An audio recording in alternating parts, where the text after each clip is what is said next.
COVID-19. The Great Reset. By KLAUS SCHWAB and THIERRY MALLERET. About COVID-19, the Great Reset.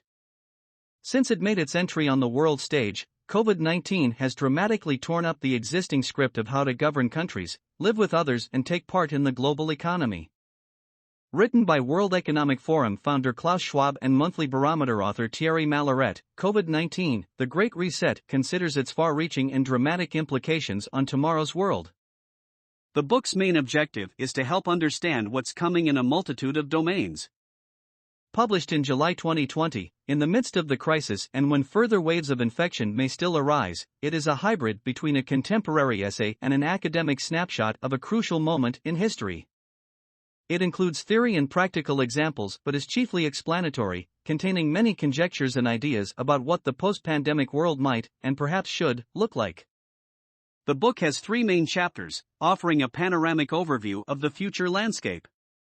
The first assesses what the impact of the pandemic will be on 5 key macro categories: the economic, societal, geopolitical, environmental and technological factors.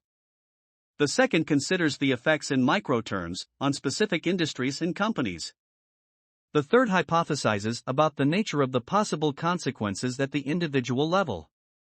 In early July 2020, we are at a crossroads, the authors of COVID-19, The Great Reset argue. One path will take us to a better world, more inclusive, more equitable, and more respectful of Mother Nature.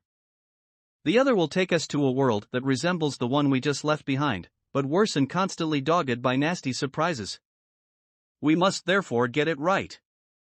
The looming challenges could be more consequential than we have until now chosen to imagine, but our capacity to reset could also be greater than we had previously dared to hope.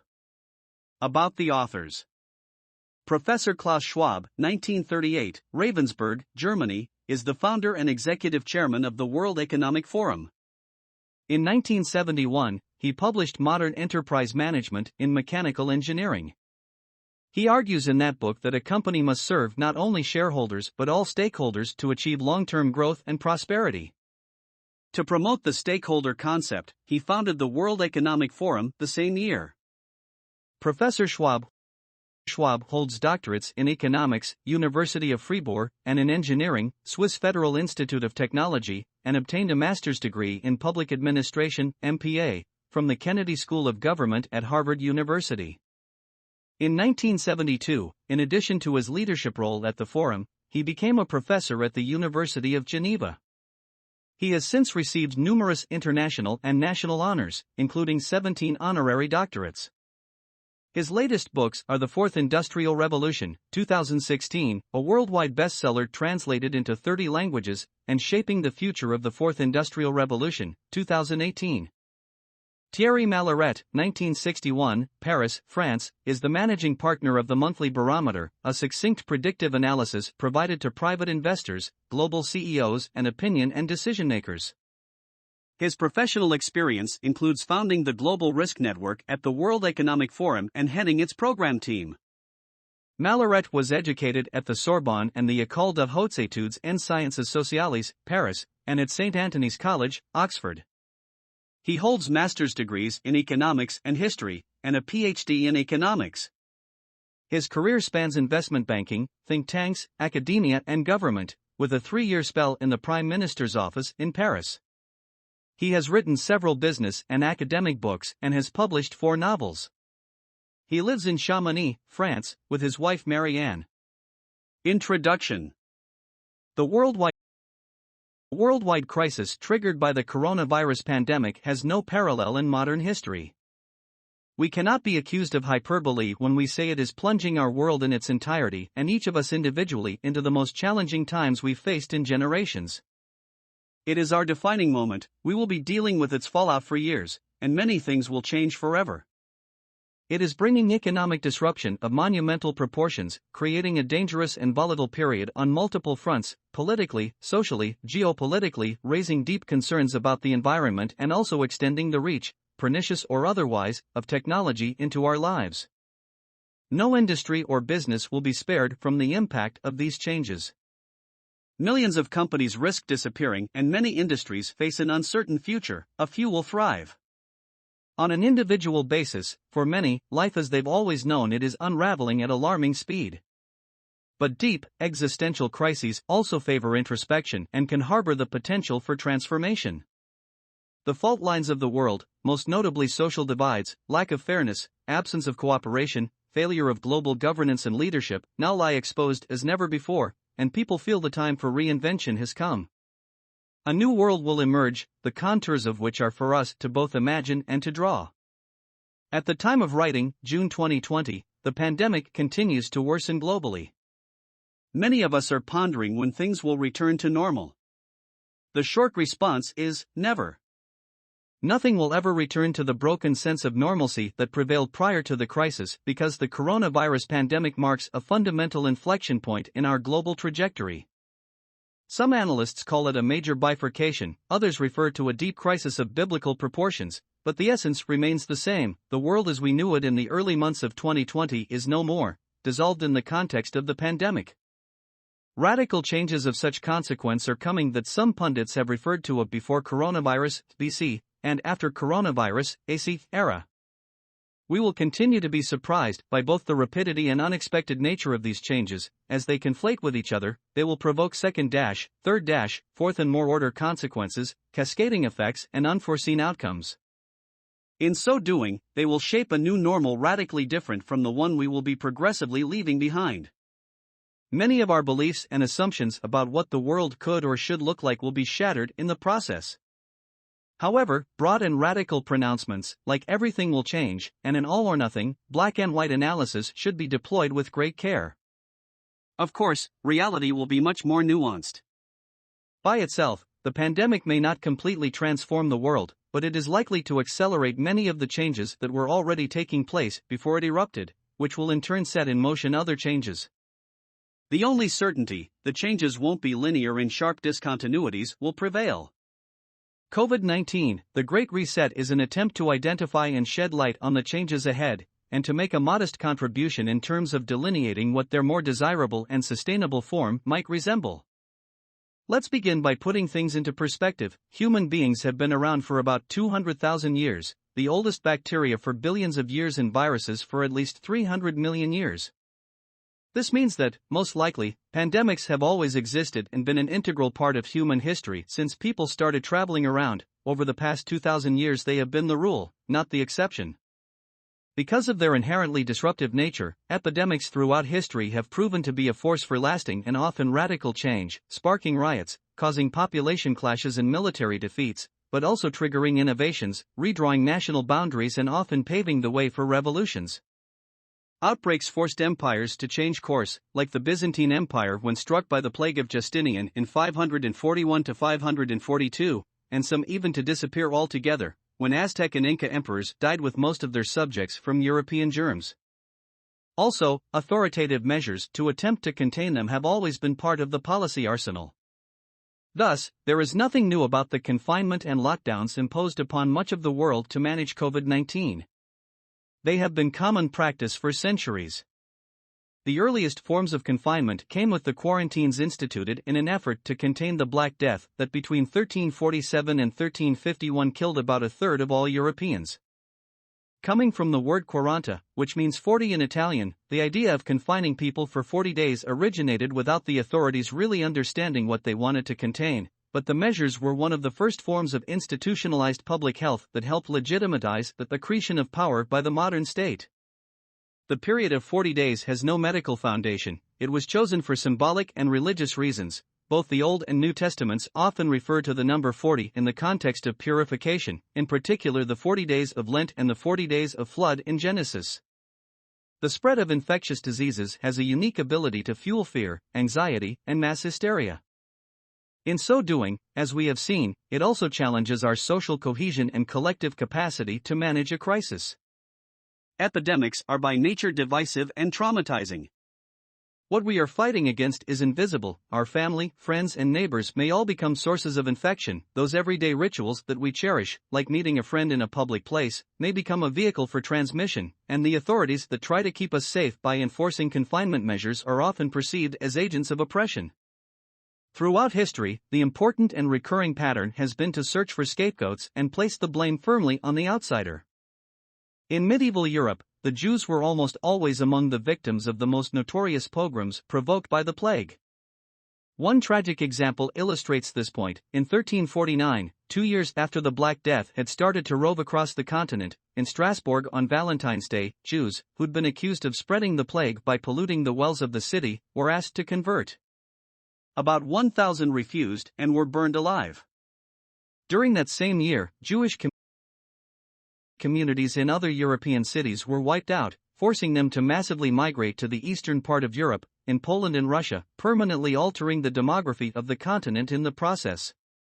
What is true for European anti-Semitism also applies to the rise of the absolutist state, the gradual retreat of the Church, and many other historical events that can be attributed in no small measure to pandemics. The changes were so diverse and widespread that it led to the end of an age of submission, bringing feudalism and serfdom to an end and ushering in the era of enlightenment. Put simply, the Black Death may have been the unrecognized beginning of modern man. If such profound social, political, and economic changes could be provoked by the plague in the medieval world, could the COVID-19 pandemic mark the onset of a similar turning point with long-lasting and dramatic consequences for our world today? Unlike certain past epidemics, COVID-19 doesn't pose a new existential threat. It will not result in unforeseen mass famines or major military defeats and regime changes. Whole populations will neither be exterminated nor displaced as a result of the pandemic. However, this does not equate to a reassuring analysis. In reality, the pandemic is dramatically exacerbating pre-existing dangers that we've failed to confront adequately for too long. It will also accelerate disturbing trends that have been building up over a prolonged period of time. To begin elaborating a meaningful response, we need a conceptual framework, or a simple mental map, to help us reflect on what's coming and to guide us in making sense of it. Insights offered by history can be particularly helpful. This is why we so often search for a reassuring mental anchor that can serve as a benchmark when we are forced to ask ourselves tough questions about what will change and to what extent. In doing so, we look for precedents, with questions such as, is the pandemic like the Spanish flu of 1918, estimated to have killed more than 50 million people worldwide in 3 successive waves? Could it look like the Great Depression that started in 1929? Is there any resemblance with the psychological shock inflicted by September 11th? Are there similarities with what happened with SARS in 2003 and H1N1 in 2009, albeit on a different scale? Could it be like the Great Financial Crisis of 2008, but much bigger? The correct, albeit unwelcome, answer to all of these is no. None fits the reach and pattern of the human suffering and economic destruction caused by the current pandemic. The economic fallout in particular bears no resemblance to any crisis in modern history. As pointed out by many heads of state and government in the midst of the pandemic, we are at war, but with an enemy that is invisible, and of course metaphorically, if what we are going through can indeed be called a war, it is certainly not a typical one. After all, today's enemy is shared by all of humankind. That said, World War II could even so be one of the most relevant mental anchors in the effort to assess what's coming next. World War II was the quintessential transformational war, triggering not only fundamental changes to the global order and the global economy, but also entailing radical shifts in social attitudes and beliefs that eventually paved the way for radically new policies and social contract provisions, like women joining the workforce before becoming voters. There are obviously fundamental dissimilarities between a pandemic and a war that we will consider in some detail in the following pages, but the magnitude of their transformative power is comparable. Both have the potential to be a transformative crisis of previously unimaginable proportions. However, we must beware of superficial analogies. Even in the worst-case horrendous scenario, COVID-19 will kill far fewer people than the Great Plagues, including the Black Deaths, or World War II did. Furthermore, today's economy bears no resemblance to those of past centuries that relied on manual labor and farmland or heavy industry. In today's highly interconnected and interdependent world, however, the impact of the pandemic will go well beyond the already staggering statistics relating simply to death, unemployment, and bankruptcies. COVID-19, The Great Reset, is written and published in the midst of a crisis whose consequences will unfold over many years to come. Little wonder that we all feel somewhat bewildered, a sentiment so very understandable when an extreme shock strikes, bringing with it the disquieting certainty that its outcomes will be both unexpected and unusual. This strangeness is well captured by Albert Camus in his 1947 novel The Plague, yet all these changes were, in one sense, so fantastic and had been made so precipitately that it wasn't easy to regard them as likely to have any permanence. Now that the unthinkable is upon us, what will happen next, in the immediate aftermath of the pandemic and then in the foreseeable future? It is of course much too early to tell with any reasonable accuracy what COVID-19 will entail in terms of momentous changes, but the objective of this book is to offer some coherent and conceptually sound guidelines about what might lie ahead, and to do so in the most comprehensive manner possible.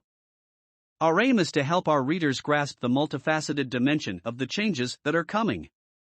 At the very least, as we will argue, the pandemic will accelerate systemic changes that were already apparent prior to the crisis: the partial retreat from globalization, the growing decoupling between the US and China, the acceleration of automation, concerns about heightened surveillance, the growing appeal of well-being policies, rising nationalism and the subsequent fear of immigration, the growing power of tech, the necessity for firms to have an even stronger online presence, among many others. But it could go beyond a mere acceleration by altering things that previously seemed unchangeable. It might thus provoke changes that would have seemed inconceivable before the pandemic struck, such as new forms of monetary policy like helicopter money, already a given, the reconsideration/recalibration of some of our social priorities, and an augmented search for the common good as a policy objective, the notion of fairness acquiring political potency, radical welfare and taxation measures, and drastic geopolitical realignments. The broader point is this: the possibilities for change and the resulting new order are now unlimited and only bound by our imagination, for better or for worse. Societies could be poised to become either more egalitarian or more authoritarian, or geared towards more solidarity or more individualism, favoring the interests of the few or the many. Economies, when they recover, could take the path of more inclusivity and be more attuned to the needs of our global commons, or they could return to functioning as they did before. You get the point. We should take advantage of this unprecedented opportunity to reimagine our world, in a bid to make it a better and more resilient one as it emerges on the other side of this crisis. We are conscious that attempting to cover the scope and breadth of all the issues addressed in this book is an enormous task that may not even be possible. The subject and all the uncertainties attached to it are gargantuan and could have filled the pages of a publication 5 times the size of this one. But our objective was to write a relatively concise and simple book to help the reader understand what's coming in a multitude of domains. To interrupt the flow of the text as little as possible, the reference information appears at the end of the book and direct attributions have been minimized. Published in the midst of the crisis and when further waves of infection are expected, it will continuously evolve to consider the changing nature of the subject matter. Future editions will be updated in view of new findings, the latest research, revised policy measures and ongoing feedback from readers. This volume is a hybrid between a light academic book and an essay. It includes theory and practical examples but is chiefly explanatory, containing many conjectures and ideas about what the post-pandemic world might, and perhaps should, look like. It offers neither simple generalizations nor recommendations for a world moving to a new normal, but we trust it will be useful. This book is structured around 3 main chapters, offering a panoramic overview of the future landscape.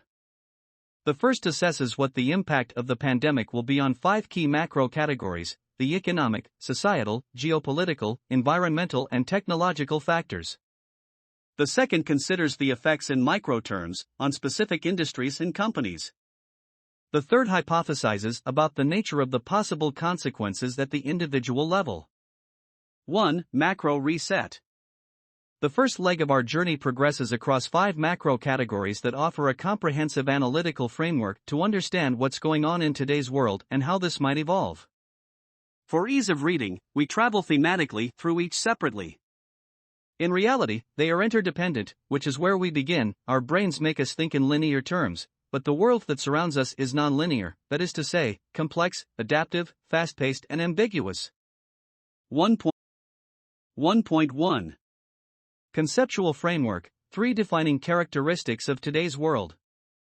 The macro reset will occur in the context of the 3 prevailing secular forces that shape our world today: interdependence, velocity, and complexity. This trio exerts its force, to a lesser or greater degree, on us all, whoever or wherever we may be. 1.1.1 Interdependence. If just one word had to distill the essence of the 21st century, it would have to be interdependence. A byproduct of globalization and technological progress, it can essentially be defined as the dynamic of reciprocal dependence among the elements that compose a system. The fact that globalization and technological progress have advanced so much over the past few decades has prompted some pundits to declare that the world is now hyper-connected, a variant of interdependence on steroids. What does this interdependence mean in practice? Simply that the world is concatenated, linked together. In the early 2010s, Kishore Mahbubani, an academic and former diplomat from Singapore, captured this reality with a boat metaphor. The 7 billion people who inhabit planet Earth no longer live in more than 100 separate boats, countries. Instead, they all live in 193 separate cabins on the same boat. In his own words, this is one of the greatest transformations ever. In 2020, he pursued this metaphor further in the context of the pandemic by writing, "If we 7.5 billion people are now stuck together on a virus-infected cruise ship, does it make sense to clean and scrub only our personal cabins while ignoring the corridors and air wells outside, through which the virus travels?" The answer is clearly no. Yet, this is what we have been doing. Since we are now in the same boat, humanity has to take care of the global boat as a whole. An interdependent world is a world of deep systemic connectivity, in which all risks affect each other through a web of complex interactions. In such conditions, the assertion that an economic risk will be confined to the economic sphere or that an environmental risk won't have repercussions on risks of a different nature, economic, geopolitical, and so on, is no longer tenable. We can all think of economic risks turning into political ones, like a sharp rise in unemployment leading to pockets of social unrest, or of technological risks mutating into societal ones, such as the issue of tracing the pandemic on mobile phones provoking a societal backlash. When considered in isolation, individual risks, whether economic, geopolitical, societal, or environmental in character, give the false impression that they can be contained or mitigated. In real life, systemic connectivity shows this to be an artificial construct. In an interdependent world, risks amplify each other and, in so doing, have cascading effects. That is why isolation or containment cannot rhyme with interdependence and interconnectedness. The chart below, extracted from the World Economic Forum Global Risks Report 2020, makes this plain. It illustrates the interconnected nature of the risks we collectively face. Each individual risk always conflates with those from its own macro category but also with the individual risks from the other macro categories. Economic risks appear in blue, geopolitical in orange, societal in red, environmental in green and technological in purple. In this manner, each individual risk harbors the potential to create ricochet effects by provoking other risks. As the chart makes clear, an infectious diseases risk is bound to have a direct effect on global governance failure, social instability, unemployment, fiscal crises, and involuntary migration, to name just a few. Each of these in turn will influence other individual risks, meaning that the individual risk from which the chain of effects started, in this particular case infectious diseases, ends up amplifying many other risks not only in its own macro category, societal risks, but also in the other four macro categories. This displays the phenomenon of contagion by systemic connectivity. In the following subchapters, we explore what the pandemic risk might entail from an economic, societal, geopolitical, environmental, and technological perspective. Interdependence has an important conceptual effect. It invalidates silo thinking. Since conflation and systemic connectivity are what ultimately matter, addressing a problem or assessing an issue or a risk in isolation from the others is senseless and futile. In the past, this silo thinking partly explains why so many economists failed to predict the credit crisis in 2008, and why so few political scientists saw the Arab Spring coming in 2011. Today, the problem is the same with the pandemic. Epidemiologists, public health specialists, economists, social scientists, and all the other scientists and specialists who are in the business of helping decision-makers understand what lies ahead find it difficult, and sometimes impossible, to cross the boundaries of their own discipline. That is why addressing complex trade-offs, such as containing the progression of the pandemic versus reopening the economy, is so fiendishly difficult. Understandably, most experts end up being segregated into increasingly narrow fields. Therefore, they lack the enlarged view necessary to connect the many different dots that provide the more complete picture the decision makers desperately need. 1.1.2 Velocity. The above firmly points the finger at technological progress and globalization as the primary culprits responsible for greater interdependence. In addition, they have created such a culture of immediacy that it's not an exaggeration to claim that, in today's world, everything moves much faster than before. If just one thing were to be singled out to explain this astonishing increase in velocity, it would undoubtedly be the internet. More than half, 52%, of the world's population is now online, compared to less than 8% 20 years ago. In 2019, more than 1.5 billion smartphones, a symbol and vector of velocity that allows us to be reached anywhere and at any time, were sold around the world. The Internet of Things, IoT, now connects 22 billion devices in real time, ranging from cars to hospital beds, electric grids and water station pumps, to kitchen ovens and agricultural irrigation systems. This number is expected to reach 50 billion or more in 2030. Other explanations for the rise in velocity point to the scarcity element. As societies get richer, time becomes more valuable and is therefore perceived as ever more scarce. This may explain studies showing that people in wealthy cities always walk faster than in poor cities. They have no time to lose. No matter what the causal explanation is, the endgame of all this is clear. As consumers and producers, spouses and parents, leaders and followers, we are all being subjected to constant, albeit discontinuous, rapid change. We can see velocity everywhere, whether it's a crisis, social discontent, technological developments and adoption, geopolitical upheaval, the financial markets, and, of course, the manifestation of infectious diseases. Everything now runs on fast forward. As a result, we operate in a real-time society, with the nagging feeling that the pace of life is ever increasing. This new culture of immediacy, obsessed with speed, is apparent in all aspects of our lives, from just-in-time supply chains to high-frequency trading, from speed dating to fast food. It is so pervasive that some pundits call this new phenomenon the dictatorship of urgency. It can indeed take extreme forms. Research performed by scientists at Microsoft shows, for example, that being slower by no more than 250 milliseconds, a quarter of a second, is enough for a website to lose hits to its faster competitors. The all-embracing result is that the shelf life of a policy, a product, or an idea, and the life cycle of a decision-maker or a project, are contracting sharply and often unpredictably. Nothing illustrated this more vividly than the breakneck speed with which COVID-19 progressed in March 2020. In less than a month, from the maelstrom provoked by the staggering speed at which the pandemic engulfed most of the world, a whole new era seemed to emerge. The beginning of the outbreak was thought to have taken place in China sometime earlier, but the exponential global progression of the pandemic took many decision-makers and a majority of the public by surprise because we generally find it cognitively hard to grasp the significance of exponential growth. Consider the following in terms of days for doubling. If a pandemic grows at 30% a day, as COVID-19 did around mid-March for some of the worst affected countries, registered cases, or deaths, will double in a little more than 2 days.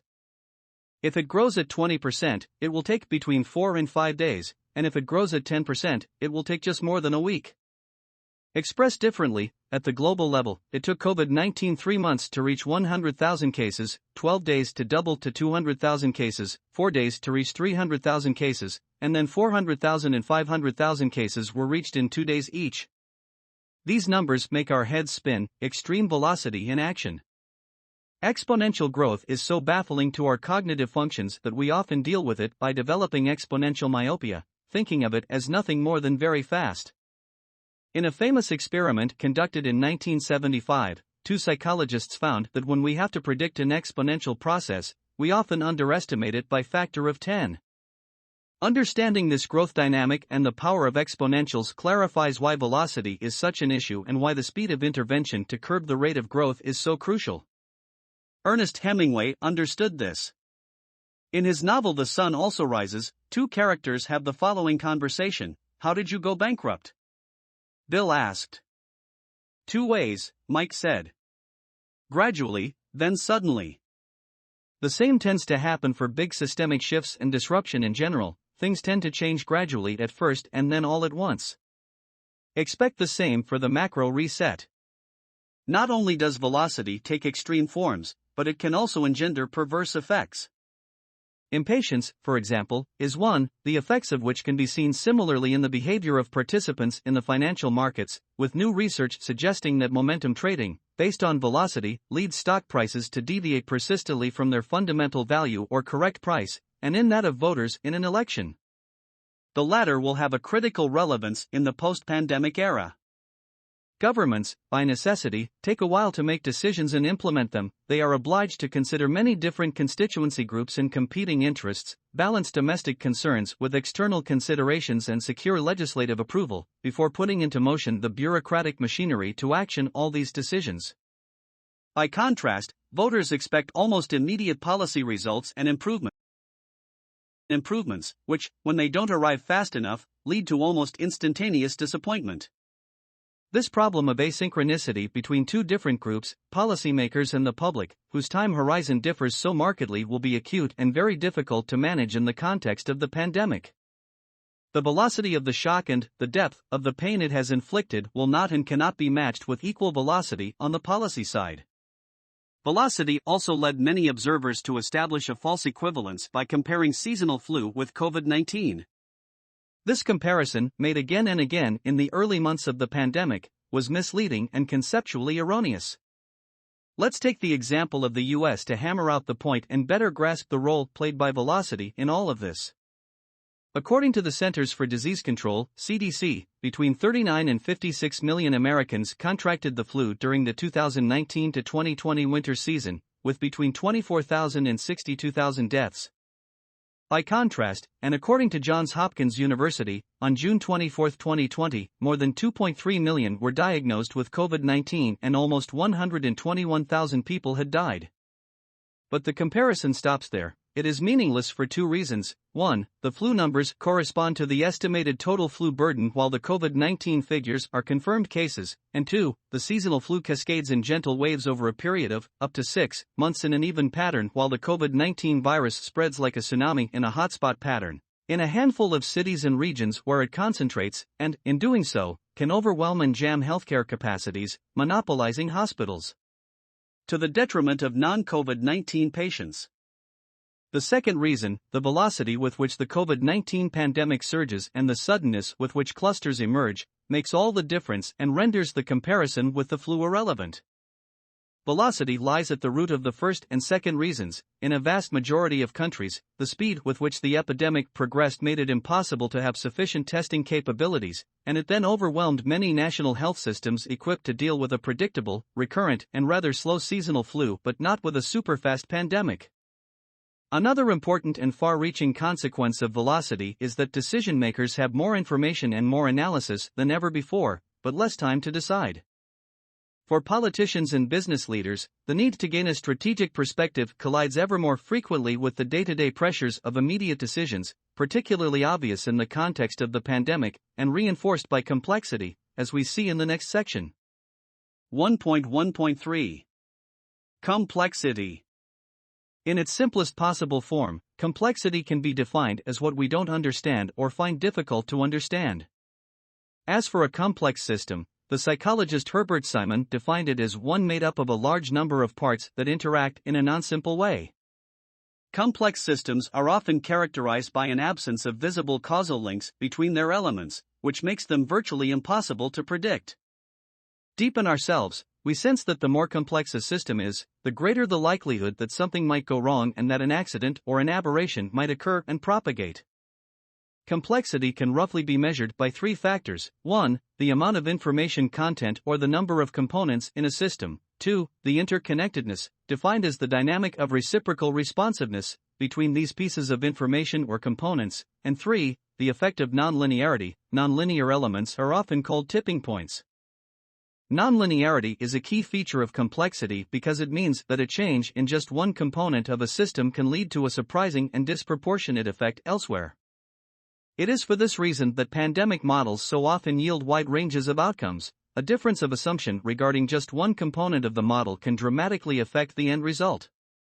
When one hears about black swans, known unknowns, or butterfly effects, nonlinearity is at work. It thus comes as no surprise that we often associate world complexity with surprises, turbulence, and uncertainty. For example, in 2008, how many experts anticipated that mortgage-backed securities originating in the United States would cripple banks around the world and ultimately bring the global financial system to the verge of collapse? And in the early weeks of 2020, how many decision-makers foresaw the extent to which a possible pandemic would wreak havoc on some of the most sophisticated health systems in the world and would inflict such major damage to the global economy? A pandemic is a complex adaptive system comprising many different components or pieces of information, as diverse as biology or psychology, whose behavior is influenced by such variables as the role of companies, economic policies, government intervention, healthcare politics, or national governance. For this reason, it can and should be viewed as a living network that adapts to changing conditions, not something set in stone, but a system of interactions that is both complex and adaptive. It is complex because it represents a cat's cradle of interdependence and interconnections from which it stems, and adaptive in the sense that its behavior is driven by interactions between nodes, the organizations, the people, us. That can become confused and unruly in times of stress. Will we adjust to the norms of confinement? Will a majority of us, or not, abide by the rules? Etc. The management, the containment, in this particular case, of a complex adaptive system requires continuous real-time but ever-changing collaboration between a vast array of disciplines, and between different fields within these disciplines. Just to provide a broad and oversimplified example, the containment of the coronavirus pandemic will necessitate a global surveillance network capable of identifying new outbreaks as soon as they arise, laboratories in multiple locations around the world that can rapidly analyze new viral strains and develop effective treatments, large IT infrastructures so that communities can prepare and react effectively, appropriate and coordinated policy mechanisms to efficiently implement the decisions once they are made, and so on. The important point is this: each separate activity by itself is necessary to address the pandemic but is insufficient if not considered in conjunction with the others. It follows that this complex adaptive system is greater than the sum of its parts. Its effectiveness depends on how well it works as a whole, and it is only as strong as its weakest link. Many pundits have mischaracterized the COVID-19 pandemic as a black swan event simply because it exhibits all the characteristics of a complex adaptive system. But in reality it is a white swan event, something explicitly presented as such by Nassim Taleb in The Black Swan published in 2007, something that would eventually take place with a great deal of certainty. Indeed. For years, international organizations like the World Health Organization, institutions like the World Economic Forum and the Coalition for Epidemic Preparedness Innovations, CEPI, launched at the annual meeting 2017 in Davos, and individuals like Bill Gates have been warning us about the next pandemic risk, even specifying that it, 1, would emerge in a highly populated place where economic development forces people and wildlife together, 2, would spread quickly and silently by exploiting networks of human travel and trade, and 3, would reach multiple countries by thwarting containment. As we will see in the following chapters, properly characterizing the pandemic and understanding its characteristics are vital because they were what underpinned the differences in terms of preparedness. Many Asian countries reacted quickly because they were prepared logistically and organizationally, due to SARS, and thus were able to lessen the impact of the pandemic. By contrast, many Western countries were unprepared and were ravaged by the pandemic. It is no coincidence that they are the ones in which the false notion of a black swan event circulated the most. However, we can confidently assert that the pandemic, a high probability, high consequences white swan event, will provoke many black swan events through second, third, fourth and more order effects. It is hard, if not impossible, to foresee what might happen at the end of the chain when multiple order effects and their ensuing cascades of consequences have occurred after unemployment spikes, companies go bust and some countries are teetering on the verge of collapse. None of these are unpredictable per se, but it is their propensity to create perfect storms when they conflate with other risks that will take us by surprise. To sum up, the pandemic is not a black swan event, but some of its consequences will be. The fundamental point here is this: complexity creates limits to our knowledge and understanding of things. It might thus be that today's increasing complexity literally overwhelms the capabilities of politicians in particular, and decision makers in general, to make well-informed decisions. A theoretical physicist turned head of state, President Armen Sarkisian of Armenia, made this point when he coined the expression quantum politics, outlining how the classical world of post-Newtonian physics, linear, predictable, and to some extent even deterministic, had given way to the quantum world, highly interconnected and uncertain, incredibly complex, and also changing depending on the position of the observer. This expression recalls quantum physics, which explains how everything works and is the best description we have of the nature of the particles that make up matter and the forces with which they interact. The COVID-19 pandemic has laid bare this quantum world. 1.2. Economic Reset. 1.2.1. The economics of COVID-19. Our contemporary economy differs radically from that of previous centuries. Compared to the past, it is infinitely more interconnected, intricate, and complex. It is characterized by a world population that has grown exponentially, by airplanes that connect any point anywhere to another somewhere else in just a few hours, resulting in more than 1 billion of us crossing a border each year, by humans encroaching on nature and the habitats of wildlife, by ubiquitous, sprawling megacities that are home to millions of people living cheek by jowl, often without adequate sanitation and medical care. Measured against the landscape of just a few decades ago, let alone centuries ago, today's economy is simply unrecognizable. Notwithstanding, some of the economic lessons to be gleaned from historical pandemics are still valid today to help grasp what lies ahead. The global economic catastrophe that we are now confronting is the deepest recorded since 1945. In terms of its sheer speed, it is unparalleled in history. Although it does not rival the calamities and the absolute economic desperation that societies endured in the past, there are some telling characteristics that are hauntingly similar.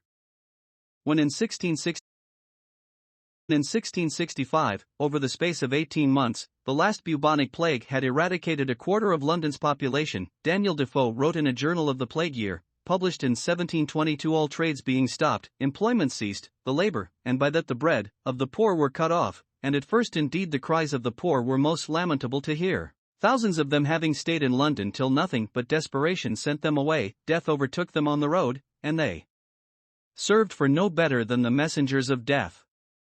Defoe's book is full of anecdotes that resonate with today's situation, telling us how the rich were escaping to the country, taking death with them, and observing how the poor were much more exposed to the outbreak, or describing how quacks and mountebanks sold false cures.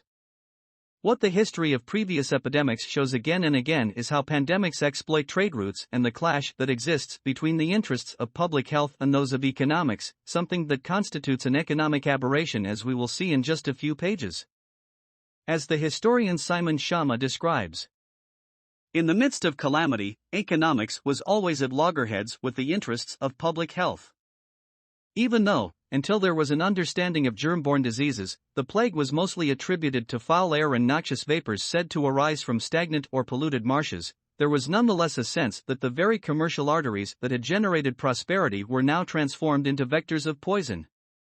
But when quarantines were proposed or imposed, those who stood to lose most, merchants and in some places artisans and workers, from the stoppage of markets, fairs and trade, put up stiff resistance. Must the economy die so that it could be resurrected in robust good health? Yes, said the guardians of public health, who became part of urban life in Europe from the 15th century onwards. History shows that epidemics have been the great resetter of countries' economy and social fabric. Why should it be different with COVID-19?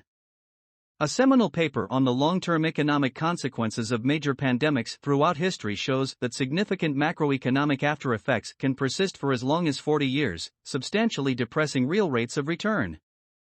This is in contrast to wars that have the opposite effect. They destroy capital while pandemics do not. Wars trigger higher real interest rates, implying greater economic activity, while pandemics trigger lower real rates, implying sluggish economic activity.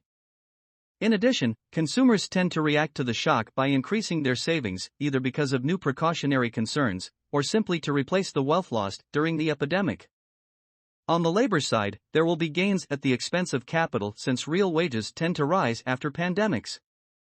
As far back as the Black Death that ravaged Europe from 1347 to 1351, and that suppressed 40% of Europe's population in just a few years, workers discovered for the first time in their life that the power to change things was in their hands.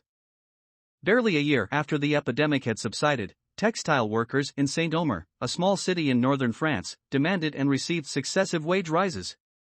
2 years later, many workers' guilds negotiated shorter hours and higher pay, sometimes as much as a third more than their pre-plague level. Similar but less extreme examples of other pandemics point to the same conclusion: labor gains in power to the detriment of capital.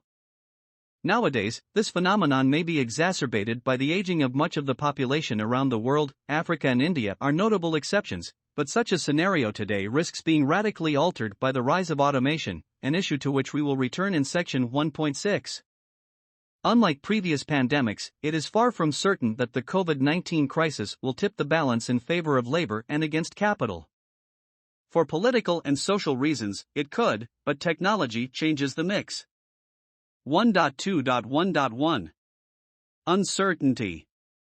The high degree of ongoing uncertainty surrounding COVID-19 makes it incredibly difficult to precisely assess the risk it poses. As with all new risks that are agents of fear, this creates a lot of social anxiety that impacts economic behavior. An overwhelming consensus has emerged within the global scientific community that Jin Qi, one of China's leading scientists, had it right when he said in April 2020, "This is very likely to be an epidemic that coexists with humans for a long time, becomes seasonal and is sustained within human bodies." Ever since the pandemic started, we have been bombarded daily with a relentless stream of data, but, in June 2020, roughly half a year after the beginning of the outbreak, our knowledge is still very patchy, and as a result we still don't really know just how dangerous COVID-19 is. Despite the deluge of scientific papers published on the coronavirus, its infection fatality rate, i.e. the number of COVID-19 cases, measured or not, that result in death, remains a matter of debate, around 0.4% to 0.5% and possibly up to 1%. The ratio of undetected to confirmed cases, the rate of transmissions from asymptomatic individuals, the seasonality effect, the length of the incubation period, the national infection rates, progress in terms of understanding each of these is being made, but they and many other elements remain known unknowns to a large extent. For policymakers and public officials, this prevailing level of uncertainty makes it very difficult to devise the right public health strategy and the concomitant economic strategy. This should not come as a surprise. And Rimoin, a professor of epidemiology at UCLA, confesses, "This is a novel virus, new to humanity, and nobody knows what will happen." Such circumstances require a good dose of humility because, in the words of Peter Piot, one of the world's leading virologists, the more we learn about the coronavirus, the more questions arise. COVID-19 is a master of disguise that manifests itself with protean symptoms that are confounding the medical community. It is first and foremost a respiratory disease, but, for a small but sizable number of patients, symptoms range from cardiac inflammation and digestive problems to kidney infection, blood clots, and meningitis. In addition, many people who recover are left with chronic kidney and heart problems, as well as lasting neurological effects. In the face of uncertainty, it makes sense to resort to scenarios to get a better sense of what lies ahead. With the pandemic, it is well understood that a wide range of potential outcomes is possible, subject to unforeseen events and random occurrences, but 3 plausible scenarios stand out. Each may help to delineate the contours of what the next 2 years could be like. These 3 plausible scenarios are all based on the core assumption that the pandemic could go on affecting us until 2022, thus they can help us to reflect upon what lies ahead. In the first scenario, the initial wave that began in March 2020 is followed by a series of smaller waves that occur through mid-2020 and then over a 1 to 2 year period, gradually diminishing in 2021, like peaks and valleys. The occurrence and amplitude of these peaks and valleys vary geographically and depend on the specific mitigation measures that are implemented. In the second scenario, the first wave is followed by a larger wave that takes place in the third or fourth quarter of 2020, and one or several smaller subsequent waves in 2021, like during the 1918 to 1919 Spanish flu pandemic. This scenario requires the re-implementation of mitigation measures around the fourth quarter of 2020 to contain the spread of infection and to prevent healthcare systems from being overwhelmed. In the third scenario, not seen with past influenza pandemics but possible for COVID-19, a slow burn of ongoing transmission and case occurrence follow the first wave of 2020, but without a clear wave pattern, just with smaller ups and downs. Like for the other scenarios, this pattern varies geographically and is to a certain extent determined by the nature of the earlier mitigation measures put into place in each particular country or region. Cases of infection and deaths continue to occur, but do not require the reinstitution of mitigation measures.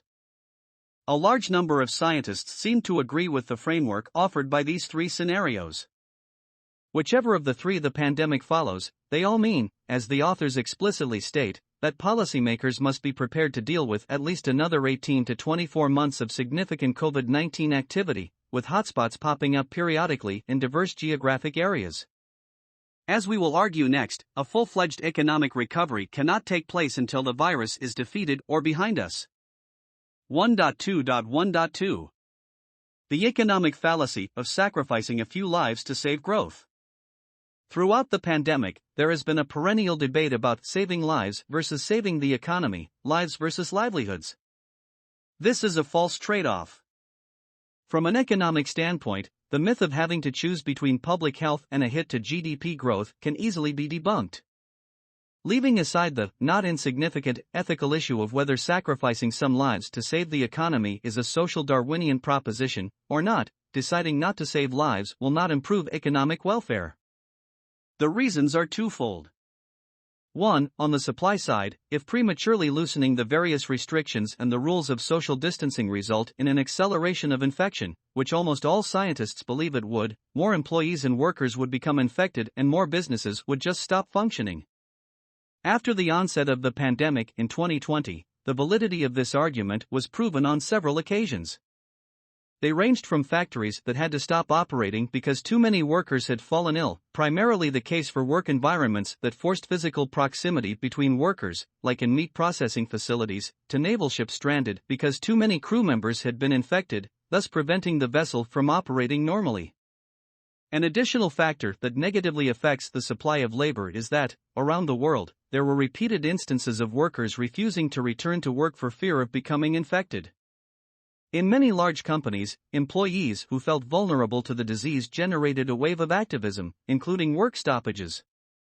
2. On the demand side, the argument boils down to the most basic, and yet fundamental, determinant of economic activity: sentiments.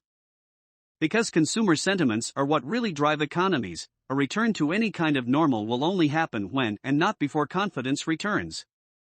Individuals' perceptions of safety drive consumer and business decisions, which means that sustained economic improvement is contingent upon two things: the confidence that the pandemic is behind us, without which people will not consume and invest, and the proof that the virus is defeated globally, without which people will not be able to feel safe first locally and subsequently further afield.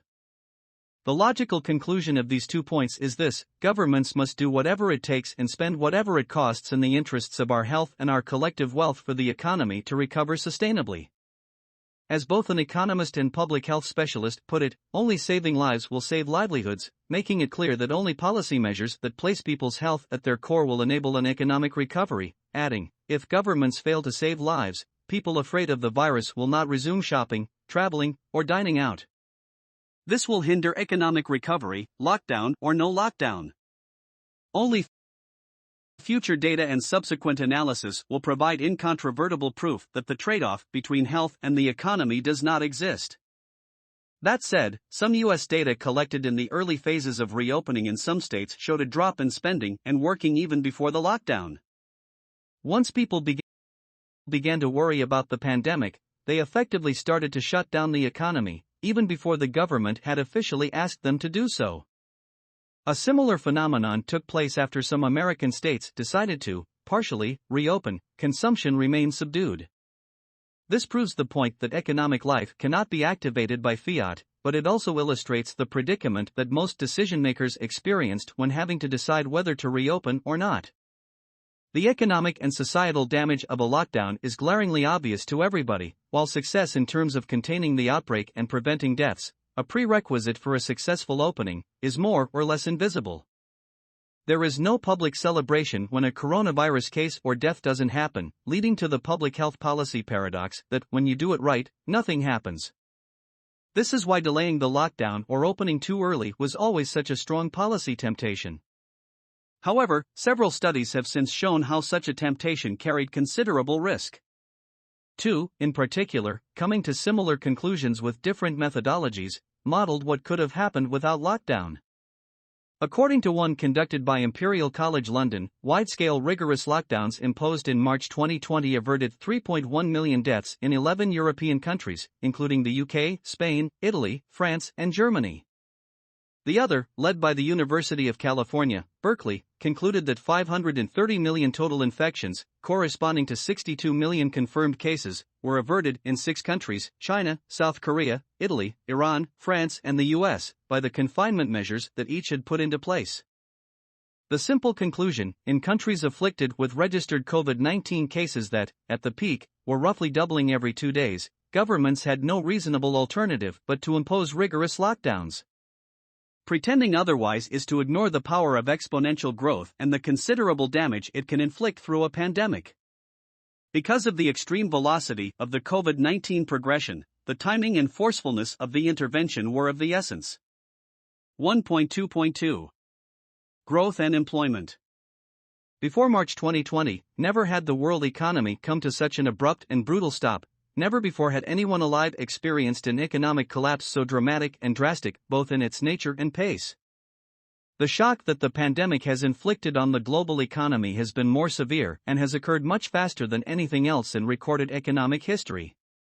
Even in the Great Depression in the early 1930s and the global financial crisis in 2008, it took several years for GDP to contract by 10% or more and for unemployment to soar above 10%.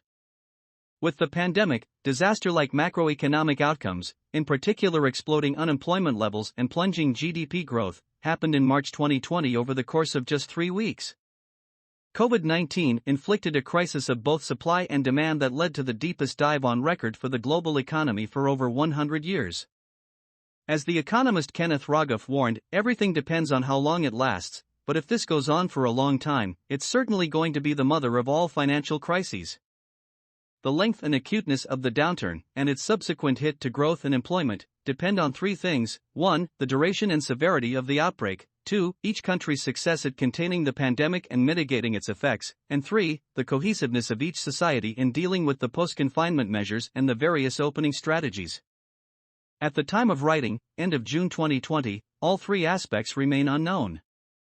Renewed waves of outbreaks, big and small, are occurring. Countries' success at containing the outbreak can either last or suddenly be reversed by new waves, and society's cohesion can be challenged by renewed economic and social pain. 1.2.2.1 Economic growth. At different moments between February and May 2020, in a bid to contain the pandemic, governments worldwide made the deliberate decision to shut down much of their respective economies. This unprecedented course of events has brought with it a fundamental shift in the way the world economy operates, marked by an abrupt and unsolicited return to a form of relative autarky, with every nation trying to move towards certain forms of self-sufficiency, and a reduction in national and global output. The impact of these decisions seemed all the more dramatic because they concerned first and foremost service industries, a sector traditionally more immune than other industries, like construction or manufacturing, to the cyclical swings of economic growth. Consequently, the service sector that represents by far the largest component of economic activity in any developed economy, about 70% of GDP and more than 80% of employment in the US, was hit the hardest by the pandemic. It also suffered from another distinctive characteristics: contrary to manufacturing or agriculture, lost revenues in services are gone forever. They cannot be deferred because service companies don't hold inventories or stock raw materials. Several months into the pandemic, it looks like even a semblance of a return to business as usual for most service companies is inconceivable as long as COVID-19 remains a threat to our health. This in turn suggests that a full return to normal cannot be envisaged before a vaccine is available. When might that be? According to most experts, it is unlikely to be before the first quarter of 2021 at the earliest. In mid-June 2020, already more than 135 trials were underway, proceeding at a remarkable pace considering that in the past it could take up to 10 years to develop a vaccine, 5 in the case of Ebola, so the reason is not science, but production. Manufacturing billions of doses constitutes the real challenge that will require a massive expansion and diversion of existing capacity. The next hurdle is the political challenge of vaccinating enough people worldwide, we are collectively as strong as the weakest link, with a high enough compliance rate despite the rise of anti-vaxxers. During the intervening months, the economy will not operate at full capacity, a country-dependent phenomenon dubbed the 80% economy. Companies in sectors as varied as travel, hospitality, retail, or sports and events will face the following triple whammy: 1. Fewer customers, who will respond to uncertainty by becoming more risk-averse; 2. Those who consume will spend less on average, because of precautionary savings; and 3. Transaction costs will be higher. Serving one customer will cost more because of physical distancing and sanitation measures. Taking into account the criticality of services for GDP growth, the richer the country, the greater the importance of services for growth. This new reality of a 80% economy begs the question of whether successive possible shutdowns of business activity in the service sector will have lasting effects on the broader economy through bankruptcies and losses of employment, which in turn begs the question of whether these possible lasting effects could be followed by a collapse in demand as people lose their income and their confidence in the future. Such a scenario will almost inevitably lead to a collapse in investment among business and a surge in precautionary saving among consumers, with fallout in the entire global economy through capital flight, the rapid and uncertain movement of large amounts of money out of a country, which tends to exacerbate economic crises. According to the OECD, the immediate yearly impact of the economy having been switched off could be a reduction in GDP in the G7 countries of between 20% and 30%. But again, this estimate depends on the outbreak's duration and severity in each country. The longer lockdowns last, the greater the structural damage they inflict by leaving permanent scars in the economy through job losses, bankruptcies, and capital spending cancellations. As a rule of thumb, every month that large parts of an economy remain closed, annual growth might fall by a further 2 percentage points. But as we would expect, the relationship between the duration of restrictive measures and the corresponding impact on GDP is not linear. The Dutch Central Planning Bureau found that every additional month of containment results in a greater, non-proportional deterioration of economic activity. According to the model, a full month of economic hibernation would result in a loss of 1.2% in Dutch growth in 2020, while 3 months would cause a 5% loss. For the regions and countries that have already exited lockdowns, it is too early to tell how GDP growth will evolve. At the end of June 2020, some V-shaped data, like the Eurozone Purchasing Manufacturing Indices (PMI), and a bit of anecdotal evidence generated a stronger than expected rebound narrative, but we should not get carried away for 2 reasons. 1. The marked improvement in PMI in the Eurozone and the US does not mean that these economies have turned the corner.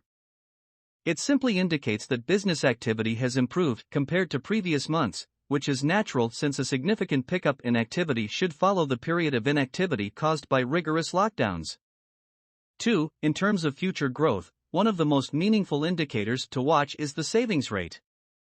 In April, admittedly during the lockdown, the U.S. personal savings rate climbed to 33% while, in the Eurozone, the household savings rate, calculated differently than the U.S. personal savings rate, rose to 19%. They will both significantly drop as the economies reopen, but probably not enough to prevent these rates from remaining at historically elevated levels. In its World Economic Outlook update published in June 2020, the International Monetary Fund, IMF, warned about a crisis like no other and an uncertain recovery.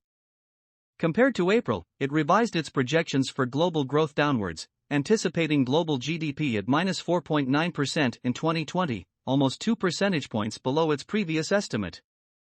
1.2.2.2 Employment. The pandemic is confronting the economy with a labor market crisis of gigantic proportions. The devastation is such and so sudden as to leave even the most seasoned policymakers almost speechless, and worse still, nigh on policyless. In testimony before the U.S. Senate Committee on Banking on May 19, the Federal Reserve System's chairman, Jerome J. Powell, confessed, "This precipitous drop in economic activity has caused a level of pain that is hard to capture in words, as lives are upended amid great uncertainty about the future." In just the 2 months of March and April 2020, more than 36 million Americans lost their jobs, reversing 10 years of job gains. In the U.S., like elsewhere, temporary dismissals caused by the initial lockdowns may become permanent, inflicting intense social pain that only robust social safety nets can alleviate, and profound structural damage on countries' economies. The level Level of global unemployment will ultimately depend on the depth of the collapse in economic activity, but hovering around or exceeding two-digit levels across the world are a given.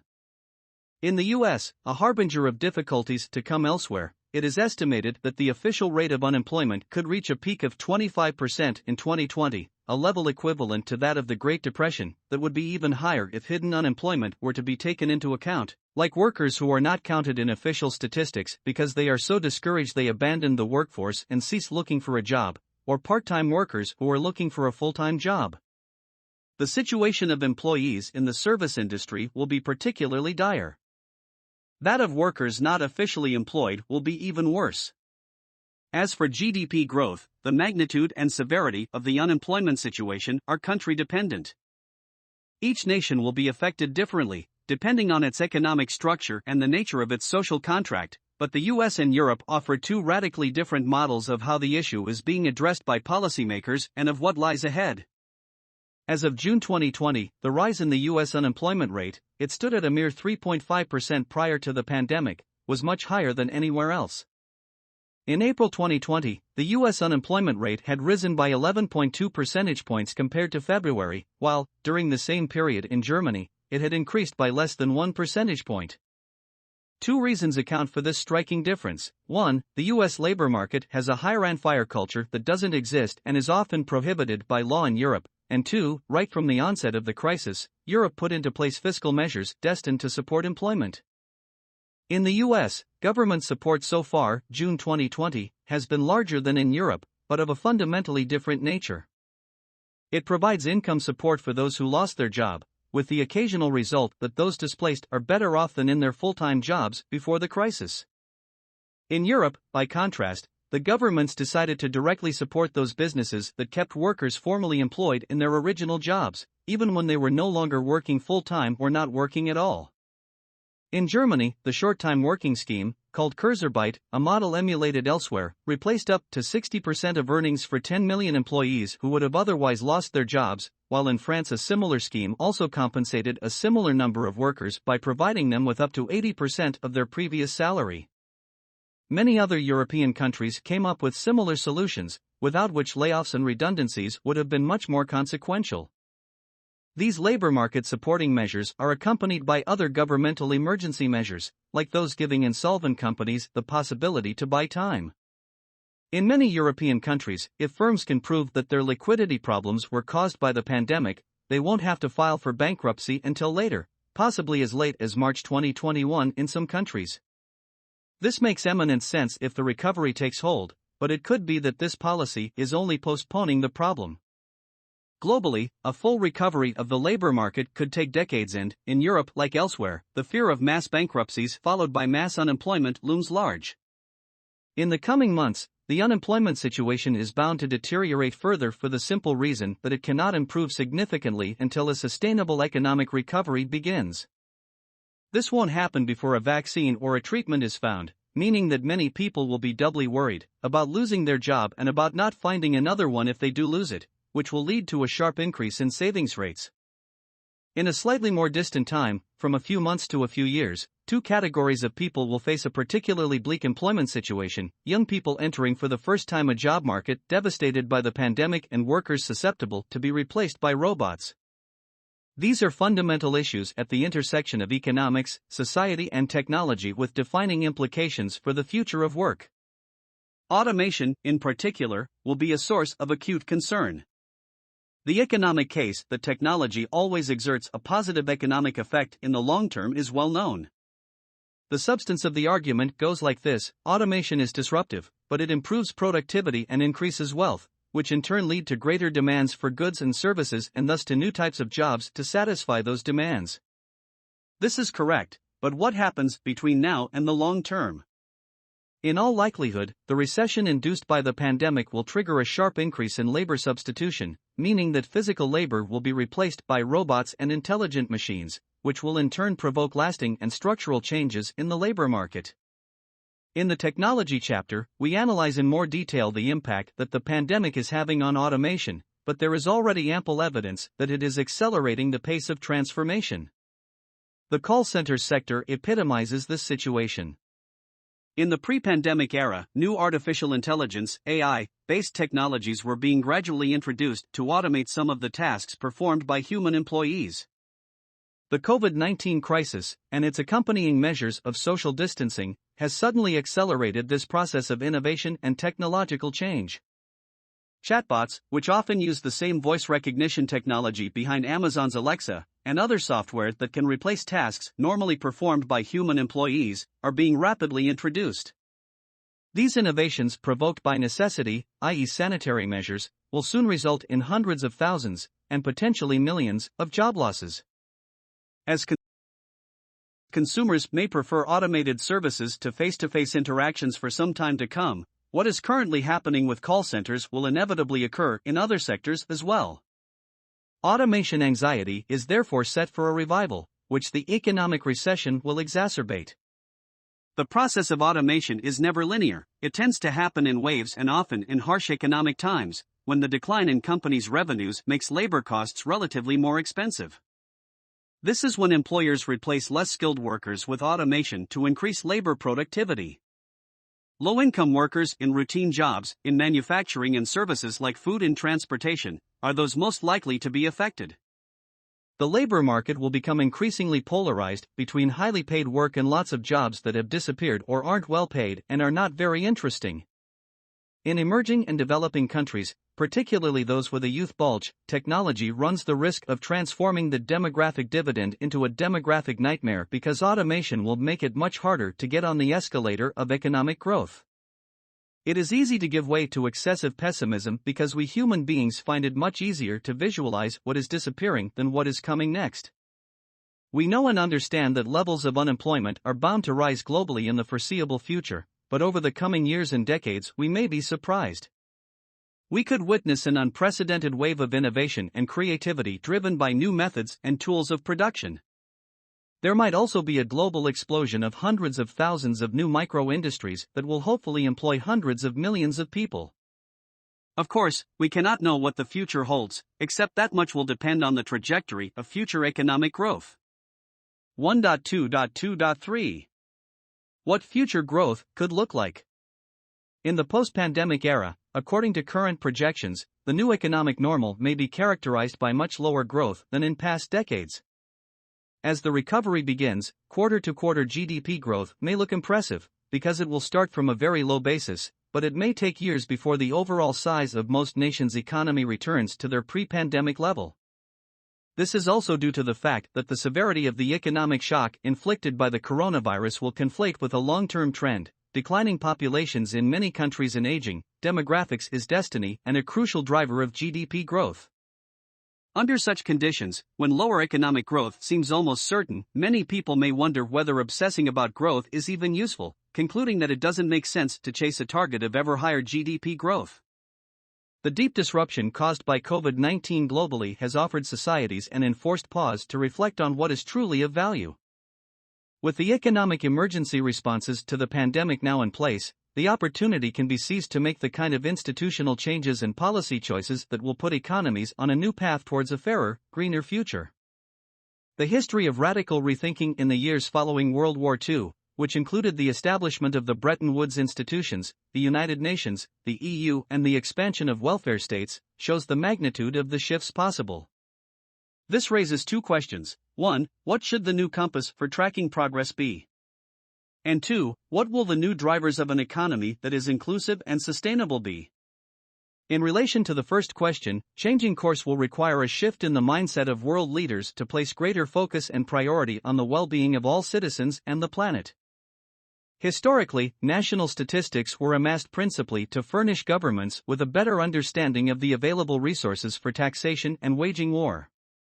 As democracies grew stronger, in the 1930s the remit of national statistics was extended to capture the economic welfare of the population, yet distilled into the form of GDP. Economic welfare became equivalent to current production and consumption with no consideration given to the future availability of resources. Policymakers' over-reliance on GDP as an indicator of economic prosperity has led to the current state of natural and social resource depletion. What other elements should an improved dashboard for progress include? First, GDP itself needs to be updated to reflect the value created in the digital economy, the value created through unpaid work as well as the value potentially destroyed through certain types of economic activity. The omission of value created through work carried out in the household has been a long-standing issue, and research efforts to create a measurement framework will need new momentum. In addition, as the digital economy is expanding, the gap between measured activity and actual economic activity has been growing wider. Furthermore, certain types of financial products, which through their inclusion in GDP are captured as value creating, are merely shifting value from one place to another or sometimes even have the effect of destroying it. Second, it is not only the overall size of the economy that matters but also the distribution of gains and the progressive evolution of access to opportunity. With income inequality more marked than ever in many countries and technological developments driving further polarization, total GDP or averages such as GDP per capita are becoming less and less useful as true indicators of individuals' quality of life. Wealth inequality is a significant dimension of today's dynamic of inequality and should be more systematically tracked.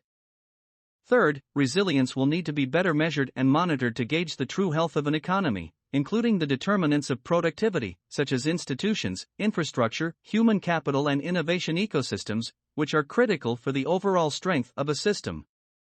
Furthermore, the capital reserves upon which a country can draw in times of crisis, including financial, physical, natural and social capital, will need to be tracked systematically. Albeit that natural and social capital in particular are difficult to measure, they are critical to the social cohesion and environmental sustainability of a country and should not be underestimated. Recent academic efforts are beginning to tackle the measurement challenge by bringing public and private sector data sources together. Real examples of a shift in policymakers' emphasis are appearing.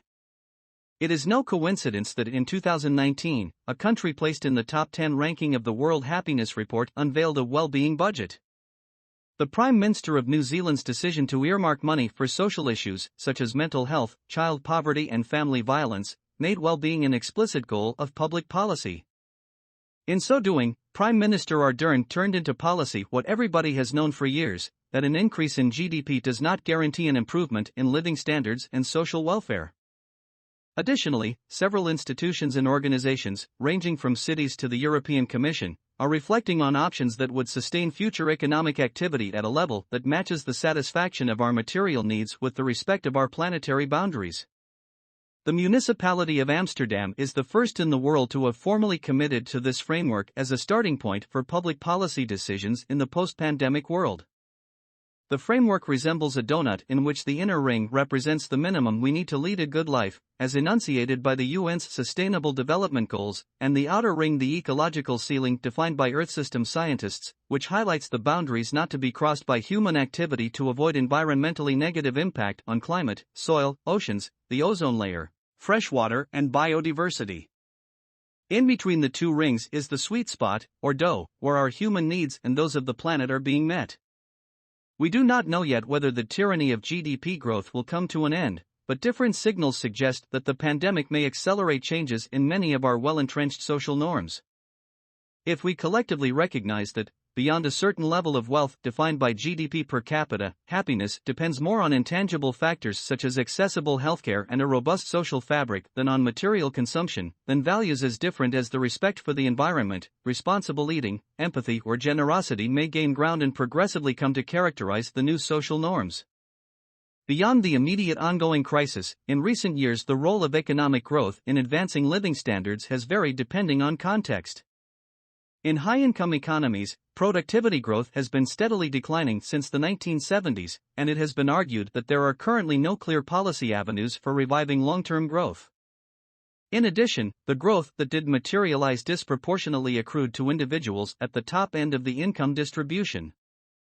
A more effective approach may be for policymakers to target welfare-enhancing interventions more directly. In low and middle-income countries, the benefits of economic growth have lifted millions out of poverty in large emerging markets.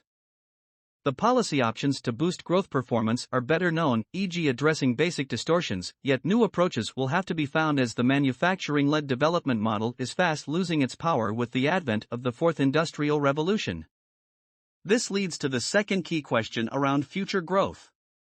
If the direction and quality of economic growth matter as much as, or perhaps even more than, its speed, what are likely to be the new drivers of this quality in the post-pandemic economy? Several areas have the potential to offer an environment capable of boosting a more inclusive and sustainable dynamism. The green economy spans a range of possibilities from greener energy to ecotourism to the circular economy.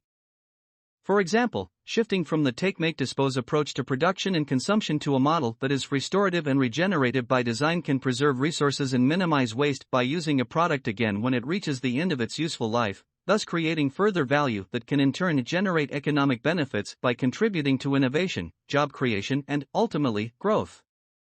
Companies and strategies that favor reparable products with longer lifespans, from phones and cars to fashion, that even offer free repairs, like Patagonia Outdoor Wear, and platforms for trading used products are all expanding fast. The social economy spans other high-growth and job-creating areas in the fields of caregiving and personal services, education and health. Investment in childcare, care for the elderly and other elements of the care economy would create 13 million jobs in the U.S. alone and 21 million jobs in 7 economies, and would lead to a 2% rise in GDP growth in the countries studied. Education is also an area of massive job creation, particularly when considering primary and secondary education, technical and vocational education and training, university and adult training together. Health, as the pandemic has demonstrated, requires much greater investment both in terms of infrastructure and innovation as well as human capital. These 3 areas create a multiplier effect both through their own employment potential and the long-term benefits they unleash across societies in terms of equality, social mobility, and inclusive growth. Innovation in production, distribution, and business models can generate efficiency gains and new or better products that create higher value added, leading to new jobs and economic prosperity. Governments thus have tools at their disposal to make the shift towards more inclusive and sustainable prosperity, combining public sector direction setting and incentives with commercial innovation capacity through a fundamental rethinking of markets and their role in our economy and society. This requires investing differently and deliberately in the frontier markets outlined above, areas where market forces could have a transformative effect on economies and societies but where some of the necessary preconditions to function are still lacking. For instance, technical capacities to sustainably produce a product or asset at scale are still insufficient. Standards are not well defined or legal frameworks are not yet well developed. Shaping the rules and mechanisms of these new markets can have a transformational impact on the economy. If governments want the shift to a new and better kind of growth, they have a window of opportunity to act now to create incentives for innovation and creativity in the areas outlined above. Some have called 4D growth, a movement that embraces zero or even negative GDP growth that is gaining some traction, at least in the richest countries. As the critique of economic growth moves to center stage, consumerism's financial and cultural dominance in public and private life will be overhauled. This is made obvious in consumer-driven degrowth activism in some niche segments, like advocating for less meat or fewer flights. By triggering a period of enforced degrowth, the pandemic has spurred renewed interest in this movement that wants to reverse the pace of economic growth, leading more than 1,100 experts from around the world to release a manifesto in May 2020 putting forward a degrowth strategy to tackle the economic and human crisis caused by COVID-19. Their open letter calls for the adoption of a democratically planned yet adaptive, sustainable, and equitable downscaling of the economy, leading to a future where we can live better with less. However, beware of the pursuit of degrowth proving as directionless as the pursuit of growth. The most forward-looking countries and their governments will instead prioritize a more inclusive and sustainable approach to managing and measuring their economies, one that also drives job growth, improvements in living standards, and safeguards the planet. The technology to do more with less already exists. There is no fundamental trade-off between economic, social, and environmental factors if we adopt this more holistic and longer-term approach to defining progress and incentivizing investment in green and social frontier markets. 1.2.3 Fiscal and Monetary Policies. The fiscal and monetary policy response to the pandemic has been decisive, massive, and swift. In systemically important countries, central banks decided almost immediately after the beginning of the outbreak to cut interest rates while launching large quantitative easing programs, committing to print the money necessary to keep the costs of government borrowing low. The US Fed undertook to buy Treasury bonds and agency mortgage-backed securities, while the European Central Bank promised to buy any instrument that governments would issue, a move that succeeded in reducing the spread in borrowing costs between weaker and stronger Eurozone members. Concomitantly, most governments launched ambitious and unprecedented fiscal policy responses. Urgent and expansive measures were taken very early on during the crisis, with three specific aims. 1. Fight the pandemic with as much spending as required to bring it under control as rapidly as possible, through the production of tests, hospital capabilities, research in drugs and vaccines, etc. 2. Provide emergency funds to households and firms on the verge of bankruptcy and disaster. And 3. Support aggregate demand so that the economy can operate as far as possible close to potential. These measures will lead to very large fiscal deficits, with a likely increase in debt-to-GDP ratios of 30% of GDP in the rich economies.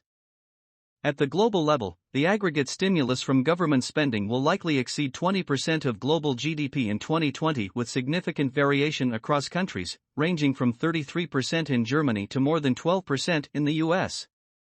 This expansion of fiscal capabilities has dramatically different implications depending on whether the country concerned is advanced or emerging. High-income countries have more fiscal space because a higher level of debt should prove sustainable and entail a viable level of welfare cost for future generations, for two reasons. 1. The commitment from central banks to purchase whatever amount of bonds it takes to maintain low interest rates, and 2. The confidence that interest rates are likely to remain low in the foreseeable future because uncertainty will continue hampering private investment and will justify high levels of precautionary savings. In contrast, the situation couldn't be starker in emerging and developing economies. Most of them don't have the fiscal space required to react to the pandemic shock. They are already suffering from major capital outflows and a fall in commodity prices, which means their exchange rate will be hammered if they decide to launch expansionary fiscal policies. In these circumstances, help in the form of grants and debt relief, and possibly an outright moratorium, will not only be needed but will be critical. These are unprecedented programs for an unprecedented situation, something so new that the economist Carmen Reinhart has called it a whatever-it-takes moment for large-scale, outside-the-box fiscal and monetary policies.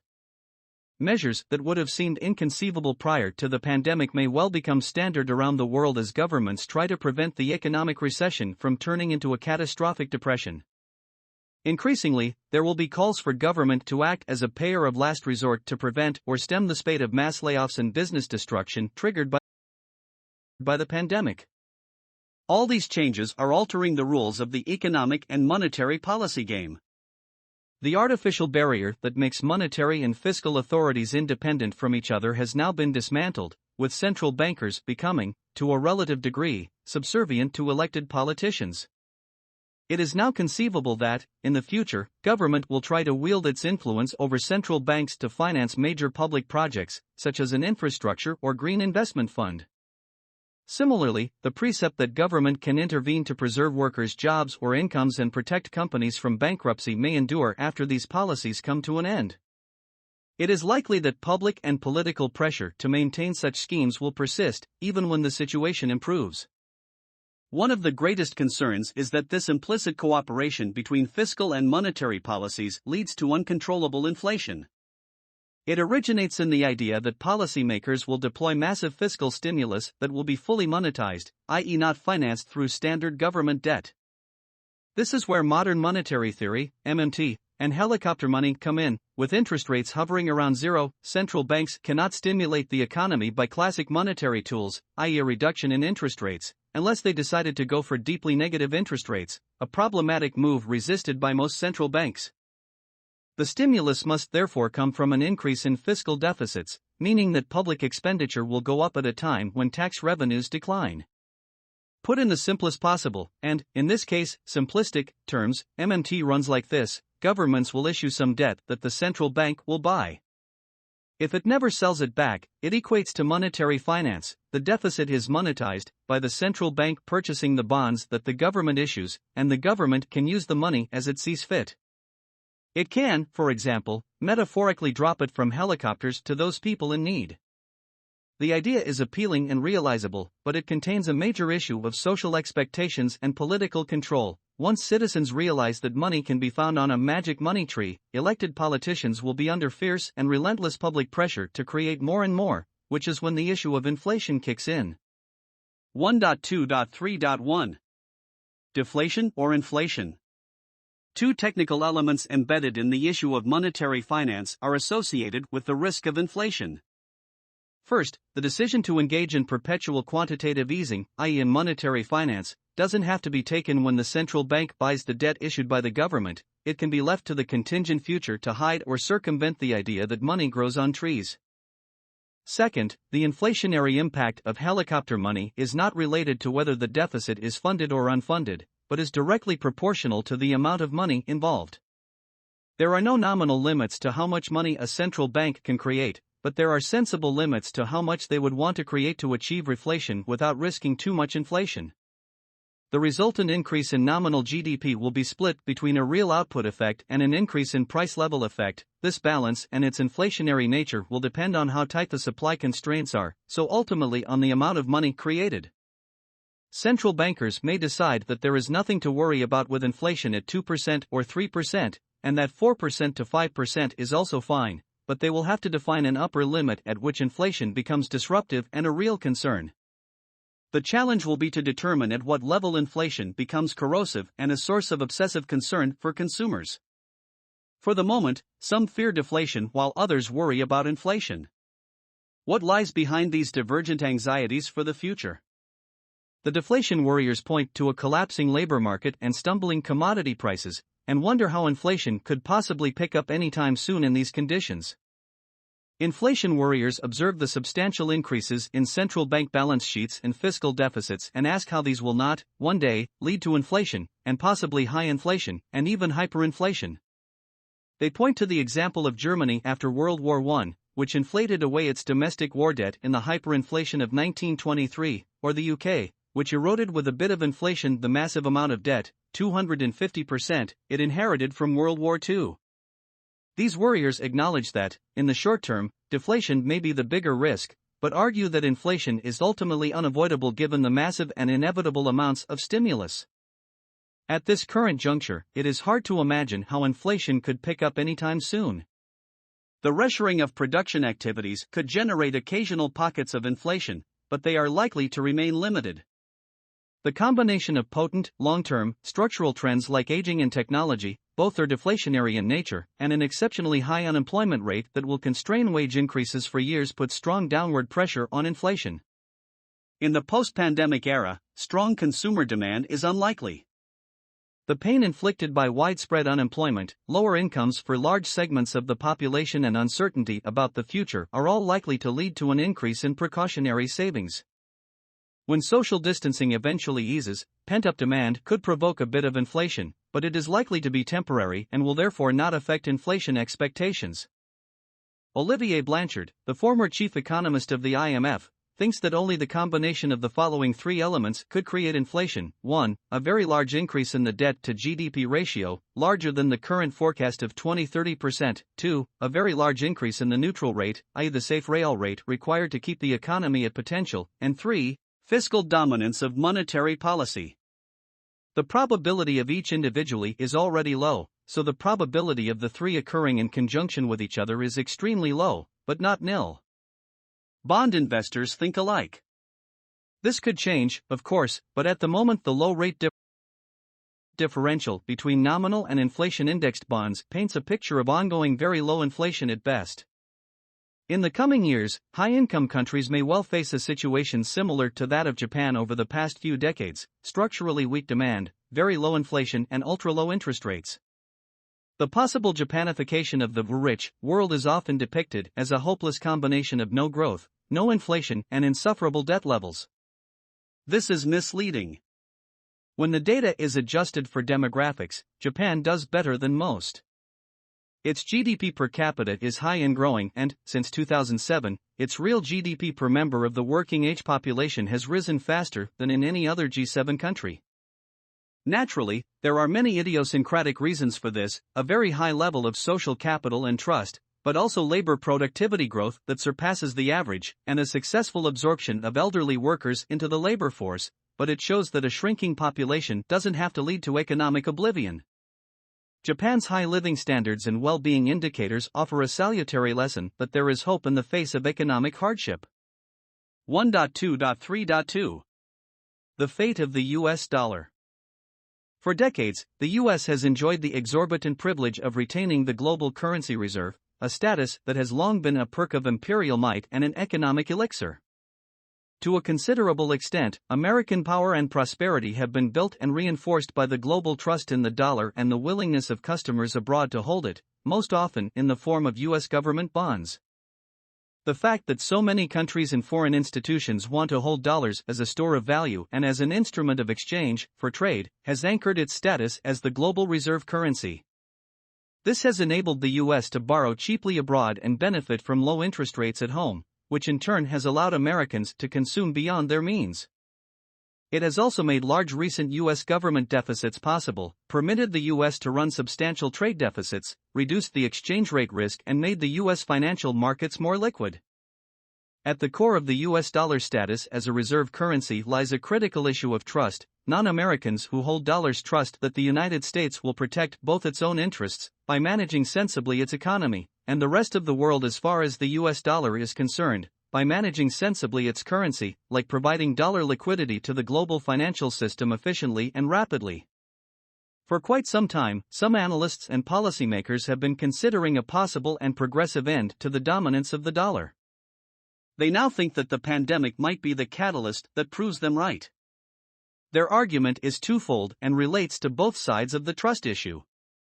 On the one hand, managing the economy sensibly, doubters of US dollar dominance point to the inevitable and sharp deterioration of the US fiscal position. In their mind, unsustainable levels of debt will eventually erode confidence in the US dollar. Just prior to the pandemic, US defense spending, plus interest on the federal debt, plus annual entitlement payments, Medicare, Medicaid, and Social Security, represented 112% of federal tax receipts, versus 95% in 2017. This unsustainable path will worsen in the post-pandemic, post-bailout era. This argument suggests that something major will therefore have to change, either through a much reduced geopolitical role or higher taxation, or both, otherwise the rising deficit will reach a threshold beyond which non-US investors are unwilling to fund it. After all, the status of reserve currency cannot last longer than foreign confidence in the ability of the holder to honor its payments. On the other hand, managing the US dollar sensibly for the rest of the world, doubters of the dollar's dominance point to the incompatibility of its status as a global reserve currency with rising economic nationalism at home. Even though the Fed and the US Treasury manage the dollar and its influential network worldwide with efficacy, skeptics emphasize that the willingness of the US administration to weaponize the US dollar for geopolitical purposes, like punishing countries and companies that trade with Iran or North Korea, will inevitably incentivize dollar holders to look for alternatives. Are there any viable alternatives? The US remains a formidable global financial hegemon. The role of the dollar in international financial transactions is far greater, albeit less visible, than in international trade, but it is also true that many countries would like to challenge the dollar's global dominance. In the short term, there are no alternatives. The Chinese renminbi, RMB, could be an option, but not until strict capital controls are eliminated and the RMB turns into a market-determined currency, which is unlikely to happen in the foreseeable future. The same goes for the euro. It could be an option, but not until doubts about a possible implosion of the eurozone dissipate for good, which again is an unlikely prospect in the next few years. As for a global virtual currency, there is none in sight yet, but there are attempts to launch national digital currencies that may eventually dethrone the US dollar supremacy. The most significant one took place in China at the end of April 2020 with a test of a national digital currency in 4 large cities. The country is years ahead of the rest of the world in developing a digital currency combined with powerful electronic payment platforms. This experiment clearly shows that there are monetary systems that are trying to become independent from US intermediaries while moving towards greater digitization. Ultimately, the possible end of the US dollar's primacy will depend on what happens in the US. As Henry Paulson, a former US Treasury Secretary, says, US dollar prominence begins at home. The United States must maintain an economy that inspires global credibility and confidence. Failure to do so will, over time, put the US dollar's position in peril. To a large extent, US global credibility also depends on geopolitics and the appeal of its social model. The exorbitant privilege is intricately intertwined with global power, the perception of the US as a reliable partner, and its role in the working of multilateral institutions. If that role were seen as less sure and that security guarantee as less ironclad, because the US was disengaging from global geopolitics in favor of more standalone, inward-looking policies, the security premium enjoyed by the US dollar could diminish, warns Barry Eichengreen and European Central Bank representatives. Questions and doubts about the future status of the dollar as a global currency reserve are an apt reminder that economics does not exist in isolation. This reality is particularly harsh in over-indebted emerging and poor countries now unable to repay their debt often denominated in dollars. For them, this crisis will take on huge proportions and years to sort out, with considerable economic damage translating fast into social and humanitarian pain. In all these countries, the COVID crisis may well end the gradual process of convergence that was supposed to bring highly developed and emerging or developing countries into closer alignment. This will lead to an increase in societal and geopolitical risks, a stark reminder of the extent to which economic risks intersect with societal issues and geopolitics. 1.3. Societal Reset. Historically, pandemics have tested societies to their core. The 2020 COVID-19 crisis will be no exception. Comparable to the economy, as we just saw, and geopolitics, as we will see in the next chapter, the societal upheaval unleashed by COVID-19 will last for years, and possibly generations. The most immediate and visible impact is that many governments will be taken to task, with a lot of anger directed at those policymakers and political figures that have appeared inadequate or ill-prepared in terms of their response to dealing with COVID-19. As Henry Kissinger observed, nations cohere and flourish on the belief that their institutions can foresee calamity, arrest its impact, and restore stability. When the COVID-19 pandemic is over, many countries' institutions will be perceived as having failed. This will be particularly true for some rich countries endowed with sophisticated health systems and strong assets in research, science, and innovation, where citizens will ask why their authorities did so poorly when compared to others. In these, the very essence of their social fabric and socio-economic system may emerge and be denounced as the real culprit, guilty of failing to guarantee economic and social welfare for the majority of citizens. In poorer countries, the pandemic will exact a dramatic toll in terms of social costs. It will exacerbate the societal issues that already beset them, in particular poverty, inequality, and corruption. This could, in some cases, lead to extreme outcomes as severe as social and societal disintegration. Social refers to interactions between individuals or groups of individuals, while societal is the adjective that relates to society as a whole. Are there any systemic lessons to be learned relating to what has and hasn't worked in terms of dealing with the pandemic? To what extent does the response of different nations reveal some inner strengths and weaknesses about particular societies or systems of governance? Some, such as Singapore, South Korea, and Denmark, among others, seem to fare rather well and certainly better than most. Others, such as Italy, Spain, the US, or the UK, seem to underperform on different counts, whether in terms of preparation, crisis management, public communication, the number of confirmed cases and deaths, and various other metrics. Neighboring countries that share many structural similarities, like France and Germany, had a rough equivalent number of confirmed cases but a strikingly different number of deaths from COVID-19. Apart from differences in healthcare infrastructure, what accounts for these apparent anomalies? Currently, June 2020, we are still faced with multiple unknowns regarding the reasons why COVID-19 struck and spread with particular virulence in some countries and regions, and not in others. However, and on aggregate, the countries that fare better share the following broad and common attributes. They were prepared for what was coming, logistically and organizationally. They made rapid and decisive decisions. They have a cost-effective and inclusive healthcare system.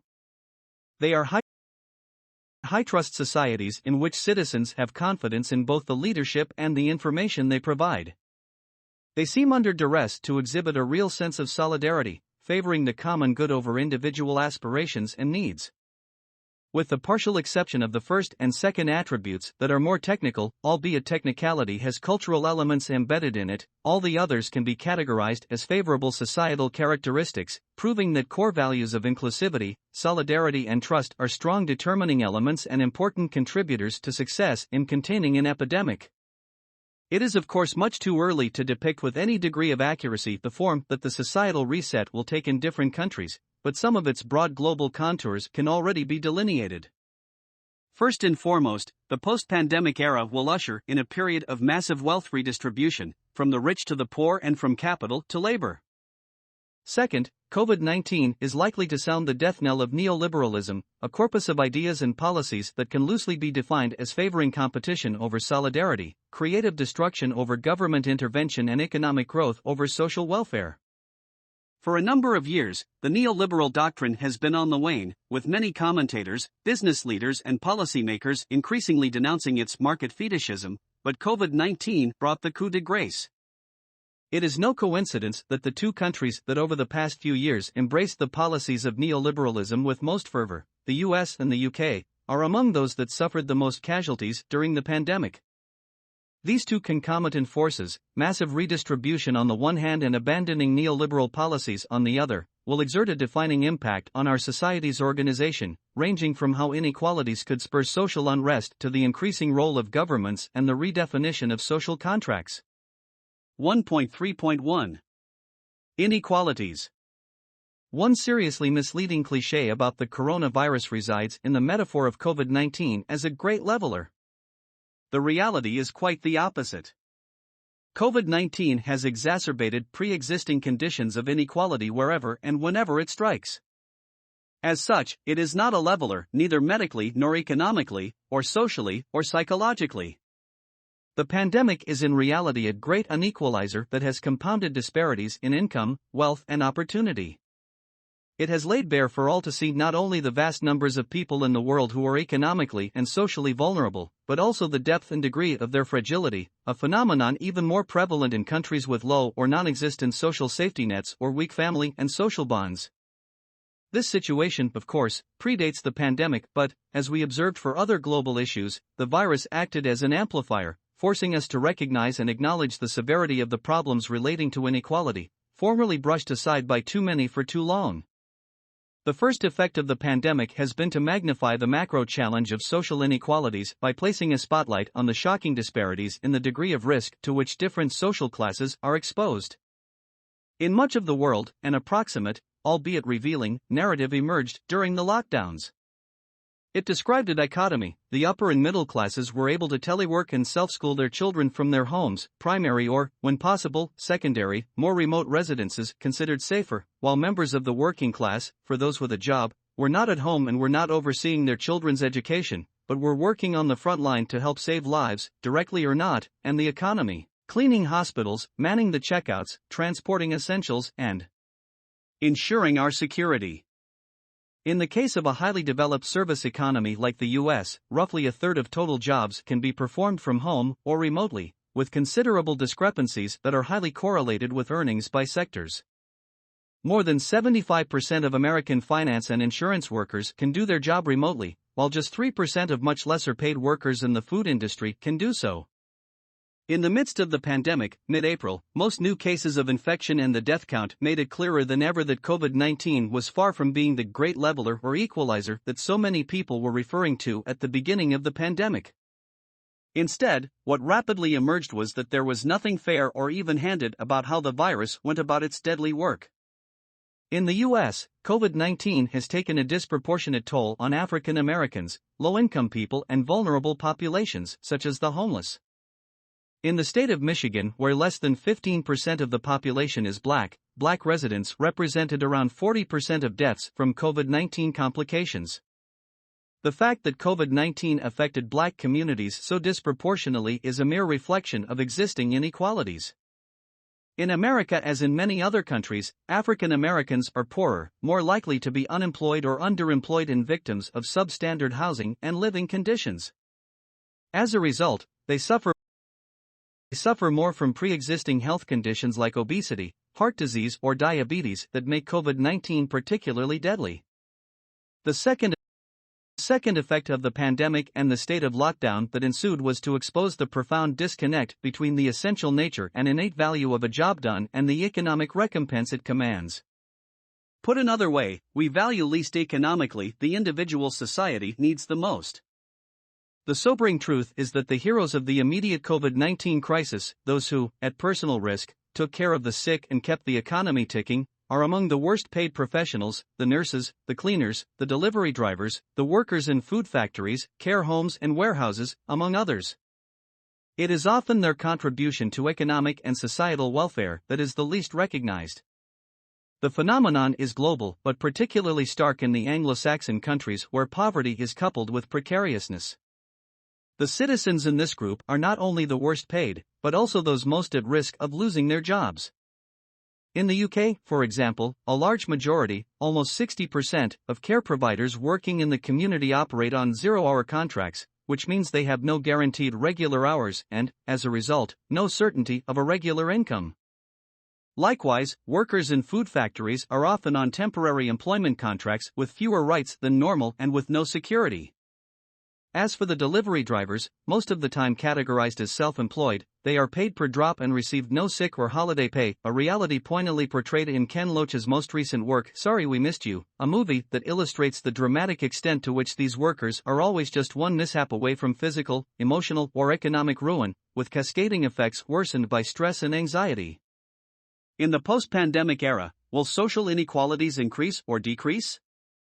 Much anecdotal evidence suggests, at least in the short term, that the inequalities are likely to increase. As outlined earlier, people with no or low incomes are suffering disproportionately from the pandemic. They are more susceptible to chronic health conditions and immune deficiency, and are therefore more likely to catch COVID-19 and suffer from severe infections. This will continue in the months following the outbreak. As with previous pandemic episodes like the plague, not everyone will benefit equally from medical treatments and vaccines. Particularly in the US, as Angus Deaton, the Nobel laureate who co-authored Deaths of Despair and the Future of Capitalism within Case, observed, drug makers and hospitals will be more powerful and wealthier than ever, to the disadvantage of the poorest segments of the population. In addition, ultra-accommodative monetary policies pursued around the world will increase wealth inequalities by fueling asset prices, most notably in financial markets and property. However, moving beyond the immediate future, the trend could reverse and provoke the opposite, less inequality. How might it happen? It could be that enough people are sufficiently outraged by the glaring injustice of the preferential treatment enjoyed exclusively by the rich that it provokes a broad societal backlash. In the US, a majority or a very vocal minority may demand national or community control over healthcare, while, in Europe, underfunding of the health system will no longer be politically acceptable. It may also be that the pandemic will eventually compel us to rethink occupations we truly value and will force us to redesign how we collectively remunerate them. In the future, will society accept that a star hedge fund manager who specializes in short selling, whose contribution to economic and social welfare is doubtful, at best, can receive an income in the millions per year, while a nurse, whose contribution to social welfare is incontrovertible, earns an infinitesimal fraction of that amount? In such an optimistic scenario, as we increasingly recognize that many workers in low-paid and insecure jobs play an essential role in our collective well-being, policies would adjust to improve both their working conditions and remuneration. Better wages would follow, even if they are accompanied by reduced profits for companies or higher prices. There will be strong social and political pressure to replace insecure contracts and exploitative loopholes with permanent positions and better training. Inequalities could therefore decline, but, if history is any guide, this optimistic scenario is unlikely to prevail without massive social turmoil first. 1.3.2 Social unrest. One of the most profound dangers facing the post-pandemic era is social unrest. In some extreme cases, it could lead to societal disintegration and political collapse. Countless studies, articles and warnings have highlighting this particular risk, based on the obvious observation that when people have no jobs, no income and no prospects for a better life, they often resort to violence. The following quote captures the essence of the problem. It applies to the US, but its conclusions are valid for most countries around the world. Those who are left hopeless, jobless, and without assets could easily turn against those who are better off. Already, some 30% of Americans have zero or negative wealth. If more people emerge from the current crisis with neither money, nor jobs, nor access to healthcare, and if these people become desperate and angry, such scenes as the recent escape of prisoners in Italy or the looting that followed Hurricane Katrina in New Orleans in 2005 might become commonplace. If governments have to resort to using paramilitary or military forces to quell, for example, riots or attacks on property, societies could begin to disintegrate. Well before the pandemic engulfed the world, social unrest had been on the rise globally, so the risk is not new but has been amplified by COVID-19. There are different ways to define what constitutes social unrest, but, over the past 2 years, more than 100 significant anti-government protests have taken place around the world, in rich and poor countries alike, from the Yellow Vests riots in France to demonstrations against strongmen in countries such as Bolivia, Iran and Sudan.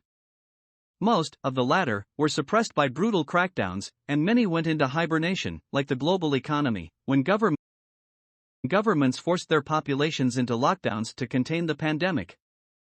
But after the interdiction to gather in groups and take to the streets is lifted, it is hard to imagine that old grievances and temporarily suppressed social disquiet will not erupt again, possibly with renewed strength. In the post-pandemic era, the numbers of unemployed, worried, miserable, resentful, sick and hungry will have swelled dramatically. Personal tragedies will accrue, fomenting anger, resentment and exasperation in different social groups, including the unemployed, the poor, the migrants, the prisoners, the homeless, all those left out. How could all this pressure not end in an eruption? Social phenomena often exhibit the same characteristics as pandemics and, as observed in previous pages, tipping points apply equally to both. When poverty, a sense of being disenfranchised and powerlessness reach a certain tipping point, disruptive social action often becomes the option of last resort. In the early days of the crisis, prominent individuals echoed such concerns and alerted the world to the growing risk of social unrest. Jacob Wallenberg, the Swedish industrialist, is one of them. In March 2020, he wrote, "If the crisis goes on for long, unemployment could hit 20 to 30%, while economies could contract by 20 to 30%.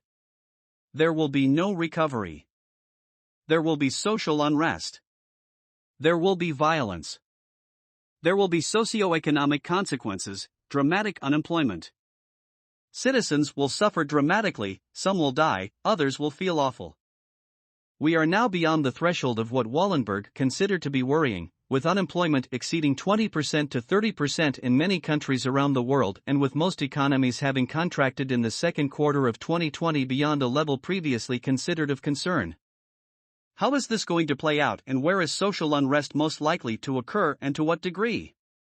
At the time of writing this book, COVID-19 has already unleashed a global wave of social unrest. It started in the US with the Black Lives Matter protests following the killing of George Floyd at the end of May 2020, but it rapidly spread around the world. COVID-19 was a determining element. George Floyd's death was the spark that lit the fire of social unrest, but the underlying conditions created by the pandemic, in particular the racial inequalities that it laid bare and the rising level of unemployment, were the fuel that amplified the protests and kept them going. How? Over the past 6 years, nearly 100 African Americans have died in police custody, but it took the killing of George Floyd to trigger a national uprising. Therefore, it is not by chance that this outburst of anger occurred during the pandemic that has disproportionately affected the U.S. African American community, as pointed out earlier. At the end of June 2020, the mortality rate inflicted by COVID-19 on Black Americans was 2.4 times higher than for white Americans. Simultaneously, employment among Black Americans was being decimated by the corona crisis. This should not come as a surprise. The economic and social divide between African Americans and white Americans is so profound that, according to almost every metric, Black workers are disadvantaged compared to white workers.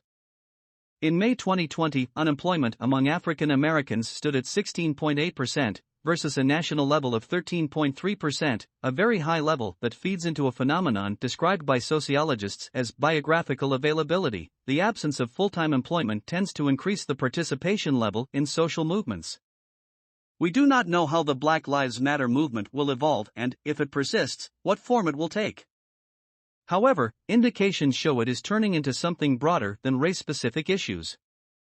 The protests against systemic racism have led to more general calls about economic justice and inclusiveness. This is a logical segue to the issues of inequality addressed in the previous subchapter, which also illustrates how risks interact with each other and amplify one another. It is important to emphasize that no situation is set in stone and that there are no mechanical triggers for social unrest. It remains an expression of a collective human dynamic and frame of mind that is dependent upon a multitude of factors.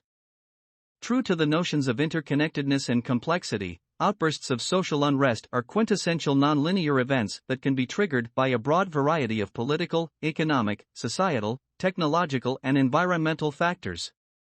They range from things as different as economic shocks, hardship caused by extreme weather events, racial tensions, food scarcity, and even sentiments of unfairness. All these, and more, almost always interact with each other and create cascading effects. Therefore, specific situations of turmoil cannot be forecasted, but can, however, be anticipated. Which countries are most susceptible? At first glance, poorer countries with no safety nets and rich countries with weak social safety nets are most at risk because they have no or fewer policy measures like unemployment benefits to cushion the shock of income loss. For this reason, strongly individualistic societies like the US could be more at risk than European or Asian countries that either have a greater sense of solidarity, like in Southern Europe, or a better social system for assisting the underprivileged, like in Northern Europe. Sometimes, the two come together.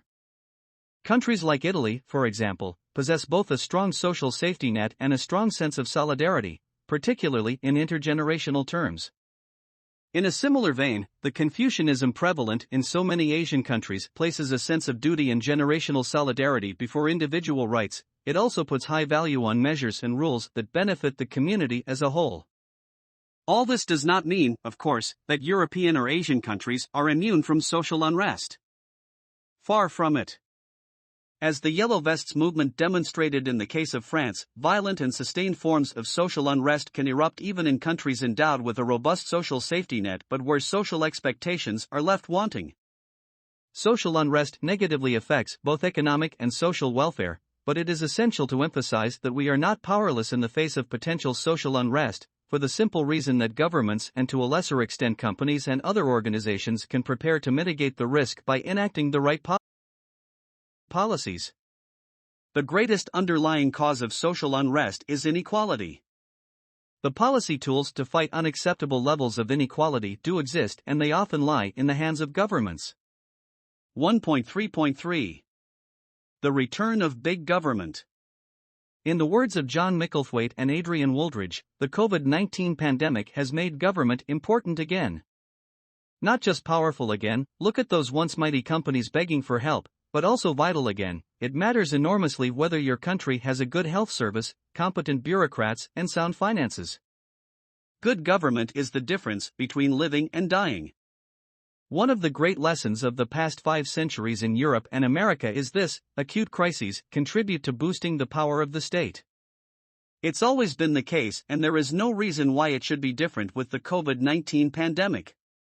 Historians point to the fact that the rising fiscal resources of capitalist countries from the 18th century onwards were always closely associated with the need to fight wars, particularly those that took place in distant countries and that required maritime capacities.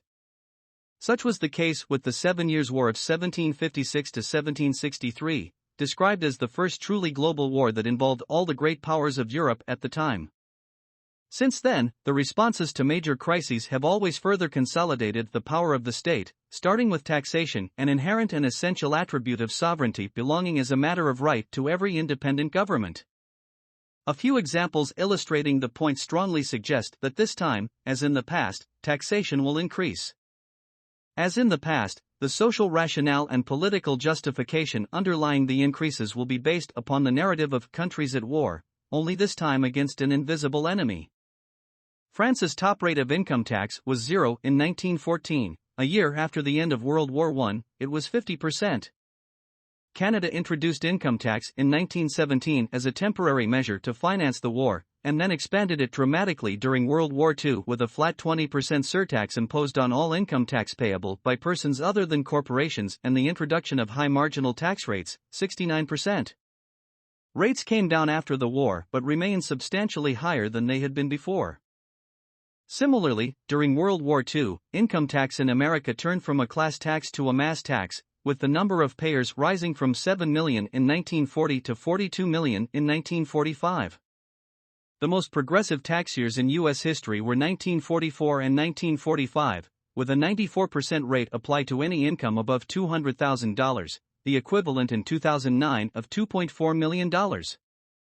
Such top rates, often denounced as confiscatory by those who had to pay them, would not drop below 80% for another 20 years. At the end of World War II, many other countries adopted similar and often extreme tax measures. In the UK during the war, the top income tax rate rose to an extraordinarily stunning 99.25%. At times, the sovereign power of the state to tax translated into tangible societal gains in different domains, such as the creation of a welfare system. However, these massive transitions to something entirely new were always defined in terms of a response to a violent external shock or the threat of one to come.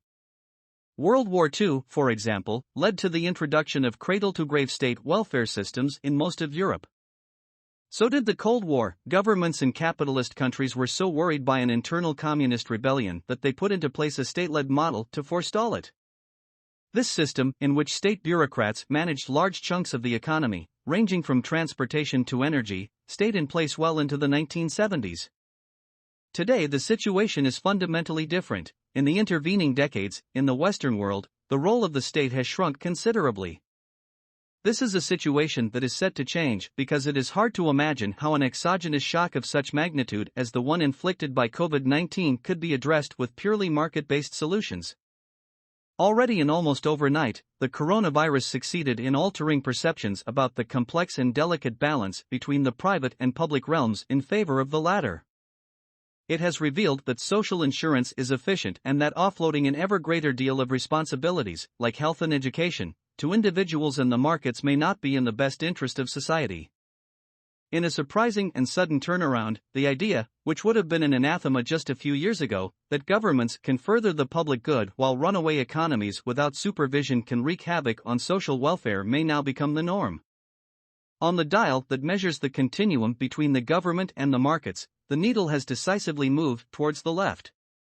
For the first time since Margaret Thatcher captured the zeitgeist of an era when declaring that there is no such thing as society, governments have the upper hand. Everything that comes in the post-pandemic era will lead us to rethink government's role. Rather than simply fixing market failures when they arise, they should, as suggested by the economist Mariana Mazzucato, move towards actively shaping and creating markets that deliver sustainable and inclusive growth. They should also ensure that partnerships with business involving government funds are driven by public interest, not profit.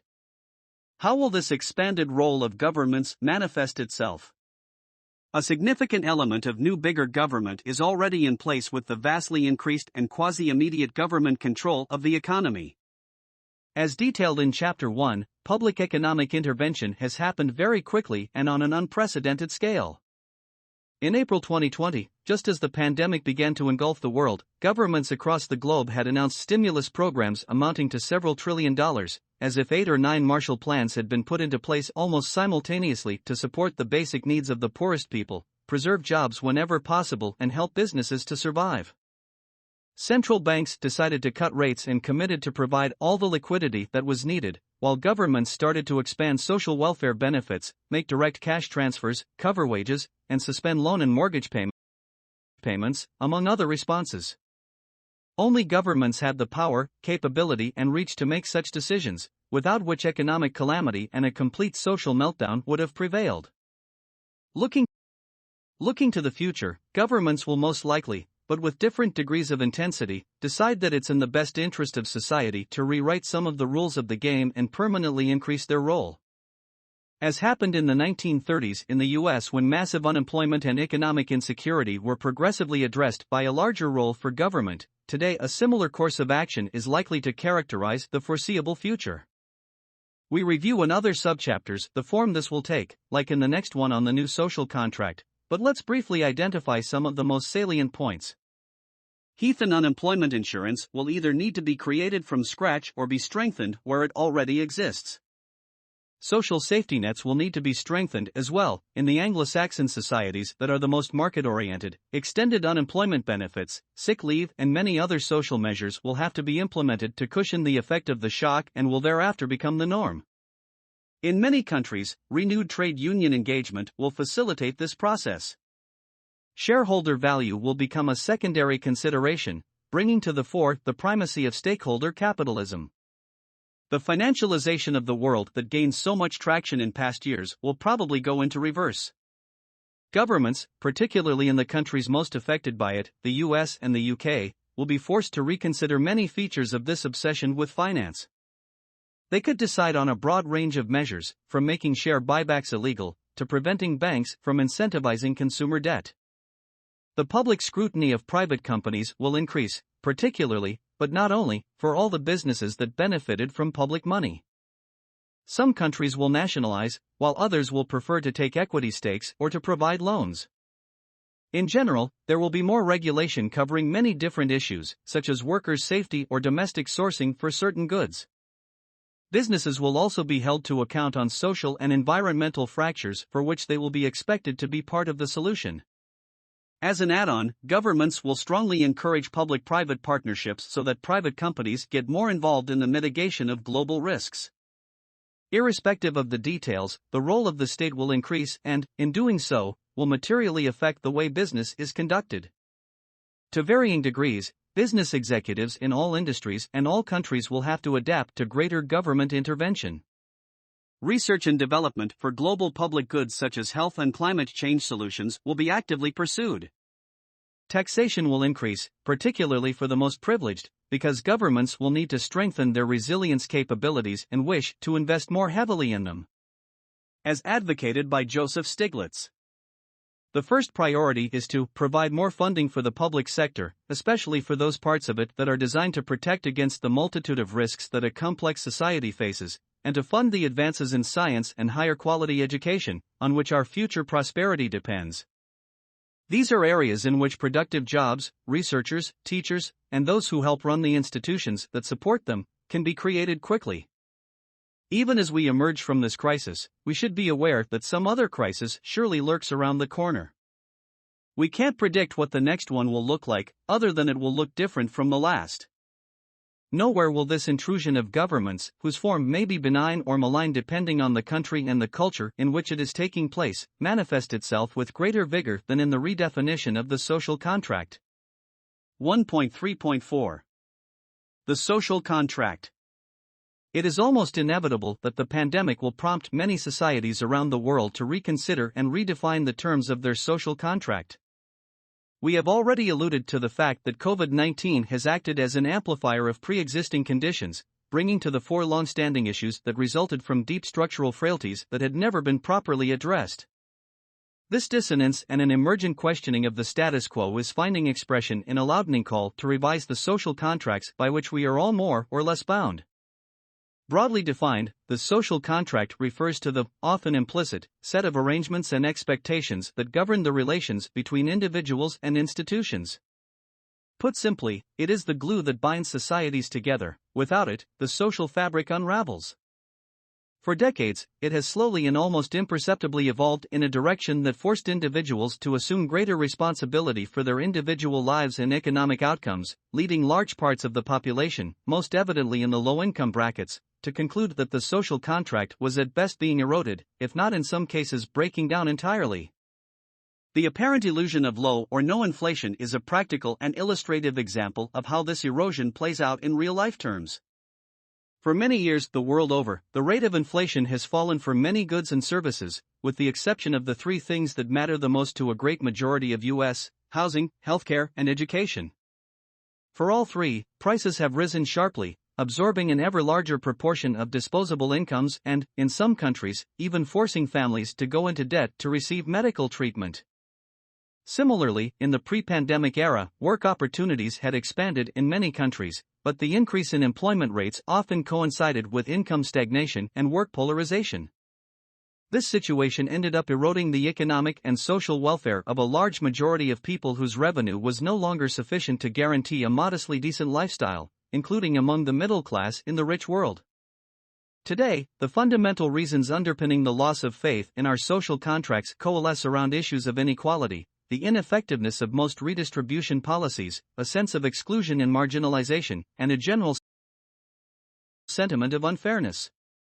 This is why many citizens have begun to denounce a breakdown of the social contract, expressing more and more forcefully a general loss of trust in institutions and leaders.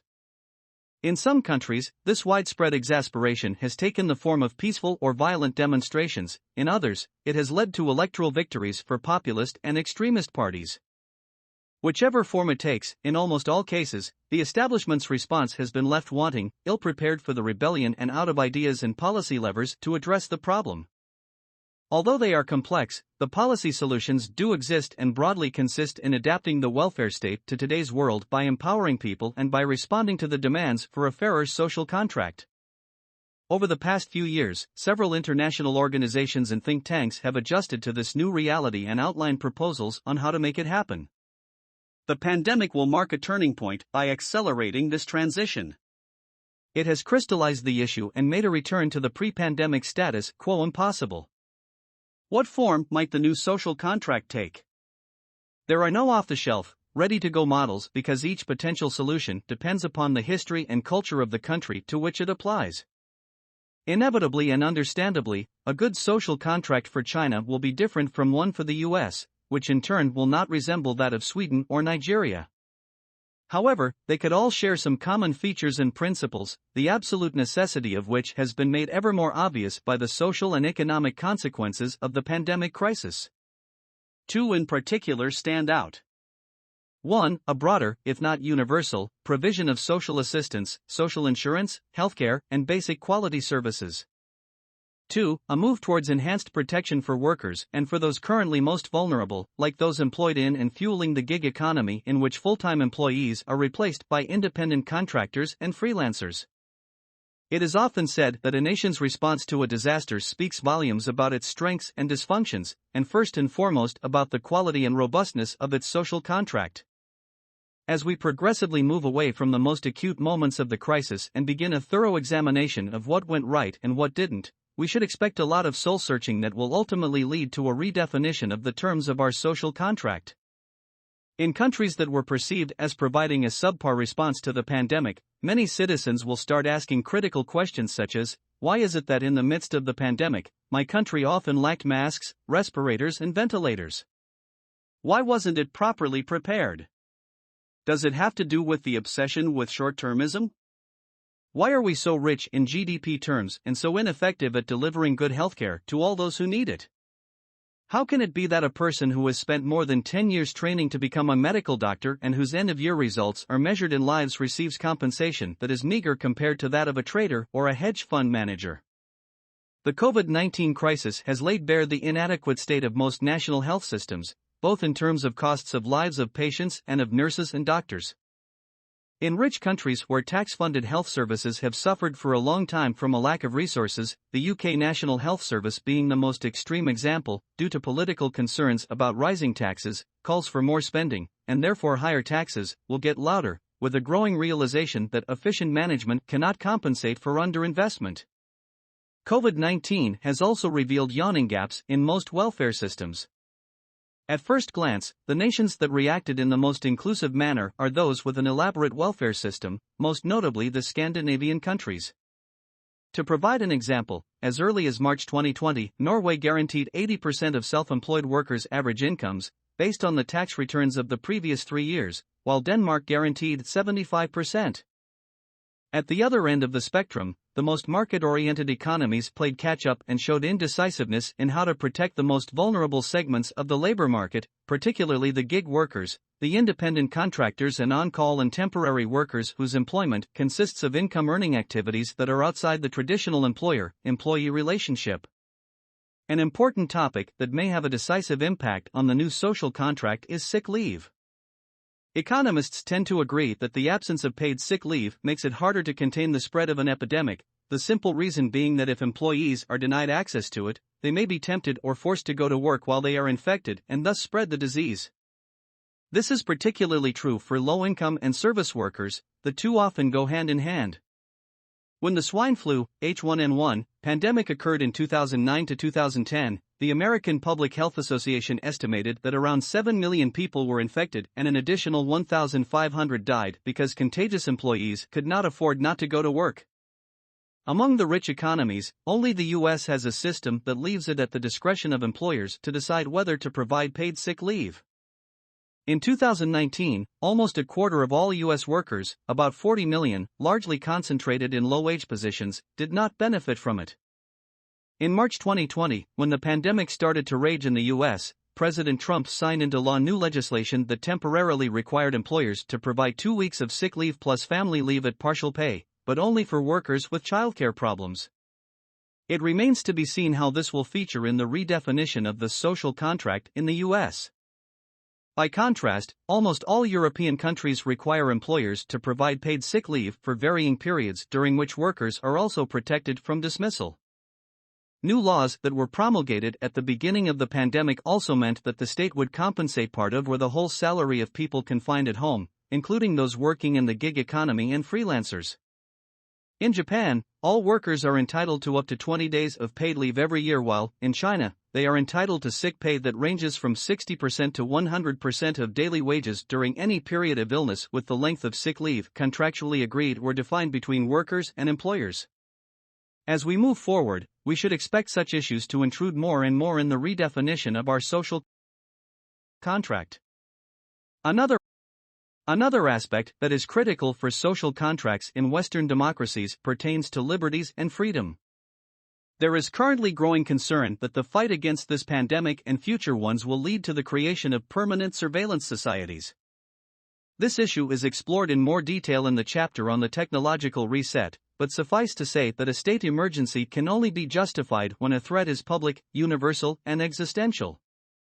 In addition, political theorists often emphasize that extraordinary powers require authorization from the people and must be limited in time and proportion. One can agree with the former part of the assertion, public, universal, and existential threat, but what about the latter? Expect it to be a prominent component of future discussions about what our social contract should look like. Collectively redefining the terms of our social contracts is an epical task that binds the substantial challenges of the present moment to the hopes of the future. As Henry Kissinger reminded us, the historic challenge for leaders is to manage the crisis while building the future. Failure could set the world on fire. While reflecting on the contours we think a future social contract might follow, we ignore at our peril the opinion of the younger generation who will be asked to live with it. Their adherence is decisive, and thus, to better understand what they want, we must not forget to listen. This is made all the more significant by the fact that the younger generation is likely to be more radical than the older one in refashioning our social contract. The pandemic has upended their lives, and a whole generation across the globe will be defined by economic and often social insecurity, with millions due to enter the workforce in the midst of a profound recession. They will bear these scars forever. Also, starting off in a deficit, many students have educational debts, is likely to have long-term effects. Already the millennials, at least in the Western world, are worse off than their parents in terms of earnings, assets, and wealth. They are less likely to own a home or have children than their parents were. Now, another generation, Gen Z, is entering a system that it sees as failing and that will be beset by long-standing problems revealed and exacerbated by the pandemic. As a college junior, quoted in the New York Times, put it, young people have a deep desire for radical change because we see the broken path ahead. How will this generation respond? By proposing radical solutions, and often radical action, in an attempt to prevent the next disaster from striking, whether it's climate change or social inequalities. It will most likely demand a radical alternative to the present course because its members are frustrated and dogged by a nagging belief that the current system is fractured beyond repair. Youth activism is increasing worldwide, being revolutionized by social media that increases mobilization to an extent that would have been impossible before. It takes many different forms, ranging from non-institutionalized political participation to demonstrations and protests, and addresses issues as diverse as climate change, economic reforms, gender equality, and LGBTQ rights. The young generation is firmly at the vanguard of social change. There is little doubt that it will be the catalyst for change and a source of critical momentum for the Great Reset. 1.4. Geopolitical Reset. The connectivity between geopolitics and pandemics flows both ways. On the one hand, the chaotic end of multilateralism, a vacuum of global governance, and the rise of various forms of nationalism make it more difficult to deal with the outbreak. The coronavirus is spreading globally and sparing no one, while simultaneously the geopolitical fault lines that divide societies spur many leaders to focus on national responses, a situation that constrains collective effectiveness and reduces the ability to eradicate the pandemic. On the other hand, the pandemic is clearly exacerbating and accelerating geopolitical trends that were already apparent before the crisis erupted. What were they, and what is the current state of geopolitical affairs? The late economist Jean-Pierre Lehmann, who taught at IMD in Lausanne, summed up today's situation with great perspicacity when he said, "There is no new global order, just a chaotic transition to uncertainty." More recently, Kevin Rudd, president of the Asia Society Policy Institute and former Australian Prime Minister, expressed similar sentiments, worrying specifically about the coming post-COVID-19 anarchy. Various forms of rampant nationalism are taking the place of order and cooperation. The chaotic nature of national and global responses to the pandemic thus stands as a warning of what could come on an even broader scale. This has been years in the making with multiple causes that intersect with each other, but the determining element of geopolitical instability is the progressive rebalancing from the west to the east, a transition that creates stresses and that, in the process, also generates global disorder. This is captured in the so-called Thucydides trap, the structural stress that inevitably occurs when a rising power like China rivals a ruling power like the US. This confrontation will be a source of global messiness, disorder, and uncertainty for years to come. Irrespective of whether one likes the US or not, its progressive disengagement, the equivalent of a geopolitical taper, as the historian Neil Ferguson puts it, from the international scene is bound to increase international volatility. More and more, countries that tended to rely on global public goods provided by the US hegemon, for sea lane security, the fight against international terrorism, etc., will now have to tend their own backyards themselves. The 21st century will most likely be an era devoid of an absolute hegemon during which no one power gains absolute dominance. As a result, power and influence will be redistributed chaotically and in some cases grudgingly. In this messy new world defined by a shift towards multipolarity and intense competition for influence, the conflicts or tensions will no longer be driven by ideology, with the partial and limited exception of radical Islam, but spurred by nationalism and the competition for resources. If no one power can enforce order, our world will suffer from a global order deficit. Unless individual nations and international organizations succeed in finding solutions to better collaborate at the global level, we risk entering an age of entropy in which retrenchment, fragmentation, anger, and parochialism will increasingly define our global landscape, making it less intelligible and more disorderly. The pandemic crisis has both exposed and exacerbated this sad state of affairs. The magnitude and consequence of the shock it has inflicted are such that no extreme scenario can now be taken off the table.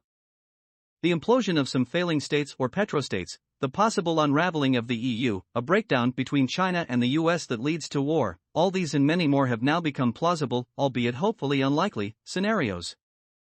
In the following pages, we review 4 main issues that will become more prevalent in the post-pandemic era and that conflate with each other: the erosion of globalization, the absence of global governance, the increasing rivalry between the US and China, and the fate of fragile and failing states. 1.4.1. Globalization and nationalism. Globalization, an all-purpose word, is a broad and vague notion that refers to the global exchange between nations of goods, services, people, capital, and now even data. It has succeeded in lifting hundreds of millions of people out of poverty, but, for quite a number of years now, it has been called into question and even started to recede. As highlighted previously, today's world is more interconnected than it has ever been, but, for more than a decade, the economic and political impetus that made the case for and supported the increase of globalization has been on the wane. The global trade talks that started in the early 2000s failed to deliver an agreement, while during that same period the political and societal backlash against globalization relentlessly gained strength. As the social costs provoked by the asymmetric effects of globalization rose, particularly in terms of manufacturing unemployment in high-income countries, the risks of financial globalization became ever more apparent after the great financial crisis that began in 2008. Thus combined, they triggered the rise of populist and right-wing parties around the world, most notably in the West, which, when they come to power, often retreat into nationalism and promote an isolationist agenda, two notions antithetical to globalization. The global economy is so intricately intertwined that it is impossible to bring globalization to an end. However, it is possible to slow it down and even to put it into reverse. We anticipate that the pandemic will do just that. It has already re-erected borders with a vengeance, reinforcing to an extreme trends that were already in full glare before it erupted with full force in March 2020, when it became a truly global pandemic, sparing no country, such as tougher border controls, mainly because of fears about immigration, and greater protectionism, mainly because of fears about globalization. Tighter border controls for the purpose of managing the progression of the pandemic make eminent sense, but the risk that the revival of the nation-state leads progressively to much greater nationalism is real, a reality that the globalization trilemma framework offered by Danny Roderick captured. In the early 2010s, when globalization was becoming a sensitive political and social issue, a Harvard economist explained why it would be the inevitable casualty if nationalism rises. The trilemma suggests that the three notions of economic globalization, political democracy, and the nation-state are mutually irreconcilable, based on the logic that only two can effectively coexist at any given time. Democracy and national sovereignty are only compatible if globalization is contained. By contrast, if both the nation-state and globalization flourish, then democracy becomes untenable. And then, if both democracy and globalization expand, there is no place for the nation-state. Therefore, one can only ever choose two out of the three. This is the essence of the trilemma. The European Union has often been used as an example to illustrate the pertinence of the conceptual framework offered by the trilemma. Combining economic integration, a proxy for globalization, with democracy implies that the important decisions have to be made at a supranational level, which somehow weakens the sovereignty of the nation-state. In the current environment, what the political trilemma framework suggests is that globalization must necessarily be contained if we are not to give up some national sovereignty or some democracy. Therefore, the rise of nationalism makes the retreat of globalization inevitable in most of the world, an impulse particularly notable in the West. The vote for Brexit and the election of President Trump on a protectionist platform are two momentous markers of the Western backlash against globalization. Subsequent studies not only validate Roderick's trilemma, but also show that the rejection of globalization by voters is a rational response when the economy is strong and inequality is high. The most visible form of progressive deglobalization will occur at the heart of its nuclear reactor, the global supply chain that has become emblematic of globalization. How and why will this play out? The shortening or relocalization of supply chains will be encouraged by 1. Businesses that see it as a risk mitigation measure against supply chain disruption, the resilience versus efficiency trade-off, and 2. Political pressure from both the right and the left. Since 2008, the drive towards greater localization has been firmly on the political agenda in many countries, particularly in the West, but it will now be accelerated in the post-pandemic era. On the right, the pushback against globalization is driven by protectionists and national security hawks who were already gathering force before the pandemic started. Now, they will create alliances and sometimes merge with other political forces that will see the benefit of embracing an anti-globalization agenda. On the left, activists and Green parties that were already stigmatizing air travel and asking for a rollback against globalization will be emboldened by the positive effect the pandemic had on our environment: far fewer carbon emissions, much less air and water pollution. Even without pressure from the far right and the Green activists, many governments will realize that some situations of trade dependency are no longer politically acceptable. How can the U.S. administration, for example, accept that 97% of antibiotics supplied in the country come from China? This process of reversing globalization will not happen overnight. Shortening supply chains will be both very challenging and very costly. For example, a thorough and all-encompassing decoupling from China would require from companies making such a move an investment of hundreds of billions of dollars in newly located factories, and from governments equivalent amounts to fund new infrastructure, like airports, transportation links, and housing, to serve the relocated supply chains. Notwithstanding that the political desire for decoupling may in some cases be stronger than the actual ability to do so, the direction of the trend is nonetheless clear. The Japanese government made this obvious when it set aside 243 billion of its 108 trillion Japanese yen rescue package to help Japanese companies pull their operations out of China. On multiple occasions, the U.S. administration has hinted at similar measures. The most likely outcome along the globalization, no globalization continuum lies in an in-between solution, regionalization. The success of the European Union as a free trade area or the new Regional Comprehensive Economic Partnership in Asia, a proposed free trade agreement among the 10 countries that compose ASEAN, are important illustrative cases of how regionalization may well become a new watered-down version of globalization.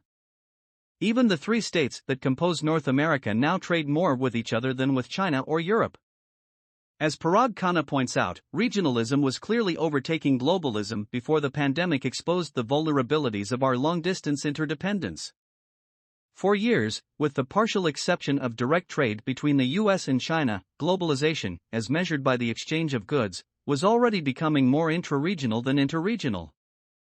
In the early 1990s, North America absorbed 35% of East Asia's exports, while today this proportion is down to 20%, mainly because East Asia's share of exports to itself grows every year, a natural situation as Asian countries move up the value chain, consuming more of what they produce.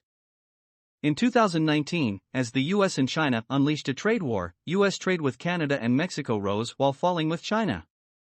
At the same time, China's trade with ASEAN rose for the first time to above $300 billion. In short, deglobalization in the form of greater regionalization was already happening. COVID-19 will just accelerate this global divergence as North America, Europe and Asia focus increasingly on regional self-sufficiency rather than on the distant and intricate global supply chains that formerly epitomized the essence of globalization. What form might this take? It could resemble the sequence of events that brought an earlier period of globalization to an end, but with a regional twist. Anti-globalization was strong in the run-up to 1914 and up to 1918, then less so during the 1920s, but it reignited in the 1930s as a result of the Great Depression, triggering an increase in tariff and non-tariff barriers that destroyed many businesses and inflicted much pain on the largest economies of that time. The same could happen again, with a strong impulse to reshore that spreads beyond healthcare and agriculture to include large categories of non-strategic products. Both the far right and the far left will take advantage of the crisis to promote a protectionist agenda with higher barriers to the free flow of capital goods and people. Several surveys conducted in the first few months of 2020 revealed that international companies fear a return and aggravation of protectionism in the US, not only on trade, but also in cross-border mergers and acquisitions and government procurement. What happens in the US will inevitably ricochet elsewhere, with other advanced economies imposing more barriers to trade and investment, defying the appeals from experts and international organizations to refrain from protectionism. This somber scenario is not inevitable, but, over the next few years, we should expect the tensions between the forces of nationalism and openness to play out across 3 critical dimensions: 1. Global institutions, 2. Trade, and 3. Capital flows. Recently, global institutions and international organizations have been either enfeebled, like the World Trade Organization or the WHO, or not up to the task, the latter due more to being underfinanced and overgoverned than to inherent inadequacy. Global trade, as we saw in the previous chapter, will almost certainly contract as companies shorten their supply chain and ensure that they no longer rely on a single country or business abroad for critical parts and components. In the case of particularly sensitive industries, like pharmaceuticals or healthcare materials, and sectors considered to be of national security interest, like telecommunications or energy generation, there may even be an ongoing process of deintegration. This is already becoming a requirement in the US, and it would be surprising if this attitude does not spread to other countries and other sectors. Geopolitics is also inflicting some economic pain through the so-called weaponization of trade, triggering fear among global companies that they can no longer assume an orderly and predictable resolution of trade conflicts through the international rule of law. As for international capital flows, it seems already evident that national authorities and public defiance will constrain them.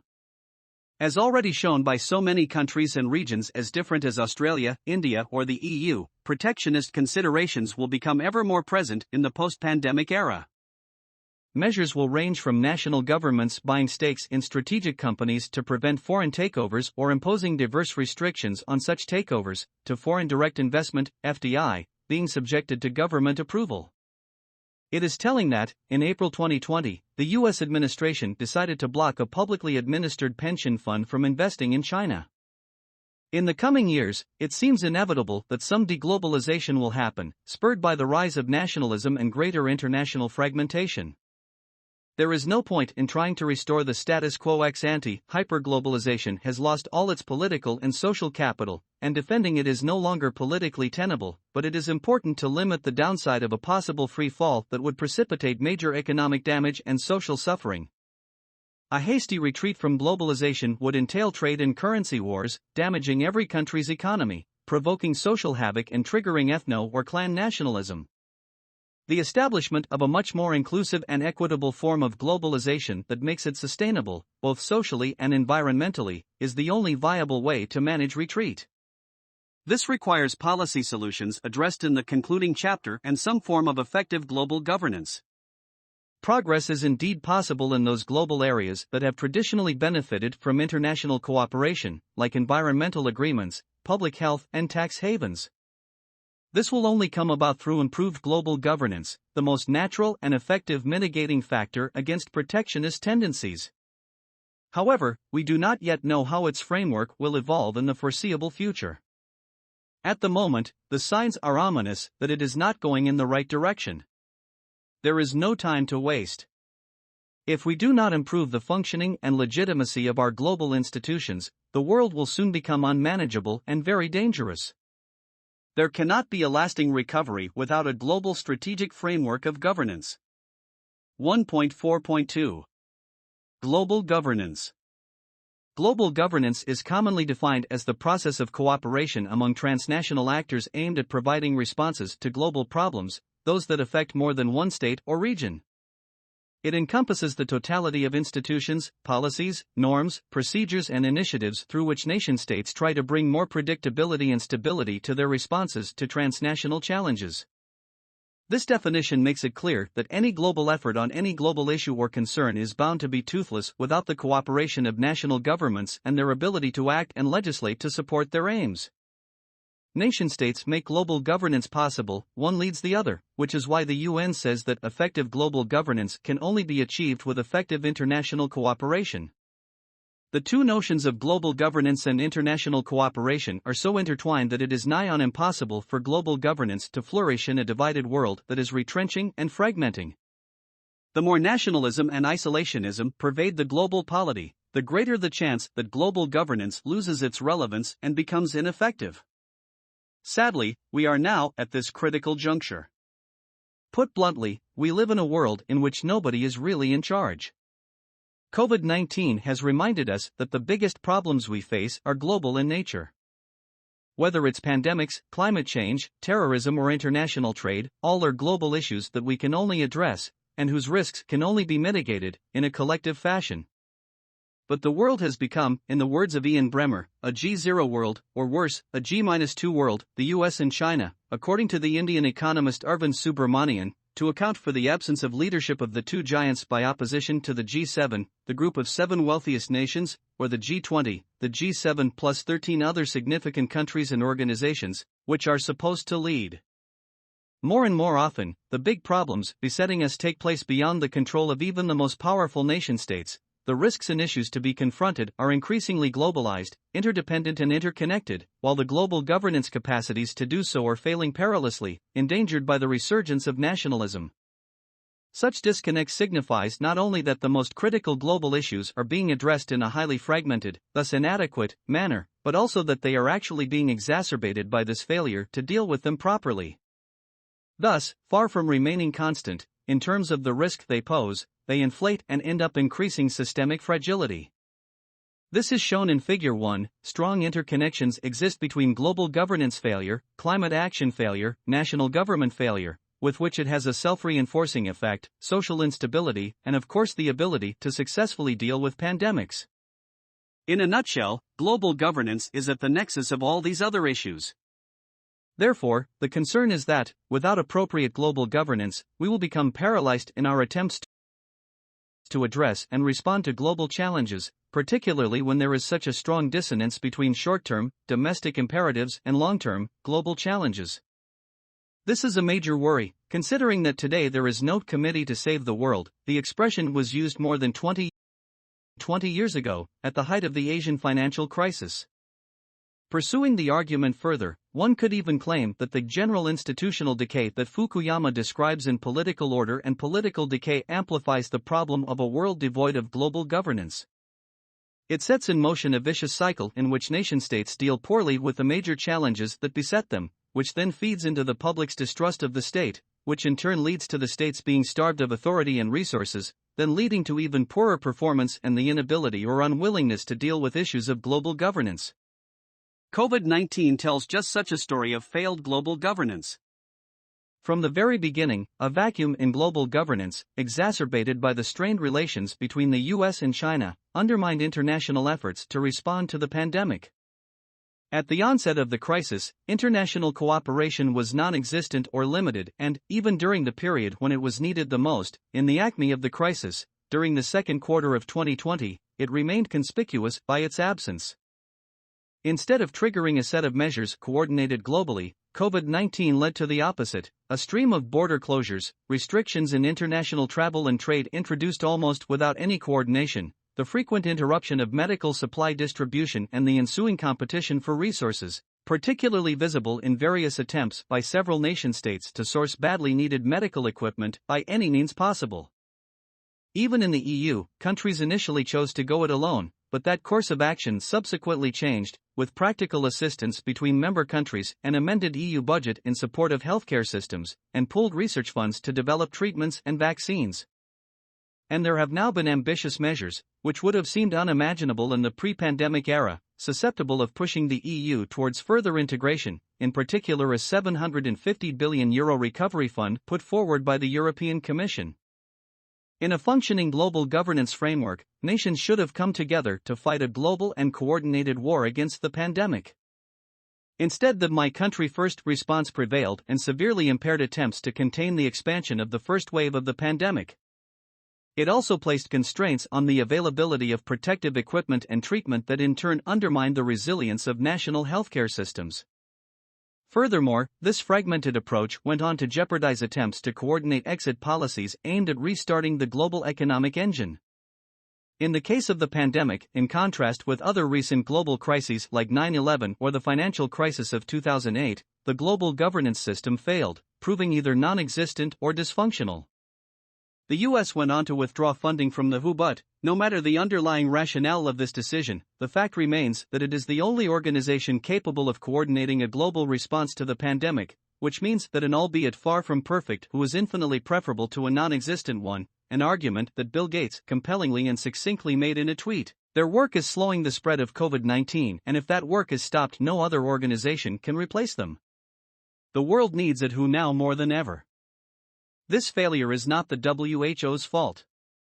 The UN agency is merely the symptom, not the cause, of global governance failure.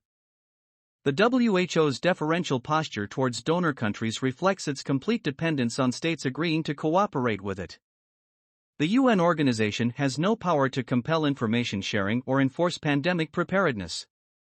Like other similar UN agencies, for example on human rights or climate change, the WHO is saddled with limited and dwindling resources. In 2018, it had an annual budget of $4.2 billion, minuscule in comparison to any health budget around the world. In addition, it is at the perpetual mercy of member states and has effectively no tools at its disposal to directly monitor outbreaks, coordinate pandemic planning, or ensure effective preparedness implementation at the country level, let alone allocate resources to those countries most in need. This dysfunctionality is symptomatic of a broken global governance system, and the jury is out as to whether existing global governance configurations like the UN and the WHO can be repurposed to address today's global risks. For the time being, the bottom line is this: in the face of such a vacuum in global governance, only nation-states are cohesive enough to be capable of taking collective decisions, but this model doesn't work in the case of world risks that require concerted global decisions. The world will be a very dangerous place if we do not fix multilateral institutions. Global coordination will be even more necessary in the aftermath of the epidemiological crisis, for it is inconceivable that the global economy could restart without sustained international cooperation. Without it, we'll be heading towards a poorer, meaner, and smaller world. 1.4.3 The growing rivalry between China and the US. In the post-pandemic era, COVID-19 might be remembered as the turning point that ushered in a new type of Cold War between China and the US. The two words new type matter considerably. Unlike the Soviet Union, China is not seeking to impose its ideology around the world. Prior to the pandemic, tensions between the two dominant powers were already building up in many different domains: trade, property rights, military bases in the South China Sea, and tech and investment in strategic industries in particular. But after 40 years of strategic engagement, the US and China now seem unable to bridge the ideological and political divides that separate them. Far from uniting the two geopolitical giants, the pandemic did the exact opposite by exacerbating their rivalry and intensifying competition between them. Most analysts would concur that, during the COVID-19 crisis, the political and ideological fracture between the two giants grew. According to Wang Jiasai, a renowned Chinese scholar and dean of the School of International Studies at Peking University, the fallout from the pandemic has pushed China-US relations to their worst level since 1979, when formal ties were established. In his opinion, the bilateral economic and technological decoupling is already irreversible, and it could go as far as the global system breaking into two parts. Wang Huiyao, president of the Center for China and Globalization in Beijing. Even public figures have expressed publicly their concern. In an article published in June 2020, Lee Hsien Loong, Prime Minister of Singapore, warned against the perils of confrontation between the US and China, which, in his own words, raises profound questions about Asia's future and the shape of the emerging international order. He added that Southeast Asian countries, including Singapore, are especially concerned, as they live at the intersection of the interests of various major powers and must avoid being caught in the middle or forced into invidious choices. Views, of course, differ radically on which country is right or going to come out on top by benefiting from the perceived weaknesses and fragilities of the other. But it is essential to contextualize them. There isn't a right view and a wrong view, but different and often diverging interpretations that frequently correlate with the origin, culture, and personal history of those who profess them. Pursuing further the quantum world metaphor mentioned earlier, it could be inferred from quantum physics that objective reality does not exist. We think that observation and measurement define an objective opinion, but the micro-world of atoms and particles, like the macro-world of geopolitics, is governed by the strange rules of quantum mechanics in which two different observers are entitled to their own opinions. This is called a superposition. Particles can be in several places or states at once. In the world of international affairs, if two different observers are entitled to their own opinions, that makes them subjective, but no less real and no less valid. If an observer can only make sense of the reality through different idiosyncratic lenses, this forces us to rethink our notion of objectivity. It is evident that the representation of reality depends on the position of the observer. In that sense, a Chinese view and a US view can coexist, together with multiple other views along that continuum, all of them real. To a considerable extent and for understandable reasons, the Chinese view of the world and its place in it is influenced by the humiliations suffered during the First Opium War in 1840 and the subsequent invasion in 1900 when the Eight-Nation Alliance looted Beijing and other Chinese cities before demanding compensation. Conversely, how the US views the world and its place in it is largely based on the values and principles that have shaped American public life since the country's founding. These have determined both its preeminent world position and its unique attractiveness for many immigrants for 250 years.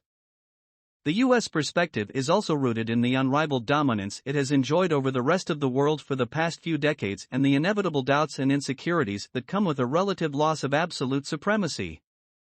For understandable reasons, both China and the US have a rich history. China's goes back 5,000 years, of which they are proud, leading them, as Kishore Mahbubani observed, to overestimate their own strengths and underestimate the strengths of the other.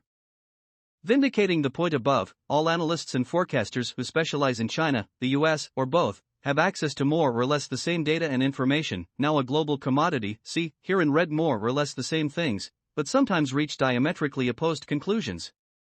Some see the US as the ultimate winner, others argue that China has already won, and a third group states that there'll be no winners. Let's briefly review each of their arguments in turn. China as a winner. The argument of those who claim that the pandemic crisis has benefited China while exposing the weaknesses of the US is threefold. It has made the American strength as the world's most prominent military power irrelevant in the face of an invisible and microscopic enemy. In the words of the American academic who coined the expression, it hurt the US soft power because of the incompetence of its response. An important caveat: the issue of whether a public response to COVID-19 was competent or incompetent has given rise to a myriad of opinions and provoked much disagreement. Yet, it remains difficult to pass judgment. In the US, for example, the policy response was to a large extent the responsibility of states and even cities. Hence, in effect, there was no national US policy response as such. What we are discussing here are subjective opinions that shaped public attitudes. It has exposed aspects of American society that some may find shocking, like the deep inequalities in the face of the outbreak, the lack of universal medical coverage, and the issue of systemic racism raised by the Black Lives Matter movement. All these prompted Kishore Mahbubani, an influential analyst of the rivalry that opposes the US and China, to argue that COVID-19 has reversed the roles of both countries in terms of dealing with disasters and supporting others. While in the past the US was always the first to arrive with aid where assistance was needed, like on December 26, 2004 when a major tsunami hit Indonesia, this role now belongs to China, he says. In March 2020, China sent to Italy 31 tons of medical equipment, ventilators, masks and protective suits that the EU could not provide. In his opinion, the 6 billion people who compose the rest of the world and live in 191 countries have already begun preparing themselves for the US-China geopolitical contest. Mahbubani says that it is their choices that will determine who wins the rivalry contest and that these will be based on the cold calculus of reason to work out cost-benefit analyses of what both the US and China have to offer them. Sentiments may not play much of a role because all these countries will base their choice on which, the US or China, will at the end of the day improve their citizens' living conditions, but a vast majority of them do not want to be caught in a geopolitical zero-sum game and would prefer to keep all their options open, i.e. not to be forced to choose between the US and China. However, as the example of Huawei has shown, even traditional US allies like France, Germany, and the UK are being pressured by the US to do so. The decisions that countries make when facing such a stark choice will ultimately determine who emerges as the winner in the growing rivalry between the US and China. The US as a winner. In the camp of America as the ultimate winner, arguments are centered on the inherent strengths of the US as well as the perceived structural weaknesses of China. The US as a winner proponents think it is premature to call for an abrupt end of US supremacy in the post-pandemic era and offer the following argument: the country may be declining in relative terms, but it is still a formidable hegemon in absolute terms and continues to possess a considerable amount of soft power. Its appeal as a global destination may be waning somehow, but it nonetheless remains strong, as shown by the success of American universities abroad and the appeal of its cultural industry. In addition, the dollar's domination as a global currency used in trade and perceived as a safe haven remains largely unchallenged for the moment. This translates into considerable geopolitical power, enabling the US authorities to exclude companies and even countries, like Iran or Venezuela, from the dollar system.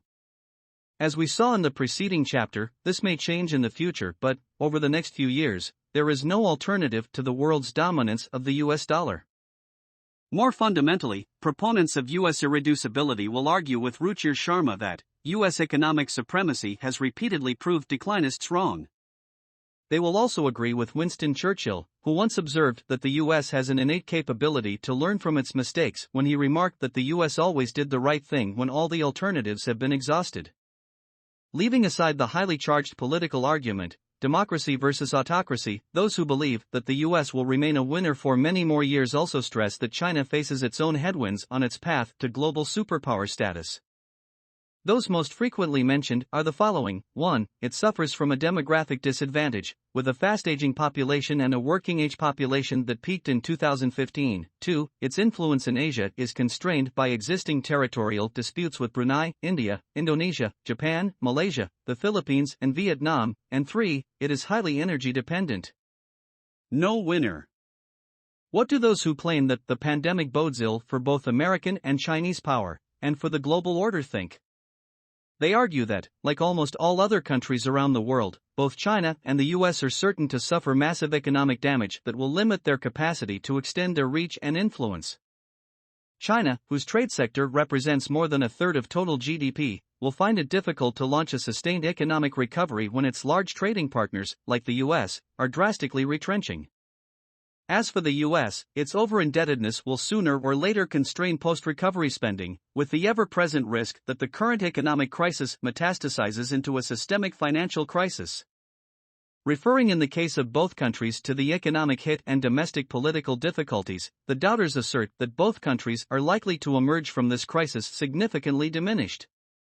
Neither a new Pax Sinica nor a renewed Pax Americana will rise from the ruins. Rather, both powers will be weakened, at home and abroad. An underlying reason for the no-winner argument is an intriguing idea put forward by several academics, most notably Neil Ferguson. Essentially, it says that the corona crisis has exposed the failure of superpowers like the US and China by highlighting the success of small states. In the words of Ferguson, the real lesson here is not that the US is finished and China is going to be the dominant power of the 21st century. I think the reality is that all the superpowers, the United States, the People's Republic of China and the European Union, have been exposed as highly dysfunctional. Being big, as the proponents of this idea argue, entails diseconomies of scale. Countries or empires have grown so large as to reach a threshold beyond which they cannot effectively govern themselves. This in turn is the reason why small economies like Singapore, Iceland, South Korea and Israel seem to have done better than the US in containing the pandemic and dealing with it. Predicting is a guessing game for fools. The simple truth is that nobody can tell with any degree of reasonable confidence or certainty how the rivalry between the US and China will evolve, apart from saying that it will inevitably grow. The pandemic has exacerbated the rivalry that opposes the incumbent and the emerging power. The US has stumbled in the pandemic crisis and its influence has waned. Meanwhile, China may be trying to benefit from the crisis by expanding its reach abroad. We know very little about what the future holds in terms of strategic competition between China and the US. It will oscillate between two extremes, a contained and manageable deterioration tempered by business interests at one end of the spectrum, to permanent and all-out hostility at the other. 1.4.4 Fragile and failing states. The boundaries between state fragility, a failing state and a failed one are fluid and tenuous. In today's complex and adaptive world, the principle of nonlinearity means that suddenly a fragile state can turn into a failed state and that, conversely, a failed state can see its situation improve with equal celerity thanks to the intermediation of international organizations or even an infusion of foreign capital. In the coming years, as the pandemic inflicts hardship globally, it is most likely that the dynamic will only go one way for the world's poorest and most fragile countries, from bad to worse. In short, many states that exhibit characteristics of fragility risk failing. State fragility remains one of the most critical global challenges, particularly prevalent in Africa. Its causes are multiple and intertwined. They range from economic disparity, social issues, political corruption and inefficiencies, to external or internal conflicts and natural disasters. Today, it is estimated that around 1.8 to 2 billion people lived in fragile states, a number that will certainly increase in the post-pandemic era because fragile countries are particularly vulnerable to an outbreak of COVID-19. The very essence of their fragility, weak state capacity and the associated inability to ensure the fundamental functions of basic public services and security, makes them less able to cope with the virus. The situation is even worse in failing and failed states that are almost always victims of extreme poverty and fractious violence and, as such, can barely or no longer perform basic public functions like education, security or governance. Within their power vacuum, helpless people fall victim to competing factions and crime, often compelling the UN or a neighboring state, not always well-intentioned, to intervene to prevent a humanitarian disaster. For many such states, the pandemic will be the exogenous shock that forces them to fail and fall even further. For all these reasons, it is almost a tautology to state that the damage inflicted by the pandemic to fragile and failing states will be much deeper and longer lasting than in the richer and most developed economies. It will devastate some of the world's most vulnerable communities. In many cases, economic disaster will trigger some form of political instability and outbreaks of violence because the world's poorest countries will suffer from two predicaments. First, the breakdown in trade and supply chains caused by the pandemic will provoke immediate devastation like no remittances or increased hunger, and, second, further down the line, they will endure a prolonged and severe loss of employment and income. This is the reason why the global outbreak has such potential to wreak havoc in the world's poorest countries. It is there that economic decline will have an even more immediate effect on societies. Across large swaths of sub-Saharan Africa, in particular, but also in parts of Asia and Latin America, millions depend on a meager daily income to feed their families. Any lockdown or health crisis caused by the coronavirus could rapidly create widespread desperation and disorder, potentially triggering massive unrest with global knock-on effects. The implications will be particularly damaging for all those countries caught in the midst of a conflict. For them, the pandemic will inevitably disrupt humanitarian assistance and aid flows. It will also limit peace operations and postpone diplomatic efforts to bring the conflicts to an end. Geopolitical shocks have a propensity to take observers by surprise, with ripple and knock-on effects that create second, third and more order consequences, but currently where are the risks most apparent? All commodity countries are at risk, Norway and a few others do not qualify. At the time of writing, they are being hit particularly hard by the collapse in energy and commodity prices that are exacerbating the problems posed by the pandemic and all the other issues with which they conflate: unemployment, inflation, inadequate health systems, and, of course, poverty. For rich and relatively developed energy-dependent economies like the Russian Federation and Saudi Arabia, the collapse of oil prices only represents a considerable economic blow, putting strained budgets and foreign exchange reserves under strain, and posing acute medium and long-term risks. But for lower-income countries like South Sudan, where oil accounts for the quasi-totality of exports, 99%, the blow could simply be devastating. This is true for many other fragile commodity countries. Outright collapse is not an outlandish scenario for petrostates like Ecuador or Venezuela, where the virus could overwhelm the country's few functioning hospitals very quickly. Meanwhile, in Iran, U.S. sanctions are compounding the problems associated with the high rate of COVID-19 infection. Particularly at risk now are many countries in the Middle East and Maghreb, where the economic pain was increasingly apparent before the pandemic and with restless, youthful populations and rampant unemployment. The triple blow of COVID-19, the collapse in oil prices, for some, and the freeze in tourism, a vital source of employment and foreign currency earnings, could trigger a wave of massive anti-government demonstrations reminiscent of the Arab Spring in 2011. In an ominous sign, at the end of April 2020 and in the midst of the lockdown, riots over joblessness concerns and soaring poverty took place in Lebanon. The pandemic has brought the issue of food security back with a vengeance, and in many countries it could entail a humanitarian and food crisis catastrophe. Officials from the UN Food and Agriculture Organization predict that the number of people suffering from acute food insecurity could double in 2020 to 265 million.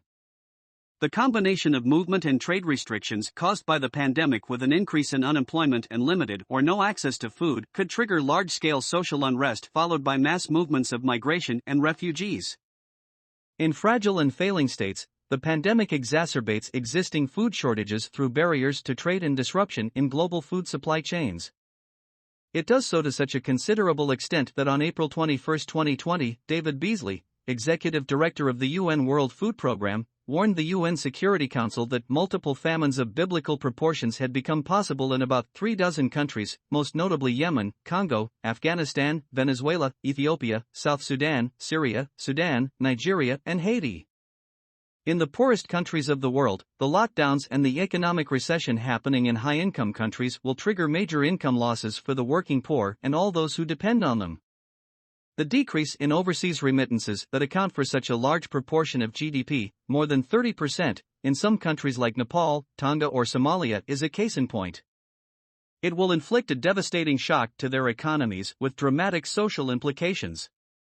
According to the World Bank, the impact of lockdowns and the ensuing economic hibernation that happened in so many countries around the world will cause a 20% decline in remittance to low and middle-income countries, from a $554 billion last year to $445 billion in 2020.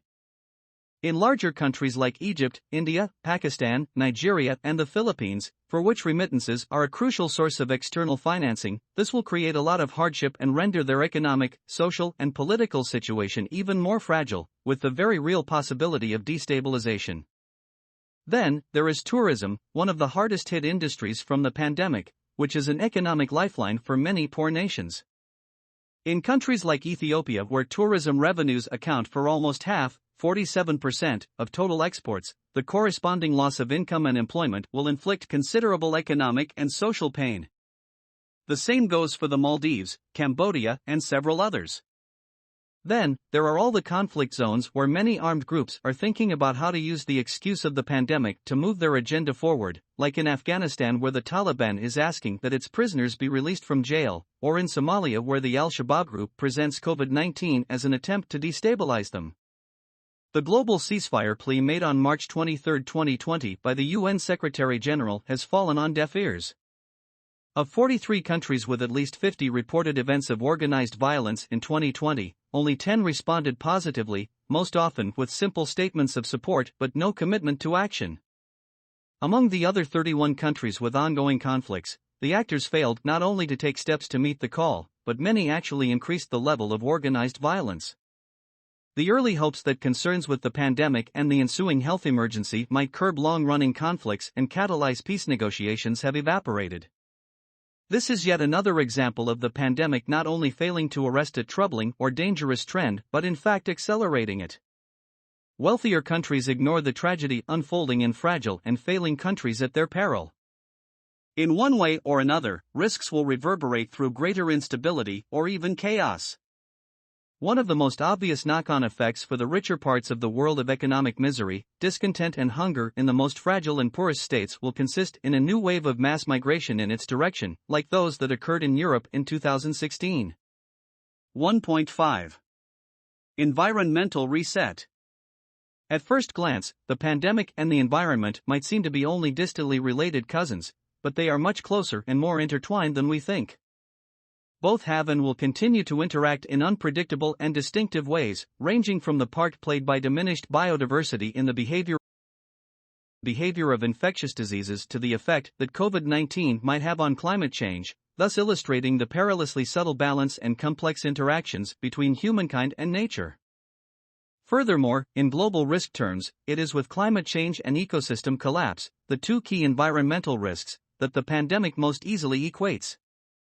The three represent, by nature and to varying degrees, existential threats to humankind, and we could argue that COVID-19 has already given us a glimpse, or foretaste, of what a full-fledged climate crisis and ecosystem collapse could entail from an economic perspective, combined demand and supply shocks, and disruption to trade and supply chains with ripple and knock-on effects that amplify risks, and in some cases opportunities, in the other macro categories, geopolitics, societal issues, and technology.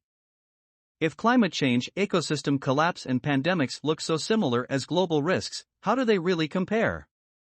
They possess many common attributes while displaying strong dissimilarities.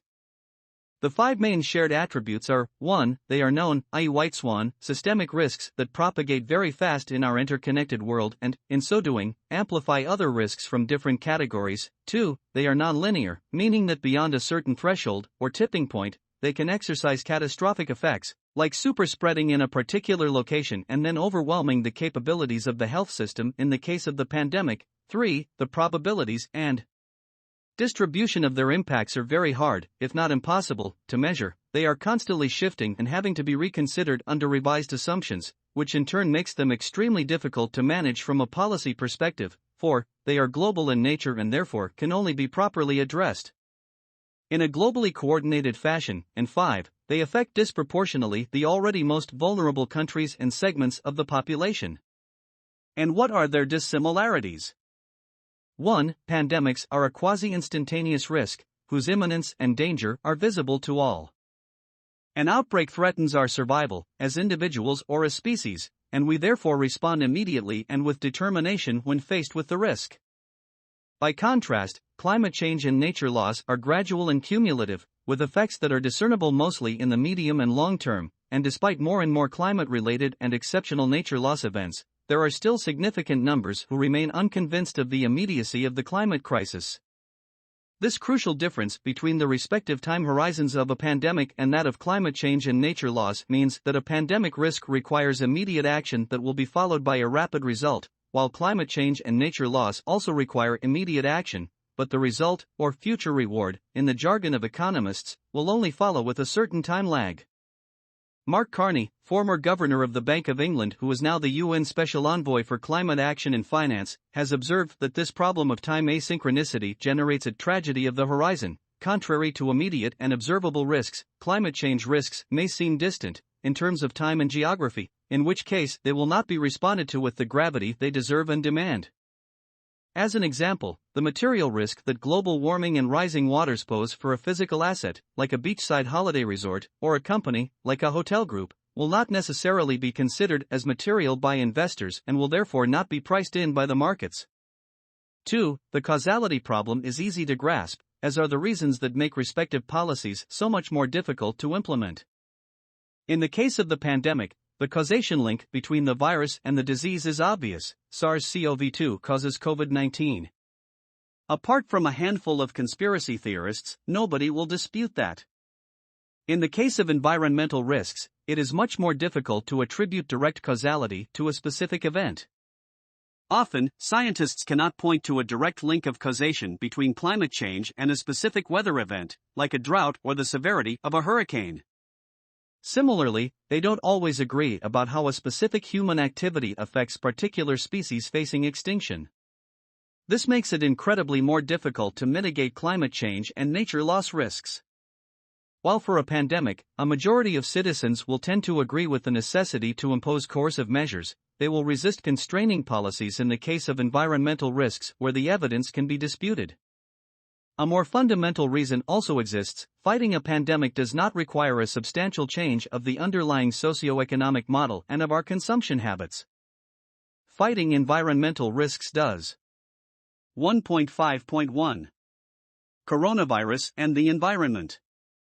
1.5.1.1 Nature and zoonotic diseases. Zoonotic diseases are those that spread from animals to humans. Most experts and conservationists agree that they have drastically increased in recent years, particularly because of deforestation, a phenomenon also linked to an increase in carbon dioxide emissions, which augments the risk of close human-animal interaction and contamination.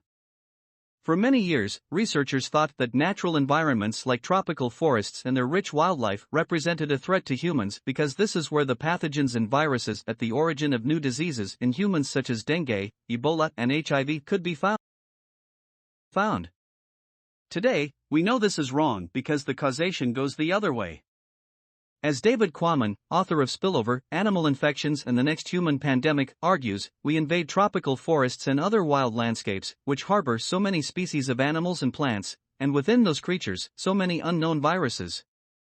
We cut the trees, we kill the animals or cage them and send them to markets.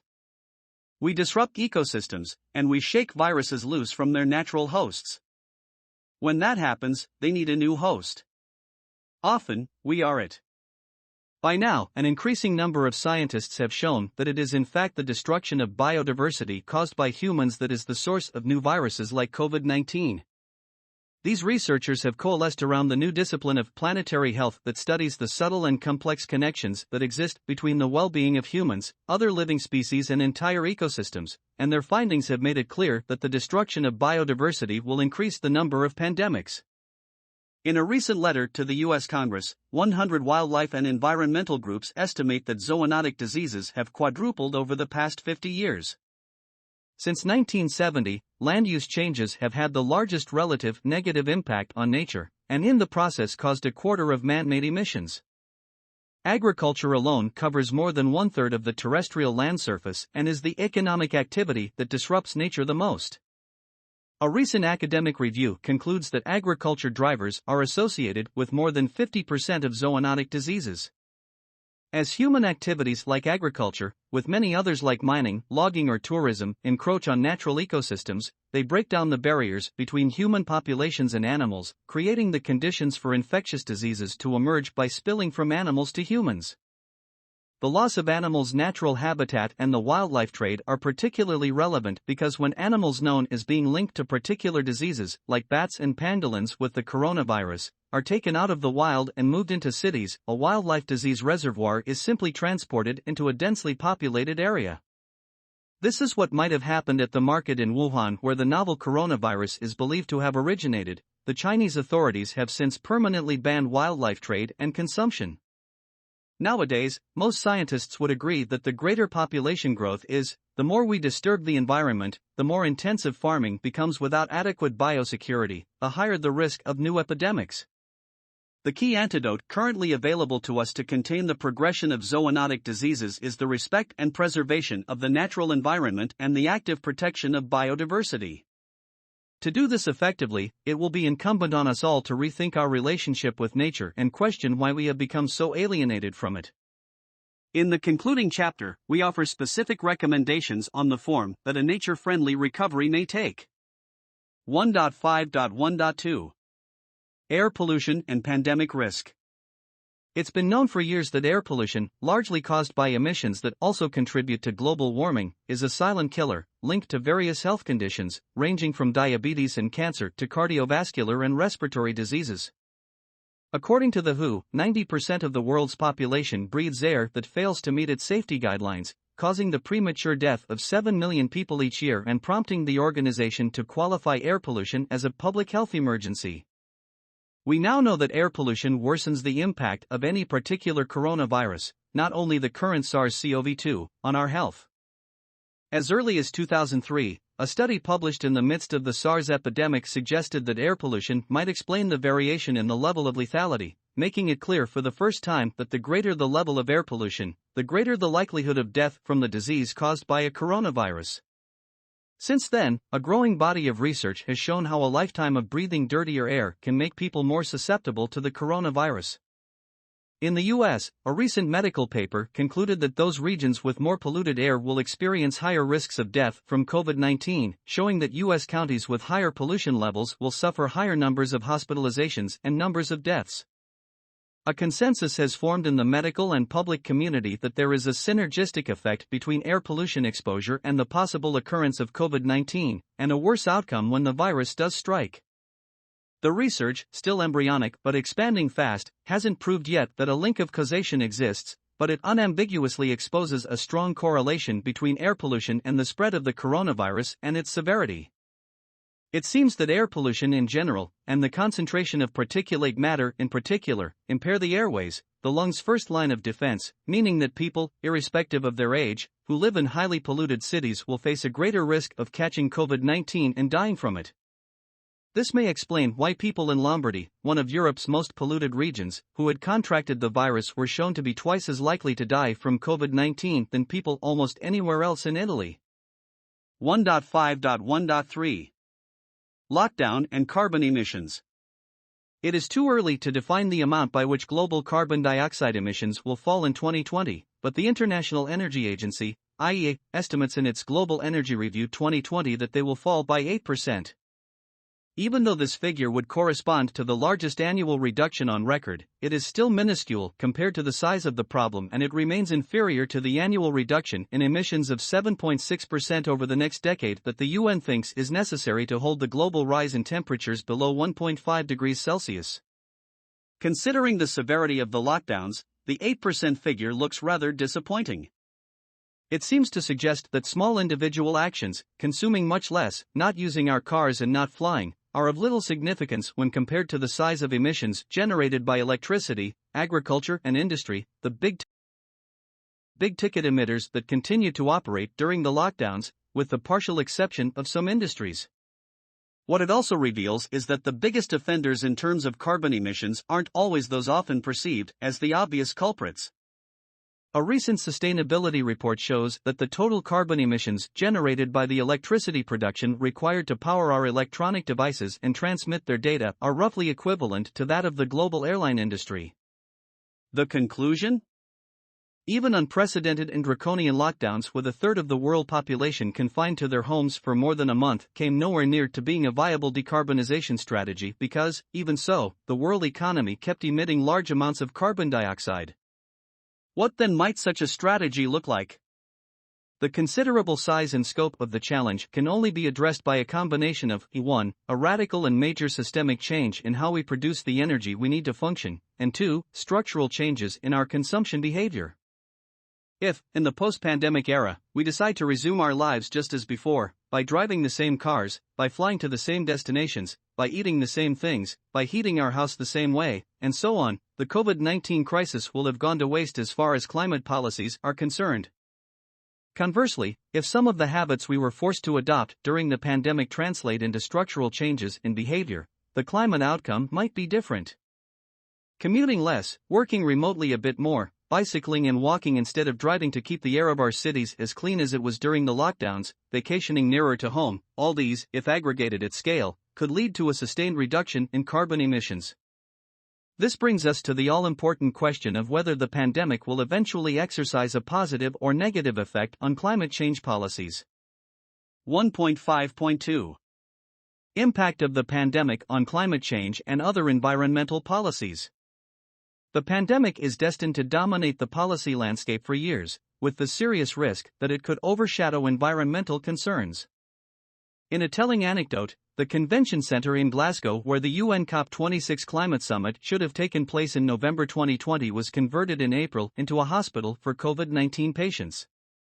Already, climate negotiations have been delayed and policy initiatives postponed, nourishing the narrative that, for a long while, governmental leaders will only be paying attention to the multifaceted range of immediate problems created by the pandemic crisis. Another narrative has also emerged, elaborated by some national leaders, senior business executives, and prominent opinion makers. It runs along these lines that the COVID-19 crisis cannot go to waste and that now is the time to enact sustainable environmental policies. In reality, what happens with the fight against climate change in the post-pandemic era could go in two opposite directions. The first corresponds to the narrative above. The economic consequences of the pandemic are so painful, difficult to address, and complex to implement that most governments around the world may decide to temporarily put aside concerns about global warming to focus on the economic recovery. If such is the case, policy decisions will support and stimulate fossil fuel-heavy and carbon-emitting industries by subsidizing them. They will also roll back stringent environmental standards seen as a stumbling block on the road to rapid economic recovery and will encourage companies and consumers to produce and consume as much stuff as possible. The second is spurred by a different narrative, in which businesses and governments are emboldened by a new social conscience among large segments of the general population that life can be different, and is pushed by activists. The moment must be seized to take advantage of this unique window of opportunity to redesign a more sustainable economy for the greater good of our societies. Let's examine both divergent possible outcomes in more detail. Needless to say, they are country and region, EU, dependent. No two countries will adopt the same policies nor move at the same speed, but, ultimately, they should all embrace the direction of the less carbon-intensive trend. Three key reasons could explain why this is not a given and why the focus on the environment could fade when the pandemic starts retreating. 1. Governments could decide that it is in the best collective interest to pursue growth at any cost in order to cushion the impact on unemployment. 2. Companies will be under such pressure to increase revenues that sustainability in general and climate considerations in particular will become secondary. 3. Low oil prices, if sustained, which is likely, could encourage both consumers and businesses to rely even more on carbon-intensive energy. These three reasons are cogent enough to make them compelling, but there are others that might just succeed in pushing the trend in the other direction. In particular could succeed in making the world cleaner and more sustainable. 1. Enlightened leadership. Some leaders and decision-makers who were already at the forefront of the fight against climate change may want to take advantage of the shock inflicted by the pandemic to implement long-lasting and wider environmental changes. They will, in effect, make good use of the pandemic by not letting the crisis go to waste. The exhortation of different leaders ranging from HRH the Prince of Wales to Andrew Cuomo to build it back better goes in that direction. So does a dual declaration made by the IEA with Dan Jorgensen, Minister for Climate, Energy and Utilities of Denmark, suggesting that clean energy transitions could help kickstart economies. Around the world, leaders are getting ready now, drawing up massive economic stimulus packages. Some of these plans will provide short-term boosts, others will shape infrastructure for decades to come. We believe that by making clean energy an integral part of their plans, governments can deliver jobs and economic growth while also ensuring that their energy systems are modernized, more resilient, and less polluting. Governments led by enlightened leaders will make their stimulus packages conditional upon green commitments. They will, for example, provide more generous financial conditions for companies with low-carbon business models. 2. Risk awareness. The pandemic played the role of a great risk awakening, making us much more aware of the risks we collectively face and reminding us that our world is tightly interconnected. COVID-19 made it clear that we ignore science and expertise at our peril, and that the consequences of our collective actions can be considerable. Hopefully, some of these lessons that offer us a better understanding of what an existential risk really means and entails will now be transferred to climate risks. As Nicholas Stern, chair of the Grantham Research Institute on Climate Change and the Environment, stated, "What we have seen from all of this is that we can make changes. We have to recognize there will be other pandemics and be better prepared. But, we must also recognize that climate change is a deeper and bigger threat that doesn't go away, and is just as urgent." Having worried for months about the pandemic and its effect on our lungs, we'll become obsessed about clean air. During the lockdowns, a significant number of us saw and smelled for ourselves the benefits of reduced air pollution, possibly prompting a collective realization that we just have a few years to address the worst consequences of global warming and climate change. If this is the case, societal, collective, and individual changes will follow. 3. Change in behavior. As a consequence of the point above, societal attitudes and demands may evolve towards greater sustainability to a greater degree than commonly assumed. Our consumption patterns changed dramatically during the lockdowns by forcing us to focus on the essential and giving us no choice but to adopt greener living. This may last, prompting us to disregard everything that we do not really need, and putting into motion a virtuous circle for the environment. Likewise, we may decide that working from home, when possible, is good for both the environment and our individual well-being. Commuting is a destroyer of well-being. The longer it is, the more detrimental it becomes to our physical and mental health. These structural changes in how we work, consume and invest may take a little while before they become widespread enough to make a real difference, but, as we argued before, what matters is the direction and the strength of the trend. The poet and philosopher Lao Tzu was right in saying, "A journey of 1,000 miles begins with a single step." We are just at the beginning of a long and painful recovery, and, for many of us, thinking about sustainability may seem like a luxury, but when things start to improve, we'll collectively remember that a relation of causality exists between air pollution and COVID-19. Then sustainability will cease to be secondary and climate change, so closely correlated with air pollution, will move to the forefront of our preoccupations. What social scientists call behavioral contagion, the way in which attitudes, ideas, and behavior spread throughout the population, might then work its magic. 4. Activism. Some analysts ventured that the pandemic would provoke the obsolescence of activism, but the exact opposite may well prove to be true. According to a group of American and European academics, the coronavirus has emboldened the motivation for change and triggered new tools and strategies in terms of social activism. Over the course of just several weeks, this group of researchers collected data on various forms of social activism and identified almost 100 distinct methods of nonviolent action, including physical, virtual, and hybrid actions. Their conclusion: emergencies often prove to be the forge in which new ideas and opportunities are hammered out. While it is impossible to predict what the long-term effects of such growing skill and awareness may be, it's clear that people power has not diminished. Instead, movements around the world are adapting to remote organizing, building their bases, sharpening their messaging, and planning strategies for what comes next. If their assessment is correct, social activism, repressed by necessity during the lockdowns and their various measures of physical and social distancing, may re-emerge with renewed vigor once the periods of confinement are over. Emboldened by what they saw during the lockdowns, no air pollution, climate activists will redouble their efforts, imposing further pressure on companies and investors. As we will see in Chapter 2, investors' activism will also be a force to be reckoned with. It will strengthen the cause of social activists by adding an extra and powerful dimension to it. Let's imagine the following situation to illustrate the point. A group of green activists could demonstrate in front of a coal-fired power plant to demand greater enforcement of pollution regulations, while a group of investors does the same in the boardroom by depriving the plant access to capital. Across the four reasons, scattered factual evidence gives us hope that the green trend will eventually prevail. It comes from different domains but converges towards the conclusion that the future could be greener than we commonly assume. To corroborate this conviction, four observations intersect with the four reasons provided. 1. In June 2020, BP, one of the world's oil and gas supermajors, slashed the value of its assets by $17.5 billion, having come to the conclusion that the pandemic will accelerate a global shift towards cleaner forms of energy. Other energy companies are about to make a similar move. In the same spirit, major global companies like Microsoft have committed to becoming carbon negative by 2030. 2.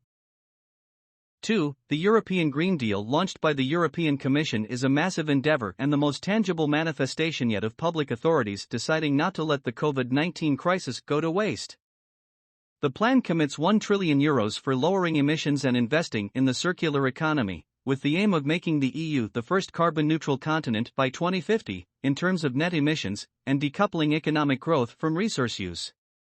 3. Various international surveys show that a large majority of citizens around the world want the economic recovery from the corona crisis to prioritize climate change. In the countries that compose the G20, a sizable majority of 65% of citizens support a green recovery. Some cities like Seoul are furthering their commitment to climate and environment policies by implementing their own Green New Deal, framed as one way to mitigate the pandemic fallout. The direction of the trend is clear, but, ultimately, systemic change will come from policymakers and business leaders willing to take advantage of COVID stimulus packages to kickstart the nature-positive economy. This will not only be about public investments. The key to crowding private capital into new sources of nature-positive economic value will be to shift key policy levers and public finance incentives as part of a wider economic reset. There is a strong case for acting more forcefully on spatial planning and land use regulations, public finance and subsidy reform, innovation policies that help to drive expansion and deployment in addition to R&D, blended finance and better measurement of natural capital as a key economic asset. Many governments are starting to act, but much more is needed to tip the system towards a nature-positive new norm and make a majority of people all over the world realize this is not only an imperious necessity but also a considerable opportunity. A policy paper prepared by Systemic in collaboration with the World Economic Forum estimates that building the nature-positive economy could represent more than $10 trillion per year by 2030, in terms of new economic opportunities as well as avoided economic costs. In the short term, deploying around $250 billion of stimulus funding could generate up to 37 million nature-positive jobs in a highly cost-effective manner. Resetting the environment should not be seen as a cost, but rather as an investment that will generate economic activity and employment opportunities. Hopefully, the threat from COVID-19 won't last. One day, it will be behind us. By contrast, the threat from climate change and its associated extreme weather events will be with us for the foreseeable future and beyond. The climate risk is unfolding more slowly than the pandemic did, but it will have even more severe consequences. To a great extent, its severity will depend on the policy response to the pandemic. Every measure destined to revive economic activity will have an immediate effect on how we live, but will also have an impact on carbon emissions that will in turn have an environmental impact across the globe and measured across generations. As we've argued in this book, these choices are ours to make. 1.6. Technological Reset. When it was published in 2016, the Fourth Industrial Revolution made the case that technology and digitization will revolutionize everything, making the overused and often ill-used adage "this time is different" apartment. Simply put, major technological innovations are on the brink of fueling momentous change throughout the world. In the 4 short years since, technological progress has moved impressively fast. AI is now all around us, from drones and voice recognition to virtual assistants and translation software. Our mobile devices have become a permanent and integral part of our personal and professional lives, helping us on many different fronts, anticipating our needs, listening to us and locating us, even when not asked to do so. Automation and robots are reconfiguring the way businesses operate with staggering speed and returns on scale inconceivable just a few years ago. Innovation in genetics, with synthetic biology now on the horizon, is also exciting, paving the way for developments in healthcare that are groundbreaking. Biotechnology still falls short of stopping, let alone preventing, a disease outbreak, but recent innovations have allowed the identification and sequencing of the coronavirus genome much faster than in the past, as well as the elaboration of more effective diagnostics. In addition, the most recent biotechnology techniques using RNA and DNA platforms make it possible to develop vaccines faster than ever. They might also help with the development of new bioengineered treatments. To sum up, the speed and breadth of the Fourth Industrial Revolution have been and continue to be remarkable. This chapter argues that the pandemic will accelerate innovation even more, catalyzing technological changes already underway, comparable to the exacerbation effect it has had on other underlying global and domestic issues, and turbocharging any digital business or the digital dimension of any business. It will also accentuate one of the greatest societal and individual challenges posed by tech: privacy. We will see how contact tracing has an unequaled capacity and a quasi-essential place in the armory needed to combat COVID-19, while at the same time being positioned to become an enabler of mass surveillance. 1.6.1 Accelerating the digital transformation. With the pandemic, the digital transformation that so many analysts have been referring to for years, without being exactly sure what it meant, has found its catalyst. One major effect of confinement will be the expansion and progression of the digital world in a decisive and often permanent manner. This is noticeable not only in its most mundane and anecdotal aspects, more online conversations, more streaming to entertain, more digital content in general, but also in terms of forcing more profound changes in how companies operate, something that is explored in more depth in the next chapter. In April 2020, several tech leaders observed how quickly and radically the necessities created by the health crisis had precipitated the adoption of a wide range of technologies. In the space of just 1 month, it appeared that many companies in terms of tech take-up fast-forwarded by several years. For the digitally savvy, this meant good things, while, for the others, a very poor outlook, sometimes catastrophically so. Satya Nadella, CEO of Microsoft, observed that social and physical distancing requirements created a remote everything, bringing forward the adoption of a wide range of technologies by 2 years, while Sundar Pichai, Google's CEO, marveled at the impressive leap in digital activity, forecasting its significant and lasting effect on sectors as different as online work, education, shopping, medicine, and entertainment.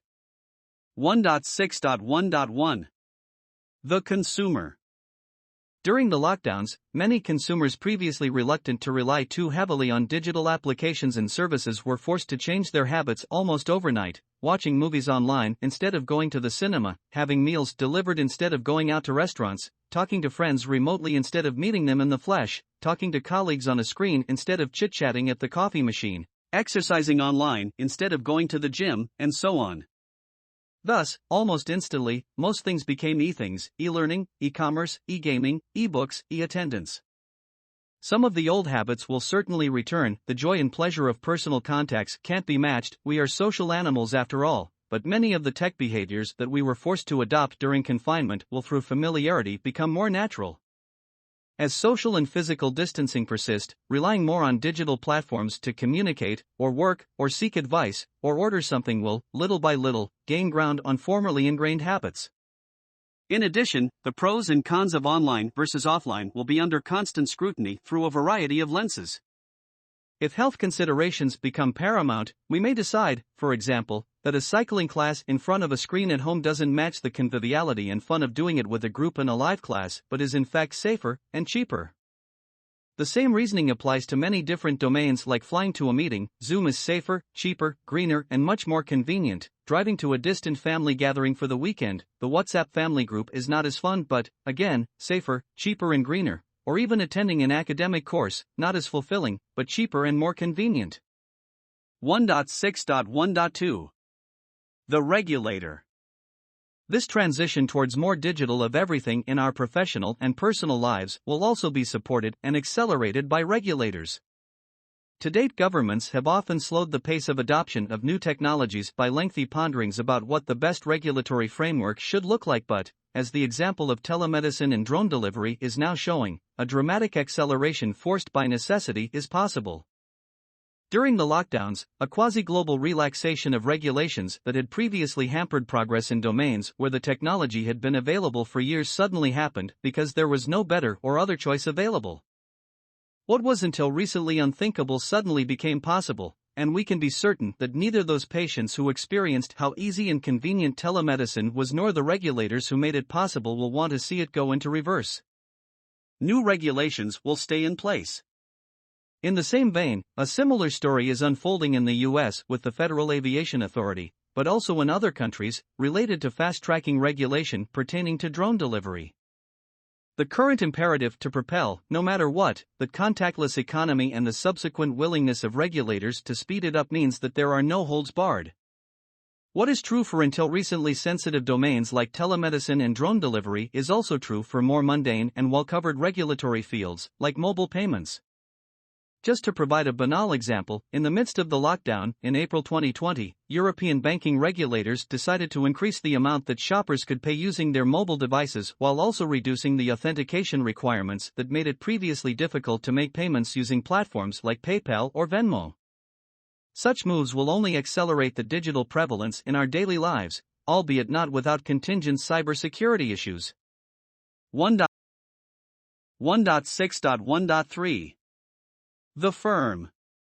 In one form or another, social and physical distancing measures are likely to persist after the pandemic itself subsides, justifying the decision in many companies from different industries to accelerate automation. After a while, the enduring concerns about technological unemployment will recede as societies emphasize the need to restructure the workplace in a way that minimizes close human contact. Indeed, automation technologies are particularly well suited to a world in which human beings can't get too close to each other or are willing to reduce their interactions. Our lingering and possibly lasting fear of being infected with a virus, COVID-19 or another, will thus speed the relentless march of automation, particularly in the fields most susceptible to automation. In 2016, two academics from Oxford University came to the conclusion that up to 86% of jobs in restaurants, 75% of jobs in retail and 59% of jobs in entertainment could be automatized by 2035. These three industries are among those the hardest hit by the pandemic and in which automating for reasons of hygiene and cleanliness will be a necessity that in turn will further accelerate the transition towards more tech and more digital. There is an additional phenomenon set to support the expansion of automation, when economic distancing might follow social distancing. As countries turn inward and global companies shorten their super-efficient but highly fragile supply chains, automation and robots that enable more local production, while keeping costs down, will be in great demand. The process of automation was set in motion many years ago, but the critical issue once again relates to the accelerating pace of change and transition. The pandemic will fast forward the adoption of automation in the workplace and the introduction of more robots in our personal and professional lives. From the onset of the lockdowns, it became apparent that robots and AI were a natural alternative when human labor was not available. Furthermore, they were used whenever possible to reduce the health risks to human employees. At a time when physical distancing became an obligation, robots were deployed in places as different as warehouses, supermarkets and hospitals in a broad range of activities, from shelf scanning, an area in which AI has made tremendous forays, to cleaning and of course robotic delivery, a soon-to-be important component of healthcare supply chains that will in turn lead to the contactless delivery of groceries and other essentials. As for many other technologies that were on the distant horizon in terms of adoption, like telemedicine, businesses, consumers and public authorities are now rushing to turbocharge the speed of adoption. In cities as varied as Hangzhou, Washington, D.C., and Tel Aviv, efforts are underway to move from pilot programs to large-scale operations capable of putting an army of delivery robots on the road and in the air. Chinese e-commerce giants like Alibaba and JD.com are confident that, in the coming 12 to 18 months, autonomous delivery could become widespread in China, much earlier than anticipated prior to the pandemic. Maximum attention is often focused on industrial robots as they are the most visible face of automation, but radical acceleration is also coming in workplace automation via software and machine learning. So-called robotic process automation, RPA, makes businesses more efficient by installing computer software that rivals and replaces the actions of a human worker. This can take multiple forms, ranging from Microsoft's finance group consolidating and simplifying disparate reports, tools, and content into an automated, role-based personalized portal, to an oil company installing software that sends pictures of a pipeline to an AI engine to compare the pictures with an existing database and alert the relevant employees to potential problems. In all cases, RPA helps to reduce the time spent compiling and validating data, and therefore cuts costs, at the expense of a likely increase in unemployment, as mentioned in the Economic Reset section. During the peak of the pandemic, RPA won its spurs by proving its efficiency at handling surges in volume, thus ratified. In the post-pandemic era, the process will be rolled out and fast-tracked. 2 examples prove this point. RPA solutions helped some hospitals to disseminate COVID-19 test results, saving nurses as much as 3 hours work per day.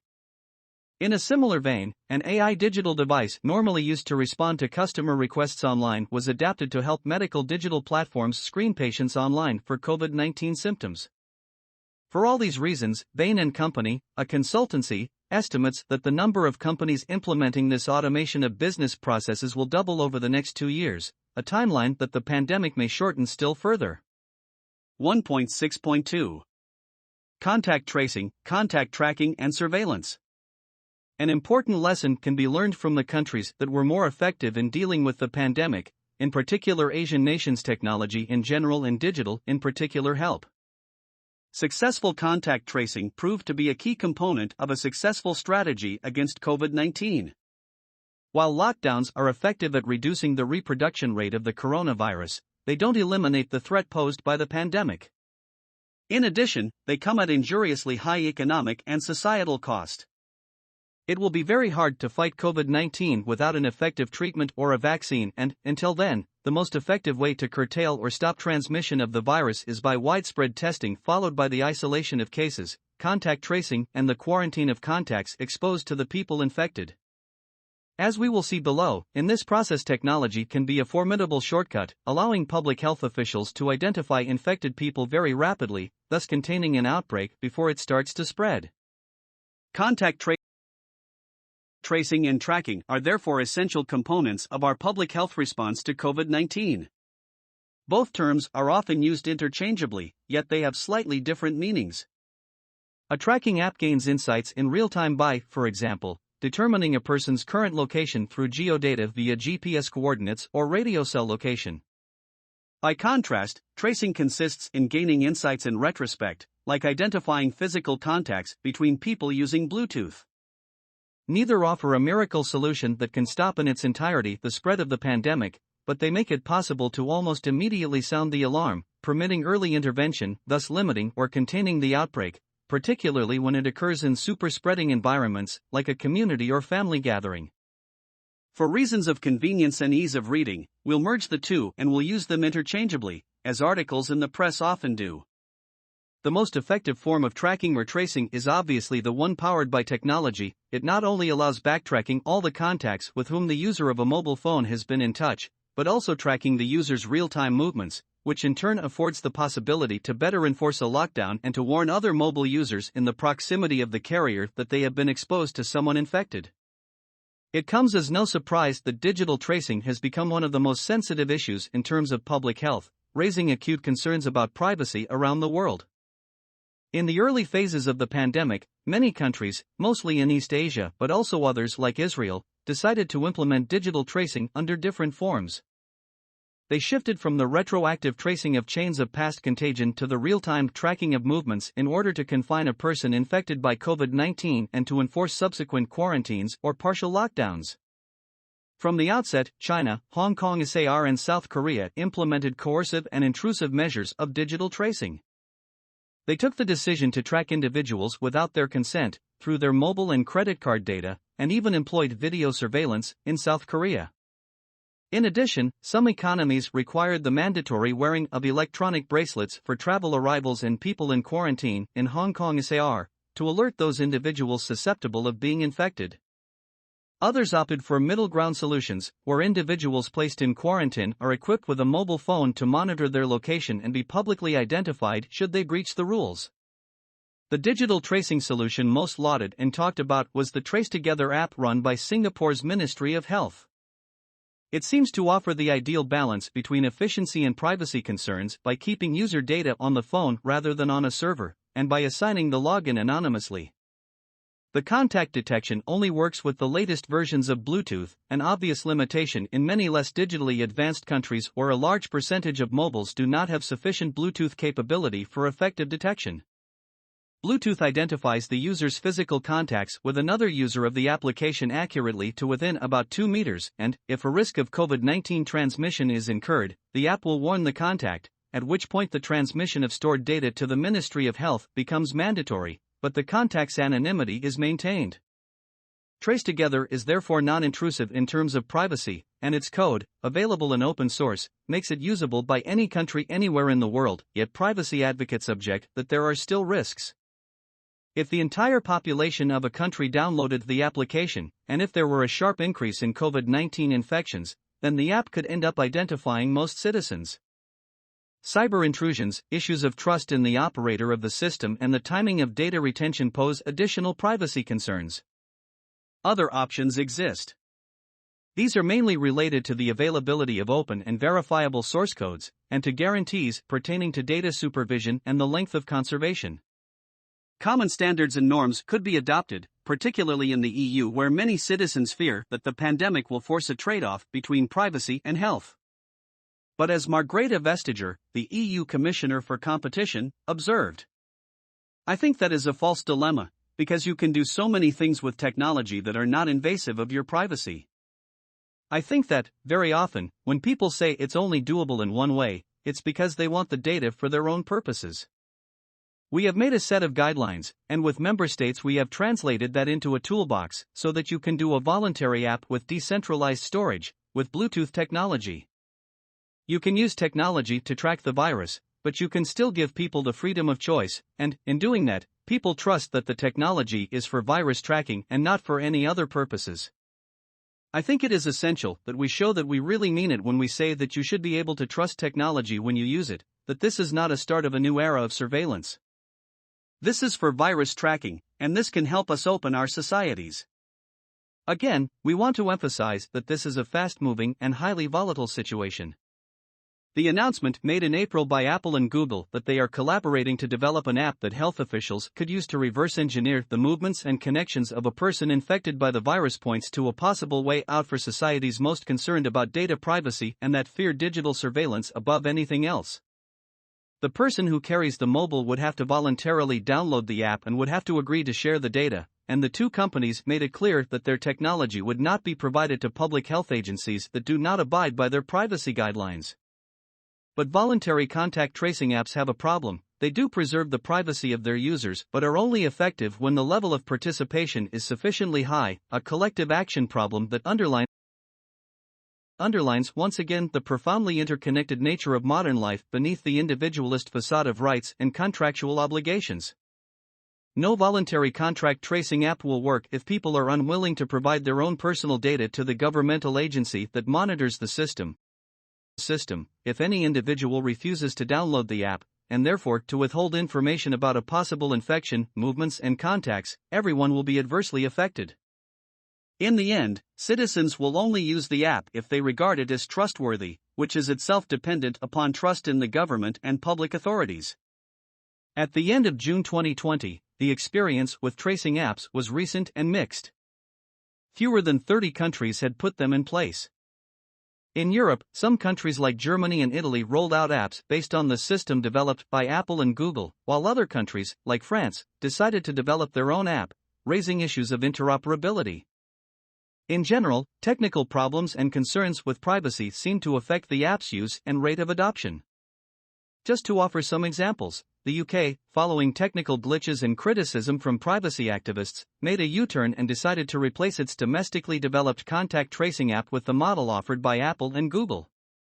Norway suspended the use of its app due to privacy concerns while, in France, just 3 weeks after being launched, the Stop COVID app had simply failed to take off, with a very low rate of adoption, 1.9 million people, followed by frequent decisions to uninstall it.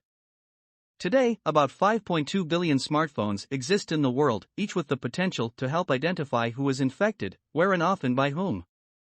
This unprecedented opportunity may explain why different surveys conducted in the US and Europe during their lockdowns indicated that a growing number of citizens seem to favor smartphone tracking from public authorities, within very specific boundaries.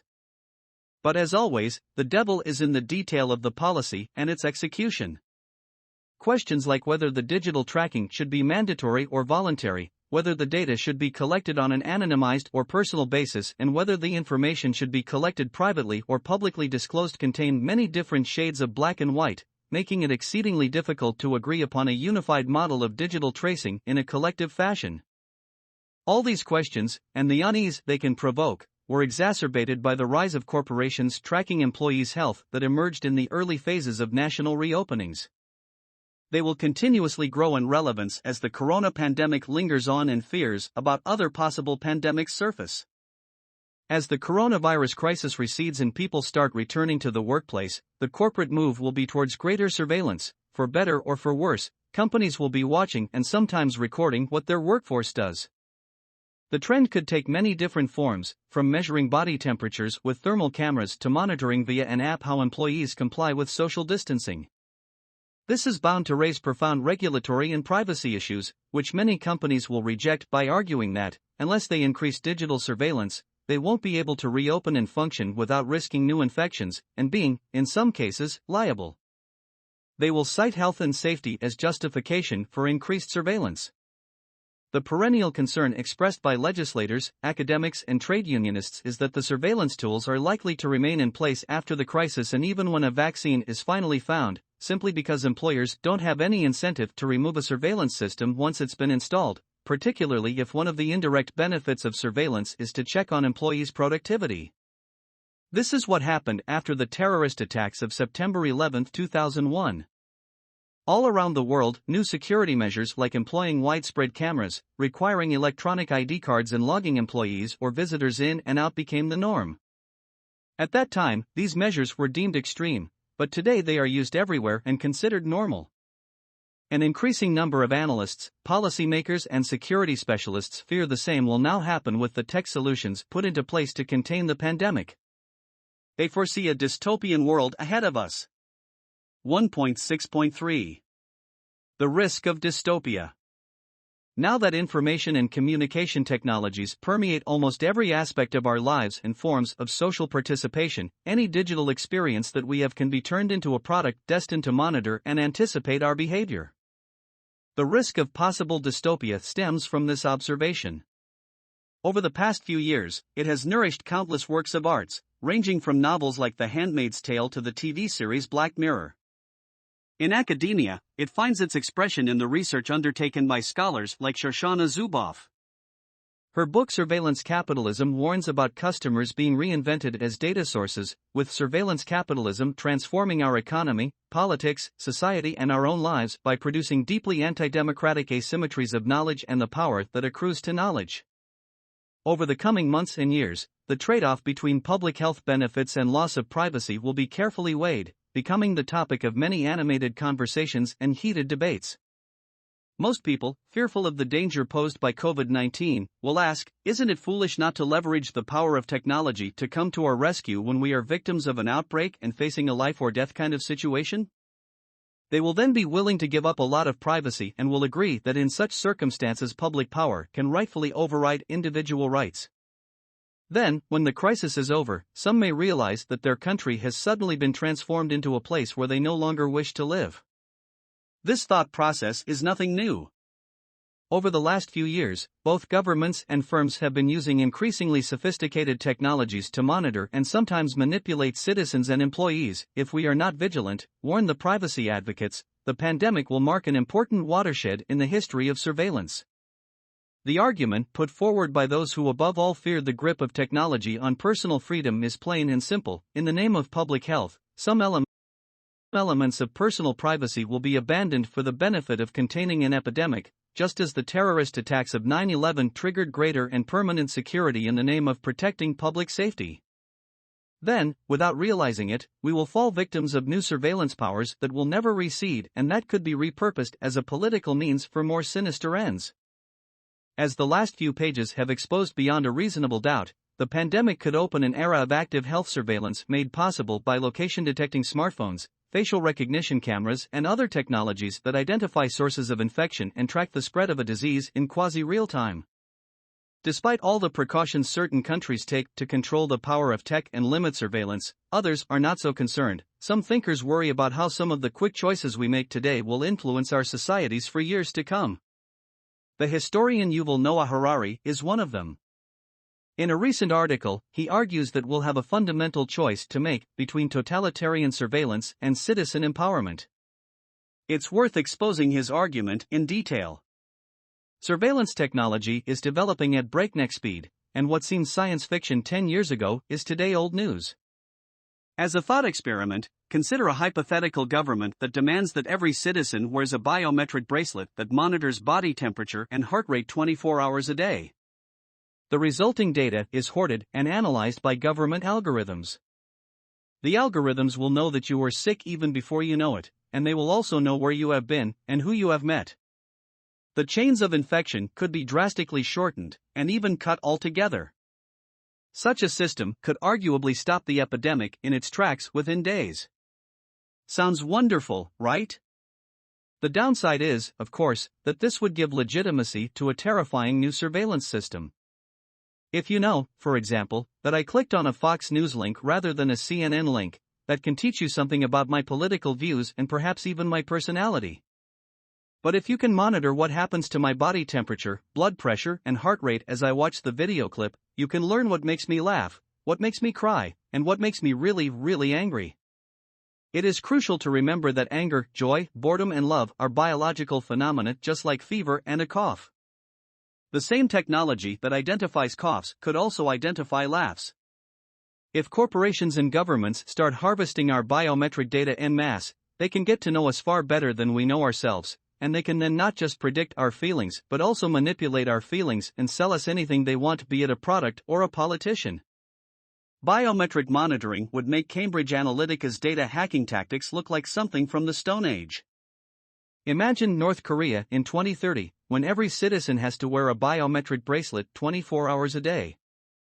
If you listen to a speech by the great leader and the bracelet picks up the telltale signs of anger, you are done for. We will have been warned. Some social commentators like Yevgeny Morozov go even further, convinced that the pandemic heralds a dark future of techno-totalitarian state surveillance. His argument, premised upon the concept of technological solutionism put forward in a book written in 2012, posits that the tech solutions offered to contain the pandemic will necessarily take the surveillance state to the next level. He sees evidence of this in two distinct strands of solutionism in government responses to the pandemic that he has identified. On the one hand, there are progressive solutionists who believe that the appropriate exposure through an app to the right information about infection could make people behave in the public interest. On the other hand, there are punitive solutionists determined to use the vast digital surveillance infrastructure to curb our daily activities and punish any transgressions. What Morozov perceives as the greatest and ultimate danger to our political systems and liberties is that the successful example of tech in monitoring and containing the pandemic will then entrench the solutionist toolkit as the default option for addressing all other existential problems, from inequality to climate change. After all, it is much easier to deploy solutionist tech to influence individual behavior than it is to ask difficult political questions about the root causes of these crises. Spinoza, the 17th-century philosopher who resisted oppressive authority all his life, famously said, "Fear cannot be without hope nor hope without fear." This is a good guiding principle to conclude this chapter, along with the thought that nothing is inevitable and that we must be symmetrically aware of both good and bad outcomes. Dystopian scenarios are not a fatality. It is true that in the post-pandemic era, personal health and well-being will become a much greater priority for society, which is why the genie of tech surveillance will not be put back into the bottle. But it is for those who govern and each of us personally to control and harness the benefits of technology without sacrificing our individual and collective values and freedoms. 2. Micro reset, industry and business. At the micro level, that of industries and companies, the Great Reset will entail a long and complex series of changes and adaptation. When confronted with it, some industry leaders and senior executives may be tempted to equate reset with restart, hoping to go back to the old normal and restore what worked in the past: traditions, tested procedures, and familiar ways of doing things. In short, a return to business as usual. This won't happen because it can't happen. For the most part, business as usual died from, or at the very least was infected by, COVID-19. Some industries have been devastated by the economic hibernation triggered by the lockdowns and social distancing measures. Others will have a hard time recovering lost revenues before navigating an ever narrower path to profitability caused by the economic recession engulfing the world. However, for the majority of businesses stepping into the post-coronavirus future, the key issue will be to find the opposite balance between what functioned before and what is needed now to prosper in the new normal. For these companies, the pandemic is a unique opportunity to rethink their organization and enact positive, sustainable, and lasting change. What will define the new normal of a post-coronavirus business landscape? How will companies be able to find the best possible equilibrium between past success and the fundamentals now needed to succeed in the post-pandemic era? The response is obviously dependent upon and specific to each industry and the severity with which it was hit by the pandemic. In the post-COVID-19 era, apart from those few sectors in which companies will benefit on average from strong tailwinds, most notably tech, health, and wellness, the journey will be challenging and sometimes treacherous. For some, like entertainment, travel, or hospitality, a return to a pre-pandemic environment is unimaginable in the foreseeable future, and maybe never in some cases. For others, namely manufacturing or food, it is more about finding ways to adjust to the shock and capitalize on some new trends, like digital, to thrive in the post-pandemic era. Size also makes a difference. The difficulties tend to be greater for small businesses that, on average, operate on smaller cash reserves and thinner profit margins than large companies. Moving forward, most of them will be dealing with cost-revenue ratios that put them at a disadvantage compared to bigger rivals. But being small can offer some advantages in today's world where flexibility and celerity can make all the difference in terms of adaptation. Being nimble is easier for a small structure than for an industrial behemoth. All this said, and irrespective of their industry and the specific situation they find themselves in, almost every single company decision-maker around the world will face similar issues and will have to respond to some common questions and challenges. The most obvious ones are the following. 1. Shall I encourage remote working for those who can do it, about 30% of the total workforce in the US? 2. Will I reduce air travel in my business, and how many? Face-to-face meetings can I meaningfully replace by virtual interactions? 3. How can I transform the business and our decision-making process to become more agile and to move faster and more decisively? 4. How can I accelerate the digitization and adoption of digital solutions? The macro reset discussed in Chapter 1 will translate into a myriad of micro consequences at the industry and company level. We review below some of these main trends before turning to the issue of who are the winners and losers from the pandemic and its effects on specific industries. 2.1 Micro Trends. We are still in the early days of the post-pandemic era, but powerful new or accelerating trends are already at work. For some industries, these will prove a boon, for others a major challenge. However, across all sectors, it will be up to each company to make the most of these new trends by adapting with celerity and decisiveness. The businesses that prove the most agile and flexible will be those that emerge stronger. 2.1.1 Acceleration of digitization. In the pre-pandemic era, the buzz of digital transformation was the mantra of most boards and executive committees.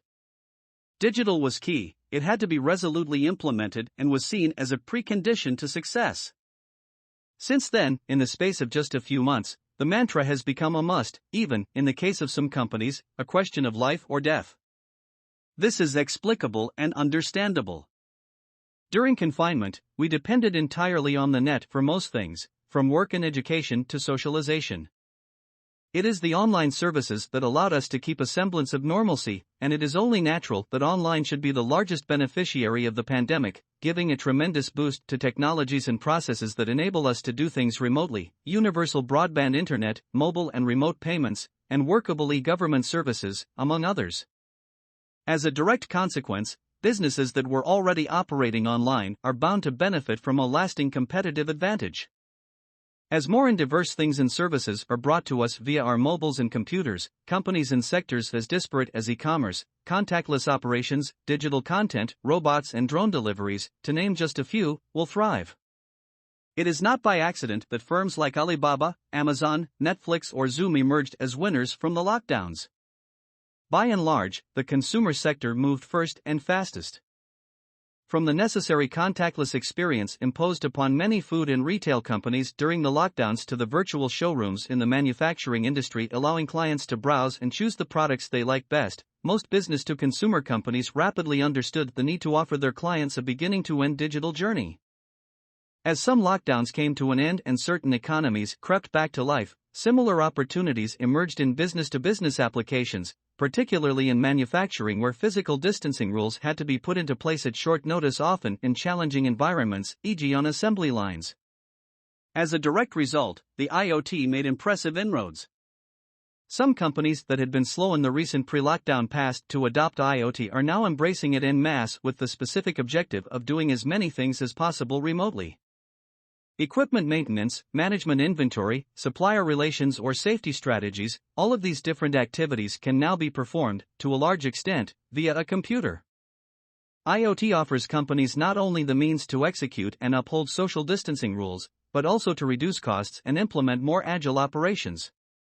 During the peak of the pandemic, O2O, online to offline, gained major traction, highlighting the importance of having both an online and offline presence, and opening the door, or perhaps even the floodgates, to aversion. This phenomenon of blurring the distinction between online and offline, as identified by the famous science fiction writer William Gibson, who stated our world is everything with the cyberspace relentlessly opening out, has emerged as one of the most potent trends of the post-COVID-19 era. The pandemic crisis accelerated this phenomenon of aversion because it both forced and encouraged us towards a digital, weightless world faster than ever, as more and more economic activity had no choice but to take place digitally: education, consulting, publishing and many others. We could go as far as to say that, for a little while, teleportation supplanted transportation. Most executive committee meetings, board meetings, team meetings, brainstorm exercises and other forms of personal or social interaction had to take place remotely. This new reality is captured in the market capitalization of Zoom, the video conferencing company, that skyrocketed to $70 billion in June 2020, higher, at that time, than that of any U.S. airline. Concurrently, large online companies like Amazon and Alibaba expanded decisively in the O2O business, particularly in food retailing and logistics. Trends like telemedicine or remote working that expanded extensively during the confinement are unlikely to retreat. For them, there will be no return to the status quo that prevailed prior to the pandemic. Telemedicine, in particular, will benefit considerably. For obvious reasons, healthcare is one of the most heavily regulated industries in the world, a fact that inevitably slows the pace of innovation. But the necessity to address the pandemic with any means available, plus, during the outbreak, the need to protect health workers by allowing them to work remotely, removed some of the regulatory and legislative impediments related to the adoption of telemedicine. In the future, it is certain that more medical care will be delivered remotely. It will in turn accelerate the trend towards more wearable and at-home diagnostics, like smart toilets capable of tracking health data and performing health analyses. Equally, the pandemic may prove to be a boon for online education. In Asia, the shift to online education has been particularly notable, with a sharp increase in students' digital enrollments, much higher valuation for online education businesses, and more capital available for edtech startups. The flip side of this particular coin will be an increase in pressure on institutions offering more traditional methods of education to validate their worth and justify their fees, as we expand upon a little later. The speed of expansion has been nothing short of breathtaking. In Britain, less than 1% of initial medical consultations took place via video link in 2019. Under lockdown, 100% are occurring remotely. In another example, a leading U.S. retailer in 2019 wanted to launch a curbside delivery business. Its plan envisaged taking 18 months. During the lockdown, it went live in less than a week, allowing it to serve its customers while maintaining the livelihoods of its workforce. Online banking interactions have risen to 90% during the crisis, from 10%, with no drop-off in quality and an increase in compliance while providing a customer experience that isn't just about online banking. Similar examples abound. The social mitigation response to the pandemic and the physical distancing measures imposed during the confinement will also result in e-commerce emerging as an ever more powerful industry trend. Consumers need products, and, if they can't shop, they will inevitably resort to purchasing them online. As the habit kicks in, people who had never shopped online before will become comfortable with doing so, while people who were part-time online shoppers before will presumably rely on it more. This was made evident during the lockdowns. In the U.S., Amazon and Walmart hired a combined 250,000 workers to keep up with the increase in demand and built massive infrastructure to deliver online. This accelerating growth of e-commerce means that the giants of the online retail industry are likely to emerge from the crisis even stronger than they were in the pre-pandemic era. There are always two sides to a story. As the habit of shopping online becomes more prevalent, it will depress bricks and mortar, high street and mall retail still further, a phenomenon explored in more detail in the next sections. 2.1.2 Resilient supply chains. The very nature of global supply chains and their innate fragility means that arguments about shortening them have been brewing for years.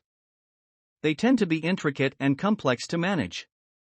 They are also difficult to monitor in terms of compliance with environmental standards and labor laws, potentially exposing companies to reputation risk and damage to their brands. In light of this troubled past, the pandemic has placed the last nail in the coffin of the principle that companies should optimize supply chains based on individual component costs and depending on a single supply source for critical materials, summed up as favoring efficiency over resilience. In the post-pandemic era, it is end-to-end value optimization, an idea that includes both resilience and efficiency alongside cost, that will prevail. It is epitomized in the formula that just-in-case will eventually replace just-in-time. The shocks to global supply chains analyzed in the macro section will affect global businesses and smaller companies alike. But what does just-in-case mean in practice?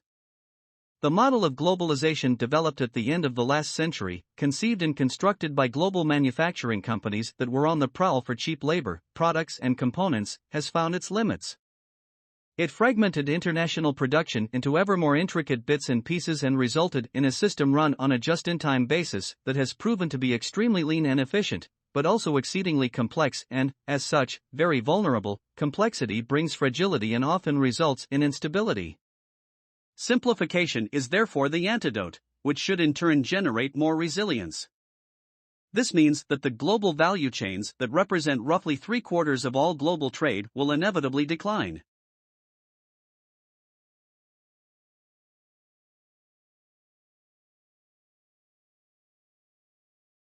This decline will be compounded by the new reality that companies dependent upon complex just-in-time supply chains can no longer take it for granted that tariff commitments enshrined by the World Trade Organization will protect them from a sudden surge in protectionism somewhere. As a result, they will be forced to prepare accordingly by reducing or localizing their supply chain and elaborating alternative production or procurement plans to guard against a prolonged disruption. Every business whose profitability is contingent upon the principle of just-in-time global supply chain will have to rethink how it operates and probably sacrifice the idea of maximizing efficiency and profits for the sake of supply security and resilience. Resilience will therefore become the primary consideration for any business serious about hedging against disruption, be it disruption to a particular supplier, to a possible change in trade policy, or to a particular country or region.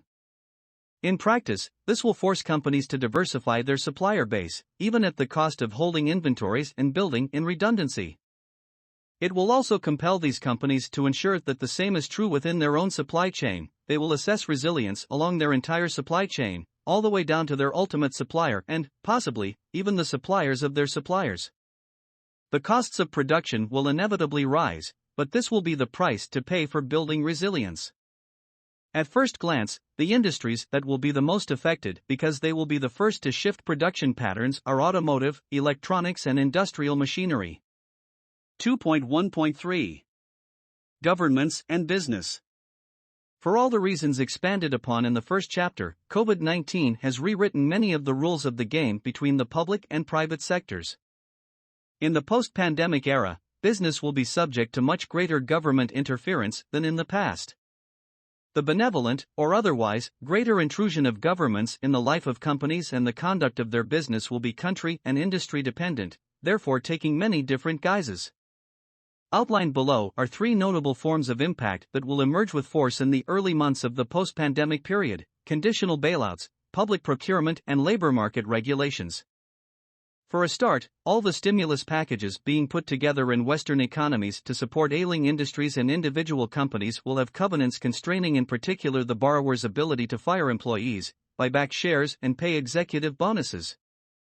In the same vein, governments, encouraged, supported, and sometimes pushed by activists and public sentiments, will target suspiciously low corporate tax bills and generously high executive rewards. They will show little patience for senior executives and investors who push companies to spend more on buybacks, minimize their tax payments, and pay huge dividends. U.S. airlines, pilloried for seeking government assistance, having recently and consistently used large amounts of company cash to pay shareholder dividends, are a prime example of how this change in public attitude will be enacted by governments. In addition, in the coming months and years, a regime change might occur when policymakers take on a substantial portion of private sector default risk. When this happens, governments will want something in return. Germany's bailout of Lufthansa epitomizes this sort of situation. The government injected liquidity into the national carrier, but only on the condition that the company constrains executive pay, including stock options, and commits to not paying dividends. Better alignment between public policy and corporate planning will be a particular focus of attention in terms of greater government interference. The scramble for ventilators during the peak of the pandemic epitomizes why. In 2010 in the U.S., 40,000 ventilators had been ordered through a government contract but were never delivered, largely explaining the country's shortage that became so apparent in March 2020. What led to this situation of scarcity? In 2012, the original company that had won the bid was bought, in somewhat dubious and obscure circumstances, by a much larger manufacturer, a publicly traded company also producing ventilators. It later emerged that the purchasing company wanted to prevent the original bidder from building a cheaper ventilator that would have undermined the profitability of its own business. This company dragged its feet before eventually canceling the contract and ultimately being acquired by a rival. None of the 40,000 ventilators were ever delivered to the U.S. government. It is unlikely that this sort of situation will reoccur in the post-pandemic era, as public authorities will think twice about outsourcing projects that have critical public health implications, or indeed critical public implications, security or otherwise, to private companies.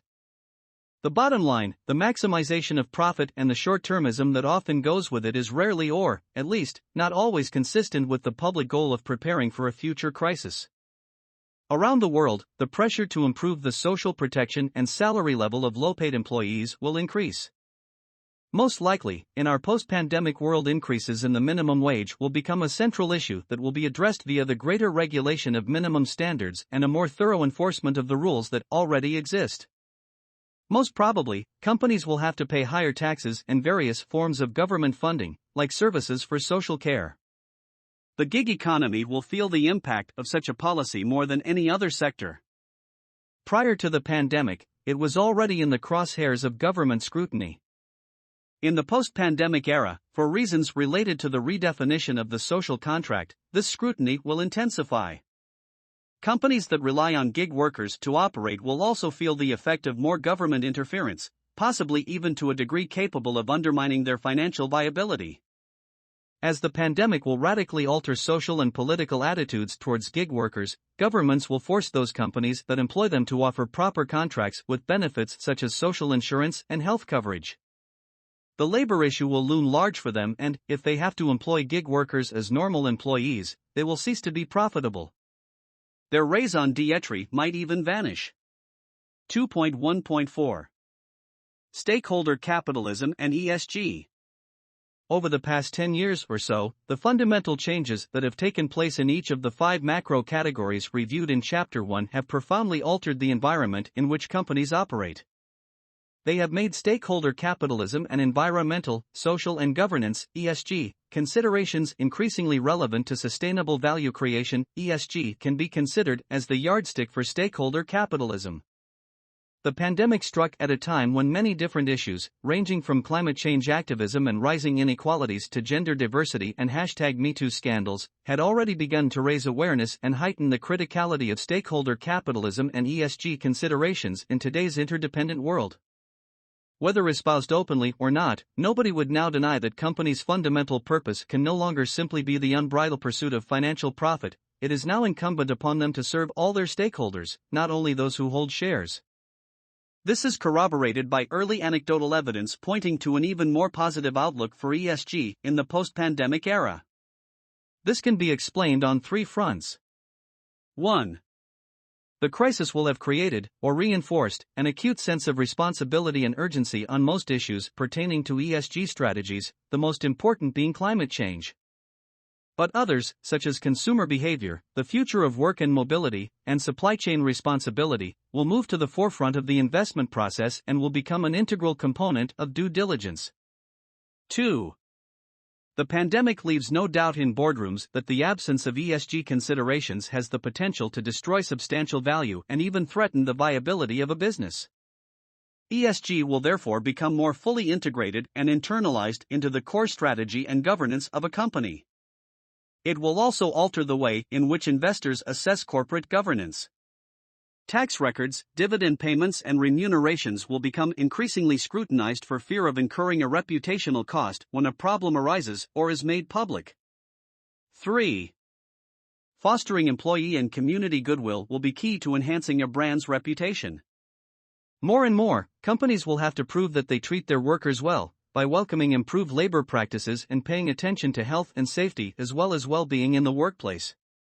Companies will not necessarily adhere to these measures because they are genuinely good, but rather because the price of not doing so will be too high in terms of the wrath of activists, both activist investors and social activists. The conviction that ESG strategies benefited from the pandemic and are most likely to benefit further is corroborated by various surveys and reports.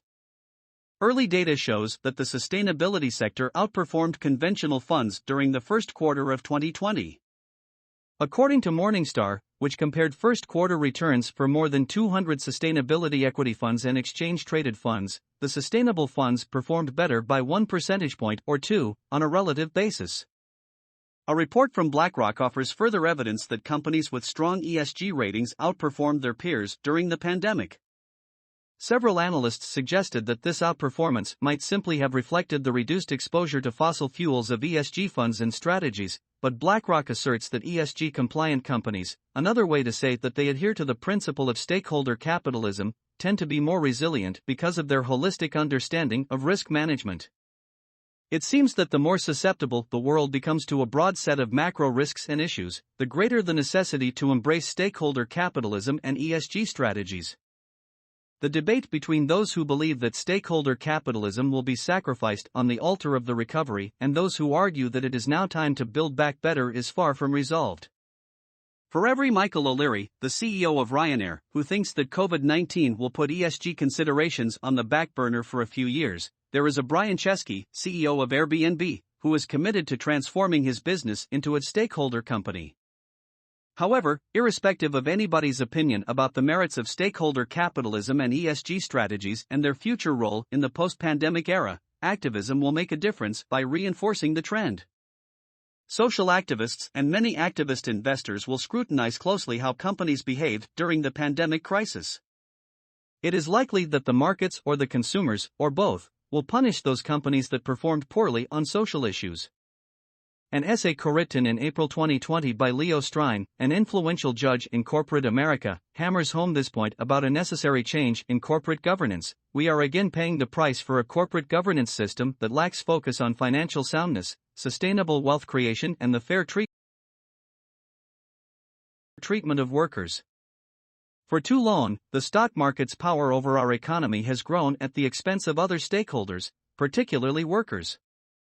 Although overall wealth has grown, it has done so in a skewed way that is unfair to the bulk of the American workers who are primarily responsible for that increase. The shift towards satisfying insatiable stock market demands has also led to increasing levels of corporate debt and economic risk. For activists, the decency exhibited, or not, by companies during the crisis will be paramount. Businesses will be judged for years to come by their actions, critically not just in a narrow commercial sense, but viewed through a broader social lens. Few will forget, for example, that over the past 10 years, U.S. airlines spent 96% of their cash flow on share buybacks and that, in March 2020, EasyJet paid a £174 million dividend payout to its shareholders, including £60 million to its founder. The activism to which companies may now be subjected is going beyond the traditional confines of social activism, by outsiders, and investor activism. With employee activism, it is expanding internally. In May 2020, just as the epicenter of the pandemic was moving from the US to Latin America, Google employees, emboldened by a report published by Greenpeace, succeeded in convincing the company to no longer build custom AI and machine learning algorithms for upstream extraction in the oil and gas industry.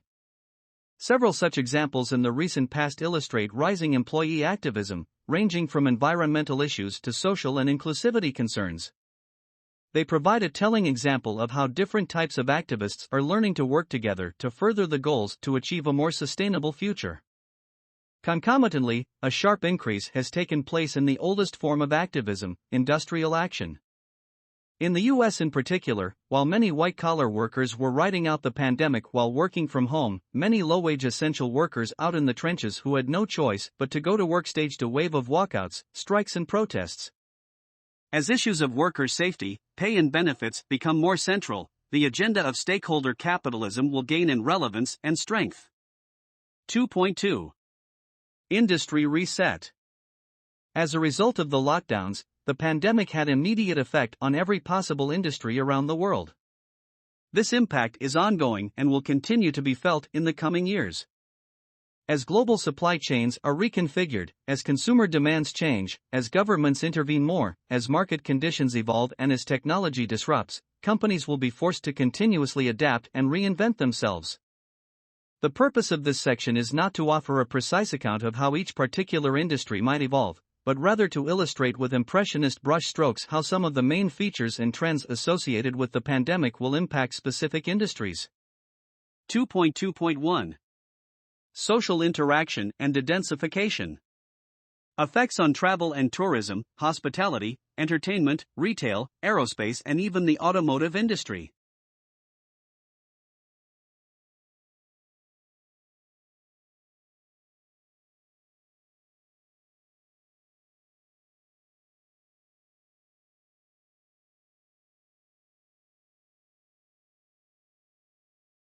The ways in which consumers interact with each other as well as what and how they consume have been significantly affected by the pandemic. Consequently, the ensuing reset in different industries will vary fundamentally depending on the nature of the economic transaction involved. In those industries where consumers transact socially and in person, the first months and possibly years of the post-pandemic era will be much tougher than for those where the transaction can be at a greater physical distance or even virtual. In modern economies, a large amount of what we consume happens through social interaction, travel and vacations, bars and restaurants, sporting events and retail, cinemas and theaters, concerts and festivals, conventions and conferences, museums and libraries, education. They all correspond to social forms of consumption that represent a significant portion of total economic activity and employment. Services represent about 80% of total jobs in the US, most of which are social by nature. They cannot take place in the virtual world or, when they can, only in a truncated and often suboptimal form, like a live orchestra performance on a screen. Industries that have social interaction at their core have been hit the hardest by the lockdowns. Among them are many sectors that add up to a very significant proportion of total economic activity and employment: travel and tourism, leisure, sport, events, and entertainment. For months and possibly years, they will be forced to operate at reduced capacity, hit by the double whammy of fears about the virus restraining consumption and the imposition of regulations aimed at countering these fears by creating more physical space between consumers. Public pressure for physical distancing will endure until a vaccine is developed and commercialized at scale, which, again, according to most experts, is most unlikely to happen before the first or second quarter of 2021 at the earliest. In the intervening period, it is likely that people may travel much less for both vacation and/or business. They may go less frequently to restaurants, cinemas and theaters, and may decide that it is safer to buy online rather than physically go to the shops. For these fundamental reasons, the industries hit the hardest by the pandemic will also be the slowest to recover. Hotels, restaurants, airlines, shops and cultural venues in particular will be forced to make expensive alterations in the way they deliver their offerings in order to adapt to a post-pandemic new normal that will demand the implementation of drastic changes involving introducing extra space, regular cleaning, protections for staff and technology that limits customers' interactions with workers. In many of these industries, but particularly in hospitality and retail, small businesses will suffer disproportionately, having to walk a very fine line between surviving the closures imposed by the lockdowns, or sharply reduced business, and bankruptcy. Operating at reduced capacity with even tighter margins means that many will not survive. The fallout from their failure will have heartfelt ramifications both for national economies and local communities. Small businesses are the main engine of employment growth and account in most advanced economies for half of all private sector jobs. If significant numbers of them go to the wall, if there are fewer shops, restaurants and bars in a particular neighborhood, the whole community will be impacted as unemployment rises and demand dries up, setting in motion a vicious and downward spiral and affecting ever greater numbers of small businesses in a particular community. The ripples will eventually spread beyond the confines of the local community, affecting, albeit hopefully to a lesser extent, other more distant areas. The highly interdependent and interconnected nature of today's economy, industries and businesses, comparable to the dynamic linking the macro categories, means that each has a rapid knock-on effect on the others in a myriad of different manners. Take restaurants. This sector of activity has been hit by the pandemic to such a dramatic extent that it is not even sure how the restaurant business will ever come back. As one restaurateur put it, I, like hundreds of other chefs across the city and thousands around the country, am now staring down the question of what our restaurants, our careers, our lives, might look like if we can even get them back. In France and the UK, several industry voices estimate that up to 75% of independent restaurants might not survive the lockdowns and subsequent social distancing measures. The large chains and fast food giants will. This in turn suggests that big businesses will get bigger while the smallest shrink or disappear. A large restaurant chain, for example, has a better chance of staying operational as it benefits from more resources and, ultimately, less competition in the wake of bankruptcies among smaller outfits. The small restaurants that survived the crisis will have to reinvent themselves entirely. In the meantime, in the cases of those that close their doors forever, the closure will impact not only the restaurant and its immediate staff, but also all the businesses that operate in its orbit, the suppliers, the farmers, and the truck drivers. At the other end of the size spectrum, some very large companies will fall victim to the same predicament as the very small ones. Airline companies, in particular, will face similar constraints in terms of consumer demand and social distancing rules. The 3-month shutdown has left carriers around the world with a cataclysmic situation of virtually zero revenues and the prospect of tens of thousands of job cuts. British Airways, for one, has announced that it will cut up to 30% of its current workforce of 42,000 employees. At the time of writing, mid-June 2020, the restart may be just about to begin. It will prove extremely challenging, with a recovery expected to take years. The improvement will begin in leisure travel, with corporate travel to follow. However, as discussed in the next section, consumption habits may change permanently. If many businesses decide to travel less to reduce costs and to replace physical meetings by virtual ones whenever possible, the impact on the recovery and ultimate profitability of airlines may be dramatic and lasting. Prior to the pandemic, corporate travel accounted for 30% of airline volumes but 50% of revenues, thanks to higher priced seats and last-minute bookings. In the future, this is set to change, making the profitability outcome of some individual airlines highly uncertain, and forcing the entire industry to reconsider the long-term structure of the global aviation market.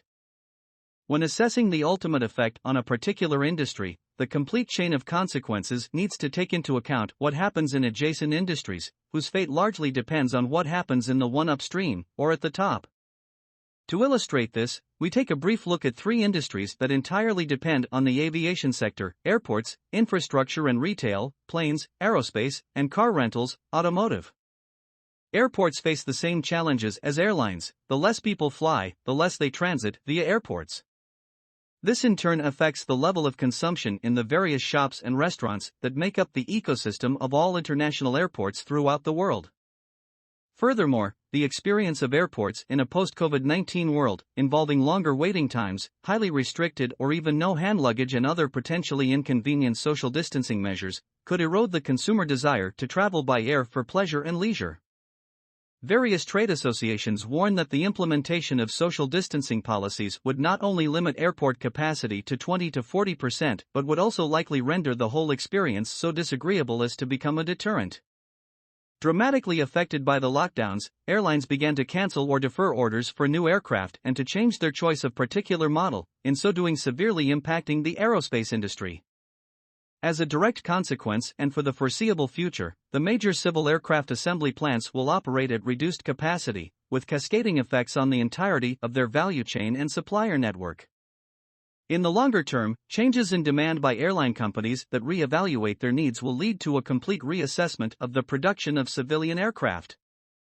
This makes the defense aerospace sector an exception and a relatively safe haven. For nation-states, the uncertain geopolitical outlook makes it imperative to maintain orders and procurement, but cash-constrained governments will demand better payment terms. Like airports, car rental companies depend almost entirely on aviation volumes. Hertz, a highly indebted company with a fleet of 700,000 cars overwhelmingly idled during the lockdowns, filed for bankruptcy in May. Like for so many companies, COVID-19 proved to be the proverbial last straw. 2.2.2 Behavioral changes, permanent versus transient. Effects on retail, real estate and education. Some behavioral changes observed during the lockdowns are unlikely to be entirely reversed in the post-pandemic era, and some may even become permanent. How exactly this will play out remains very uncertain. A few consumption patterns may revert to long-term trend lines, comparable to air travel after September 11, albeit at an altered pace. Others will undoubtedly accelerate, like online services.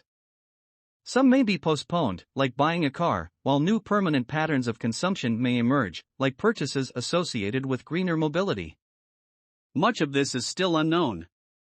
During the lockdowns, a lot of consumers were forced to learn to do things for themselves: bake their bread, cook from scratch, cut their own hair, etc., and felt the need to spend cautiously. How entrenched will these new habits and forms of do-it-yourself and autoconsumption become in the post-pandemic era? The same could apply to students who in some countries pay exorbitant fees for higher education. After a trimester spent watching their professors on their screens, will they start questioning the high cost of education? To grasp the extreme complexity and uncertainty of this evolution in consumer behavior, let us revert to the example of online shopping versus in-person retail. As stated, it is very likely that bricks-and-mortar stores will lose out severely in favor of online shopping. Consumers may be willing to pay a bit extra to have heavy and bulky products, like bottles and household goods, delivered to them. Supermarket retail space will therefore shrink, coming to resemble convenience stores where shoppers go to buy relatively small quantities of specific food products. But it could also be the case that less money will be spent in restaurants, suggesting that in places where a high percentage of people's food budget traditionally went to restaurants, 60% in New York City for example, these funds could be diverted to and benefit urban supermarkets as city dwellers rediscover the pleasure of cooking at home. The same phenomenon may happen with the entertainment business. The pandemic may increase our anxiety about sitting in an enclosed space with complete strangers, and many people may decide that staying home to watch the latest movie or opera is the wisest option. Such a decision will benefit local supermarkets to the detriment of bars and restaurants, although the option of online takeout meal delivery services could be a lifeline for the latter. There were numerous examples of this happening in an ad hoc fashion in cities across the world during lockdowns. Could it perhaps become an important element of some restaurants' new post-COVID-19 business survival plan? There are other first-round effects that are much easier to anticipate.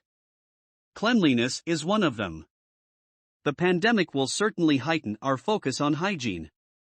A new obsession with cleanliness will particularly entail the creation of new forms of packaging. We will be encouraged not to touch the products we buy. Simple pleasures like smelling a melon or squeezing a fruit will be frowned upon and may even become a thing of the past. A single attitudinal change will have many different ramifications, each having a particular effect on one specific industry, but in the end impacting many different industries through ripple effects. The following figure illustrates this point for just one change. Figure 2, Potential implications of spending more time at home. The heated debate over whether, or to what extent, we will work remotely in the future, and as a result spend more time at home, has been taking place since the pandemic started. Some analysts argue that the fundamental appeal of cities, particularly the largest ones, as vibrant centers of economic activity, social life, and creativity will endure. Others fear that the coronavirus has triggered a fundamental shift in attitudes. They claim that COVID-19 has been an inflection point and predict that, all around the world, urbanites of all ages who are confronted with the shortcomings of city pollution and undersized, overpriced accommodation will decide to move to places with more greenery, more space, less pollution, and lower prices. It is too early to tell which camp will be proven right, but it is certain that even a relatively small percentage of people moving away from the biggest hubs, like New York, Hong Kong, Seoul, London, or Singapore, would exercise an outsized effect on many diverse industries. Profits are always made at the margin.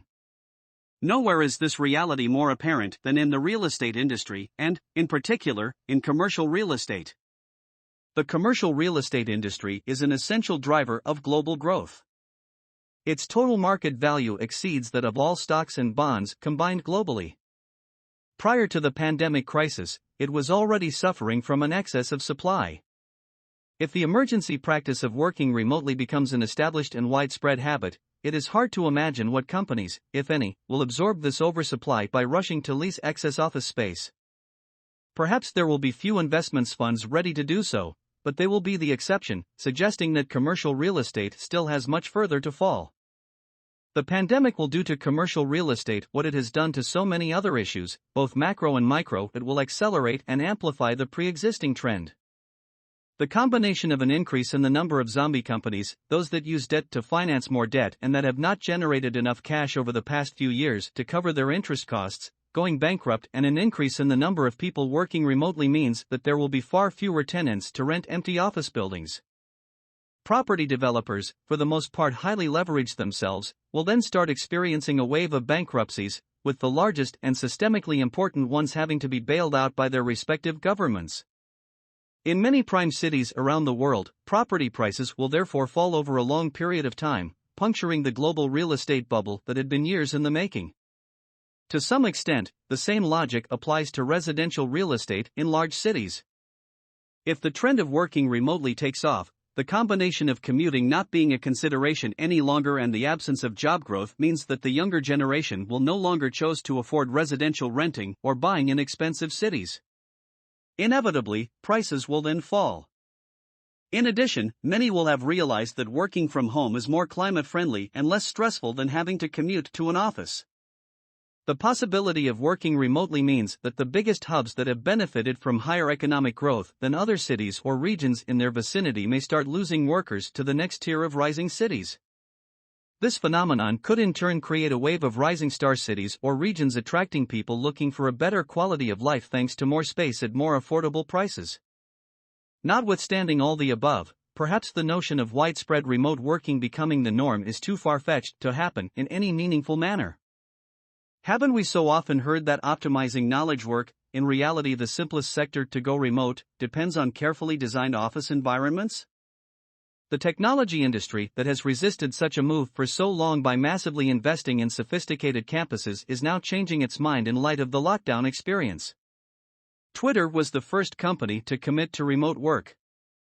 In May, Jack Dorsey, its CEO, informed employees that many of them would be allowed to work from home even after the COVID-19 pandemic subsides, in other words, permanently. Other tech companies like Google and Facebook have also committed to allowing their staff to continue working remotely at least through the end of 2020. Anecdotal evidence suggests that other global firms from various industries will make similar decisions, letting part of their staff work remotely part of the time. The pandemic has made possible something that seemed unimaginable on such a scale just a few months ago. Could something similar, and equally disruptive, happen with higher education? Might it be possible to imagine a world in which far fewer students will receive their education on a campus? In May or June of 2020, in the midst of lockdowns, students were forced to study and graduate remotely, many wondering at the end of the term if they will physically return to their campus in September. At the same time, universities started to slash their budgets, pondering what this unprecedented situation might entail for their business model. Should they go online or should they not? In the pre-pandemic era, most universities offered some courses online but always refrained from fully embracing online education. The most renowned universities refused to offer virtual degrees, fearful that this might dilute their exclusive offering, make some of their faculty redundant, and even threaten the very existence of the physical campus. In the post-pandemic era, this will change. Most universities, particularly the expensive ones in the Anglo-Saxon world, will have to alter their business model or go bankrupt because COVID-19 has made it obsolete. If online teaching were to continue in September, and possibly beyond, many students would not tolerate paying the same high tuition for virtual education, demanding a reduction in fees or deferring their enrollment. In addition, many potential students would question the pertinence of disbursing prohibitive costs for higher education in a world marred by high levels of unemployment. A potential solution could lie in a hybrid model. Universities would then massively expand online education while maintaining an on-campus presence for a different population of students.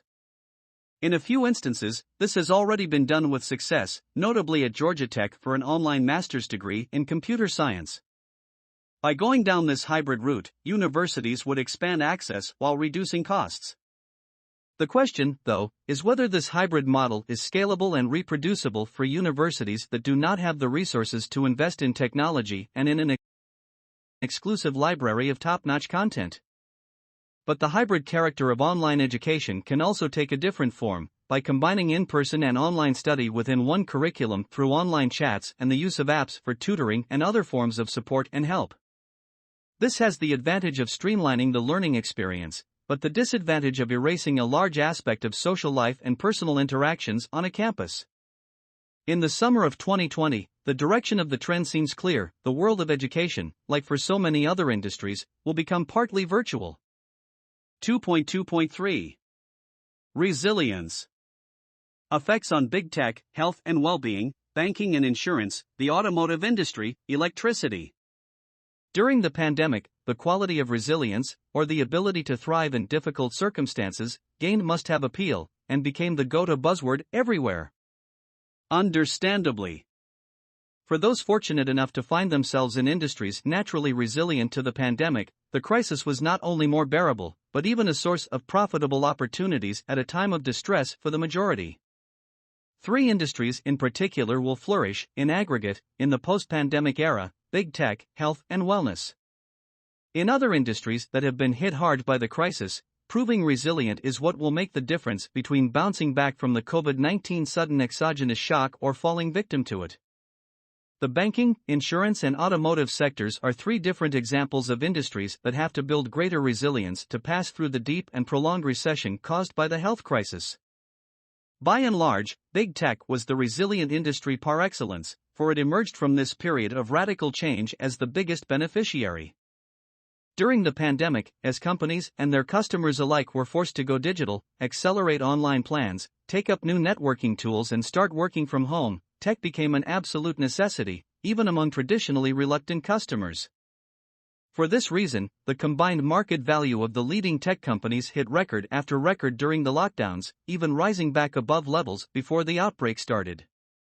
For reasons expanded on elsewhere in this book, this phenomenon is unlikely to abate any time soon, quite the opposite. Resilience, like all good practice, begins at home with us, so we can fairly assume that, in the post-pandemic era, we will become collectively more aware of the importance of our own physical and mental resilience. The desire, driven by greater necessity, to feel physically and mentally well and the need to strengthen our immune system mean that well-being and those sectors of the wellness industry positioned to help deliver them will emerge as strong winners. Also, the role of public health will evolve and expand. Well-being has to be addressed holistically, we cannot be individually well in a world that is unwell. Therefore, planetary care will be as important as personal care, an equivalence that strongly supports the promotion of principles we previously discussed, like stakeholder capitalism, the circular economy, and ESG strategies. At the company level, where the health effects of environmental degradation are increasingly clear, issues like air pollution, water management, and respect for biodiversity will become paramount. Being clean will be an industry imperative as well as an imperious necessity imposed by the consumer. Like for any other industry, digital will play a significant role in shaping the future of wellness. The combination of AI, the IoT, and sensors and wearable technology will produce new insights into personal well-being. They will monitor how we are and feel, and will progressively blur the boundaries between public healthcare systems and personalized health creation systems, a distinction that will eventually break down. Streams of data in many separate domains ranging from our environments to our personal conditions will give us much greater control over our own health and well-being. In the post-COVID-19 world, precise information on our carbon footprints, our impact on biodiversity, on the toxicity of all the ingredients we consume, and the environments or spatial contexts in which we evolve will generate significant progress in terms of our awareness of collective and individual well-being. Industries will have to take note. The collective quest for resilience also favors the sports industry, closely related to well-being. As it is now well understood that physical activity greatly contributes to health, sport will be increasingly recognized as a low-cost tool for a healthier society. Therefore, governments will encourage their practice, acknowledging the added benefit that sports constitute one of the best tools available for inclusivity and social integration. For a while, social distancing may constrain the practice of certain sports, which will in turn benefit the ever more powerful expansion of esports. Tech and digital are never far away. For industries that have been grappling with a host of particular challenges posed by the pandemic crisis illustrate the diverse nature of resilience. In banking, it is about being prepared for the digital transformation. In insurance, it is about being prepared for the litigations that are coming. In automotive, it is about being prepared for the coming shortening of supply chains. In the electricity sector, it is about being prepared for the inevitable energy transition. The challenges are the same within each industry, and only the most resilient and better prepared companies within each will be capable of engineering a successful outcome. Because of the nature of their activity, when an economic crisis happens, banks tend to find themselves in the epicenter of the storm. With COVID-19, the risk doubled in intensity. First, banks have to prepare for the possibility that the consumer liquidity crisis morphs into a major corporate solvency crisis, in which case their resilience will be severely tested. Second, they have to adjust to the way in which the pandemic is challenging traditional banking habits, a different form of resilience that requires further capacities of adaptation. The first risk belongs to the category of traditional financial risks for which banks have had years to prepare. It is being dealt with through capital and liquidity buffers that have to be robust enough to withstand a major shock. In the case of the COVID-19 crisis, the test of resilience will come when the volume of non-performing loans starts rising. The situation is entirely different for the second category of risks. Almost overnight, retail, commercial, and investment banks were faced with an, often, unexpected situation of having to move online. The impossibility to meet colleagues, clients, or fellow traders in person, the necessity to use contactless payment, and the exhortation from regulators to use online banking and online trading in conditions of remote working all meant that the entire banking industry had to move towards digital banking at the stroke of a pen. COVID-19 has forced all the banks to accelerate a digital transformation that is now here to stay and that has intensified cybersecurity risks, which could in turn raise systemic stability implications if they are not properly mitigated. Those that have lagged behind and missed the high-speed digital train will find it very hard to adapt and to survive. In the insurance industry, many different COVID-19 related claims have been made under various types of household and commercial insurance, which include commercial property and business interruption, travel, life, health and liability, like workers' compensation and employment practices liability. The pandemic poses a particular risk to the insurance industry because its existence and functioning are based upon the principle of risk diversification, which was effectively suppressed when governments decided to impose a lockdown. For this reason, hundreds of thousands of businesses around the world have been unable to successfully file claims and are either facing months, if not years, of litigation or ruin. In May 2020, the insurance industry estimated that the pandemic could potentially cost more than $200 billion, making it one of the most expensive events in the history of the insurance industry. The cost will rise if the lockdowns go beyond the period under consideration when the forecast was made. For the insurance industry, the post-COVID-19 challenge consists in meeting the evolving protection needs of its customers by building greater resilience to a broad range of potentially uninsurable catastrophic shocks like pandemics, extreme weather events, cyber attacks, and terrorism. It has to do so while navigating an environment of exceedingly low interest rates while preparing for anticipated litigation and the possibility of unprecedented claims and losses. In the last few years, the automotive industry has been engulfed in a rising storm of challenges, ranging from trade and geopolitical uncertainty, declining sales, and CO2 penalties to fast-changing customer demand and the multifaceted nature of the rising competition in mobility, electric vehicles, autonomous cars, shared mobility. The pandemic has exacerbated these challenges by adding to the considerable uncertainty the industry is facing, in particular with respect to supply chains. In the early stages of the outbreak, the shortage of Chinese components had a detrimental impact on global automotive production. In the coming months and years, the industry will have to rethink its whole organization and ways of operating against the backdrop of reduced supply chains and a likely drop in vehicle sales. Throughout the successive stages of the pandemic, and in particular during the lockdowns, the electricity sector played an essential role in allowing most of the world to carry on digitally, the hospitals to run, and all essential industries to operate normally. Despite the considerable challenges posed by cyber threats and changes in demand patterns, electricity held on, proving its resilience to shocks. Moving forward, the electricity sector has to embrace the challenge of accelerating its energy transition. The combination of investments in progressive energy infrastructure, like in renewables, hydrogen pipelines and electric vehicle charging networks, and industrial cluster redevelopment, like the electrification of the energy required for chemical production, has the potential to support the economic recovery by creating employment and economic activity, while increasing the overall resilience of the energy sector in terms of clean energy production. The micro reset will force every company in every industry to experiment new ways of doing business, working and operating. Those tempted to revert to the old way of doing things will fail. Those that adapt with agility and imagination will eventually turn the COVID-19 crisis to their advantage. 3. Individual reset. Like for macro and micro effects, the pandemic will have profound and diverse consequences for all of us as individuals.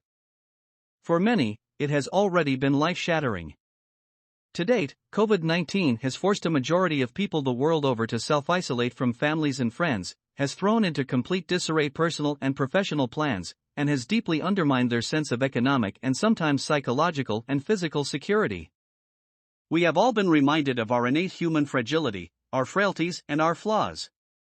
This realization, combined with the stress engendered by the lockdowns and the concurrent deep sense of uncertainty about what is coming next, could, albeit surreptitiously, change us and the way we relate to other people and to our world. For some, what starts as a change may end up as an individual reset. 3.1. Redefining our humanness. 3.1.1. The better angels in our nature, or not. Psychologists point out that the pandemic, like most transformative events, has the ability to bring out the best and the worst in us. Angels or devils, what is the evidence so far? At first glance, it seems the pandemic may have brought people together. In March 2020, images from Italy, the country hit hardest at that time, conveyed the impression that the collective war effort was one of the only unexpected upsides of the COVID-19 catastrophe that was engulfing the country. As the whole population went into lockdown at home, innumerable examples showed that, as a result, people not only had more time for each other but also seemed to be kinder to one another. The outlets for this enhanced collective sensitivity ranged from famous opera singers performing for their neighbors from their balcony, to a nightly ritual of the population singing health workers' praises, a phenomenon that extended to almost the whole of Europe, plus diverse acts of mutual help and support for those in need. Italy in a sense led the way, and since, throughout the period of confinement and throughout the world, there have been comparable widespread examples of remarkable, personal and social solidarity. Everywhere, simple acts of kindness, generosity, and altruism appear to be becoming the norm.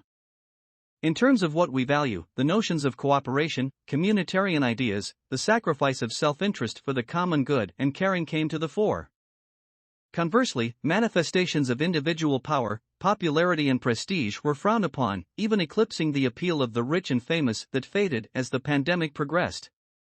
One commentator observed that the coronavirus had the effect of swiftly dismantling the cult of celebrity, a key feature of our modernity, noting, "The dream of class mobility dissipates when society locks down, the economy stalls, the death count mounts, and everyone's future is frozen inside their own crowded apartment or palatial mansion." The difference between the two has never been more obvious. A variety of such observations have prompted not only social commentators but also the general public itself to ponder whether the pandemic succeeded in bringing the best out of us and in so doing triggering a search for higher meaning. Many questions came to mind, like, might the pandemic give birth to better selves and to a better world? Will it be followed by a shift of values? Will we become more willing to nurture our human bonds and more intentional about maintaining our social connections? Simply put, will we become more caring and compassionate? If history is any guide, natural disasters, like hurricanes and earthquakes, bring people together, while pandemics do the opposite, they drive them apart. The reason could be the following: confronted with a sudden, violent, and often brief natural disaster, populations bond together and tend to recover relatively fast. By contrast, pandemics are longer-lasting, prolonged events that often elicit ongoing feelings of distrust, vis-a-vis others, rooted in a primal fear of dying. Psychologically, the most important consequence of the pandemic is to generate a phenomenal amount of uncertainty that often becomes a source of angst. We do not know what tomorrow will bring. Will there be another wave of COVID-19? Will it affect people I love? Will I keep my job? And such a lack of surety makes us uneasy and troubled. As human beings, we crave certainty, hence the need for cognitive closure, anything that can help erase the uncertainty and ambiguity that paralyze our ability to function normally. In the context of a pandemic, the risks are complex, difficult to grasp, and largely unknown. Thus confronted, we are more likely to retrench rather than look to the needs of others, as tends to happen with sudden natural, or not, disasters, and in fact contrary to the prevailing first impressions conveyed by the media. This in turn becomes a profound source of shame, a key sentiment that drives people's attitudes and reactions during pandemics. Shame is a moral emotion that equates with feeling bad, an uncomfortable sentiment that mixes regret, self-hate, and a vague sense of dishonor of not doing the right thing. Shame has been described and analyzed in countless novels and literary texts written about historical outbreaks. It can take forms as radical and horrendous as parents abandoning their children to their fate. At the beginning of the Decameron, a series of novellas that tell the tale of a group of men and women sheltered in a villa as the Black Death ravaged Florence in 1348, Boccaccio writes that fathers and mothers were found to abandon their own children, untended, unvisited, to their fate. In the same vein, numerous literary accounts of past pandemics, from Defoe's A Journal of the Plague Year to Manzoni's The Betrothed, relate how, so often, fear of death ends up overriding all other human emotions.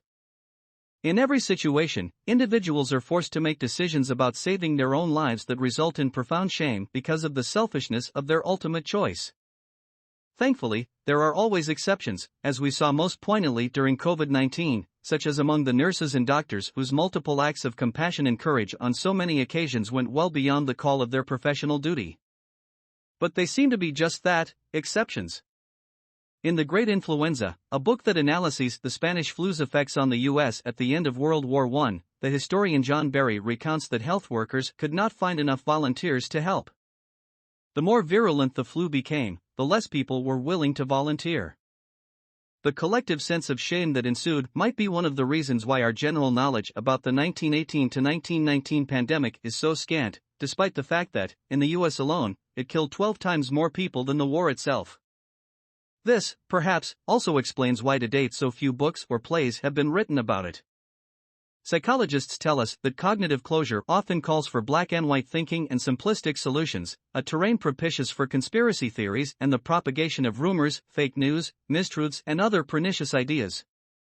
In such a context, we look for leadership, authority, and clarity, meaning that the question as to whom we trust, within our immediate community and among our leaders, becomes critical.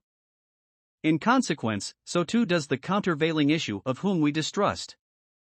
In conditions of stress, the appeal of cohesion and unity increases, which leads us to coalesce around our clan or our group, and to generally become more sociable within it, but not behind it. It seems only natural that our sense of vulnerability and fragility increases, as does our dependence on those around us, as for a baby or a frail person. Our attachment to those close to us strengthens, with a renewed sense of appreciation for all those we love, family and friends. But there is a darker side to this. It also triggers a rise in patriotic and nationalist sentiments, with troubling religious and ethnic considerations also coming into the picture. In the end, this toxic mix gets the worst of us as a social group. Orhan Pamuk, the Turkish author who was awarded the Nobel Prize in Literature in 2006 and whose latest novel, Nights of Plague, is due to be published at the end of 2020, recounts how people have always responded to epidemics by spreading rumors and false information and portraying the disease as foreign and brought in with malicious intent. This attitude leads us to look for a scapegoat, the commonality of all outbreaks throughout history, and is the reason why unexpected and uncontrollable outbursts of violence, hearsay, panic and rebellion are common in accounts of plague epidemics from the Renaissance on.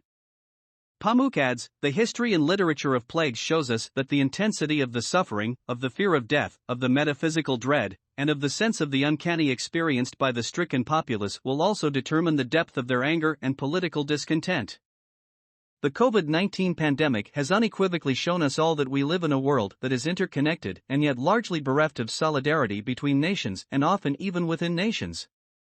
Throughout the periods of confinement, remarkable examples of personal solidarity have surfaced, along with counterexamples of selfish behavior. At the global level, the virtue of helping each other has been conspicuous by its absence, this despite the anthropological evidence that what sets us apart as humans is the ability to cooperate with each other and form in the process something bigger and greater than ourselves. Will COVID-19 result in people withdrawing into themselves, or will it nourish their innate sense of empathy and collaboration, encouraging them towards greater solidarity? The examples of previous pandemics are not very encouraging. But this time there is a fundamental difference. We are all collectively aware that without greater collaboration, we will be unable to address the global challenges that we collectively face. Put in the simplest possible terms, if, as human beings, we do not collaborate to confront our existential challenges, the environment and the global governance free fall, among others, we are doomed.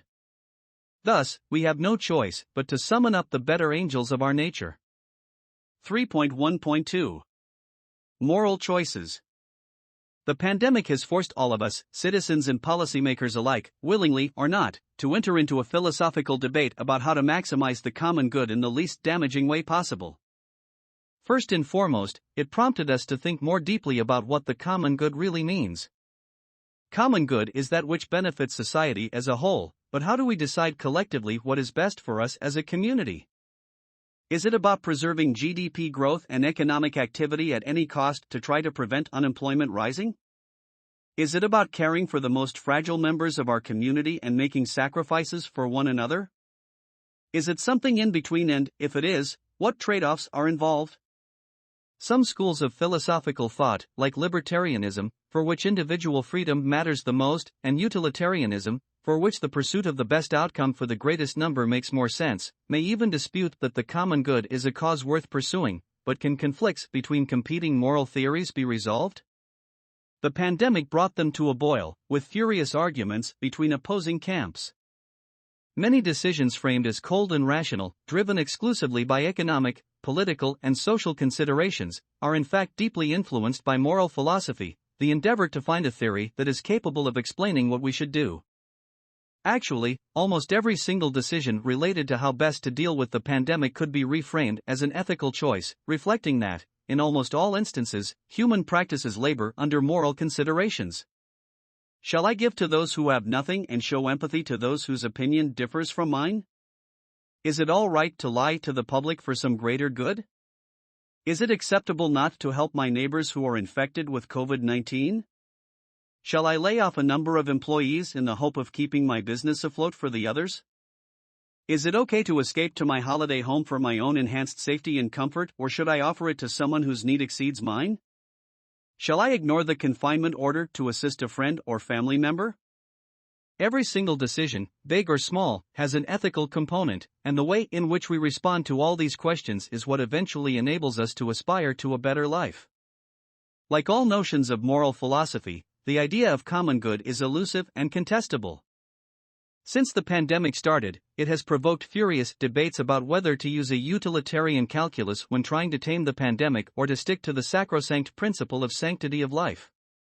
Nothing crystallizes the issue of ethical choice more than the debate that raged during the initial lockdowns about the trade-off between public health and the hit to growth. As we said earlier, almost all economists have debunked the myth that sacrificing a few lives will save the economy, but, irrespective of these experts' judgment, the debate and arguments went on. In the US in particular, but not exclusively, some policymakers took the line that it was justifiable to value the economy over life, endorsing a policy choice that would have been unimaginable in Asia or Europe, where such pronouncements would have been tantamount to committing political suicide. This realization probably explains UK Prime Minister Johnson's hasty retreat from an initial policy advocating herd immunity, often portrayed by experts and the media as an example of social Darwinism. The prioritization of business over life has a long tradition, running from the merchants of Siena during the Great Plague to those of Hamburg who tried to conceal the cholera outbreak of 1892. However, it seems almost incongruous that it would remain alive today, with all the medical knowledge and scientific data we have at our disposal. The argument put forward by some groups like Americans for Prosperity is that recessions kill people. This, while undoubtedly true, is a fact that is itself rooted in policy choices informed by ethical considerations. In the US, recessions do indeed kill a lot of people because the absence or limited nature of any social safety net makes them life-threatening. How? When people lose their jobs with no state support and no health insurance, they tend to die of despair through suicides, drug overdoses, and alcoholism, as shown and extensively analyzed by Case and Angus Deaton. Economic recessions also provoke deaths outside of the US, but policy choices in terms of health insurance and worker protection can ensure that there are considerably fewer. This is ultimately a moral choice about whether to prioritize the qualities of individualism or those that favor the destiny of the community. It is an individual as well as a collective choice that can be expressed through elections, but the example of the pandemic shows that highly individualistic societies are not very good at expressing solidarity.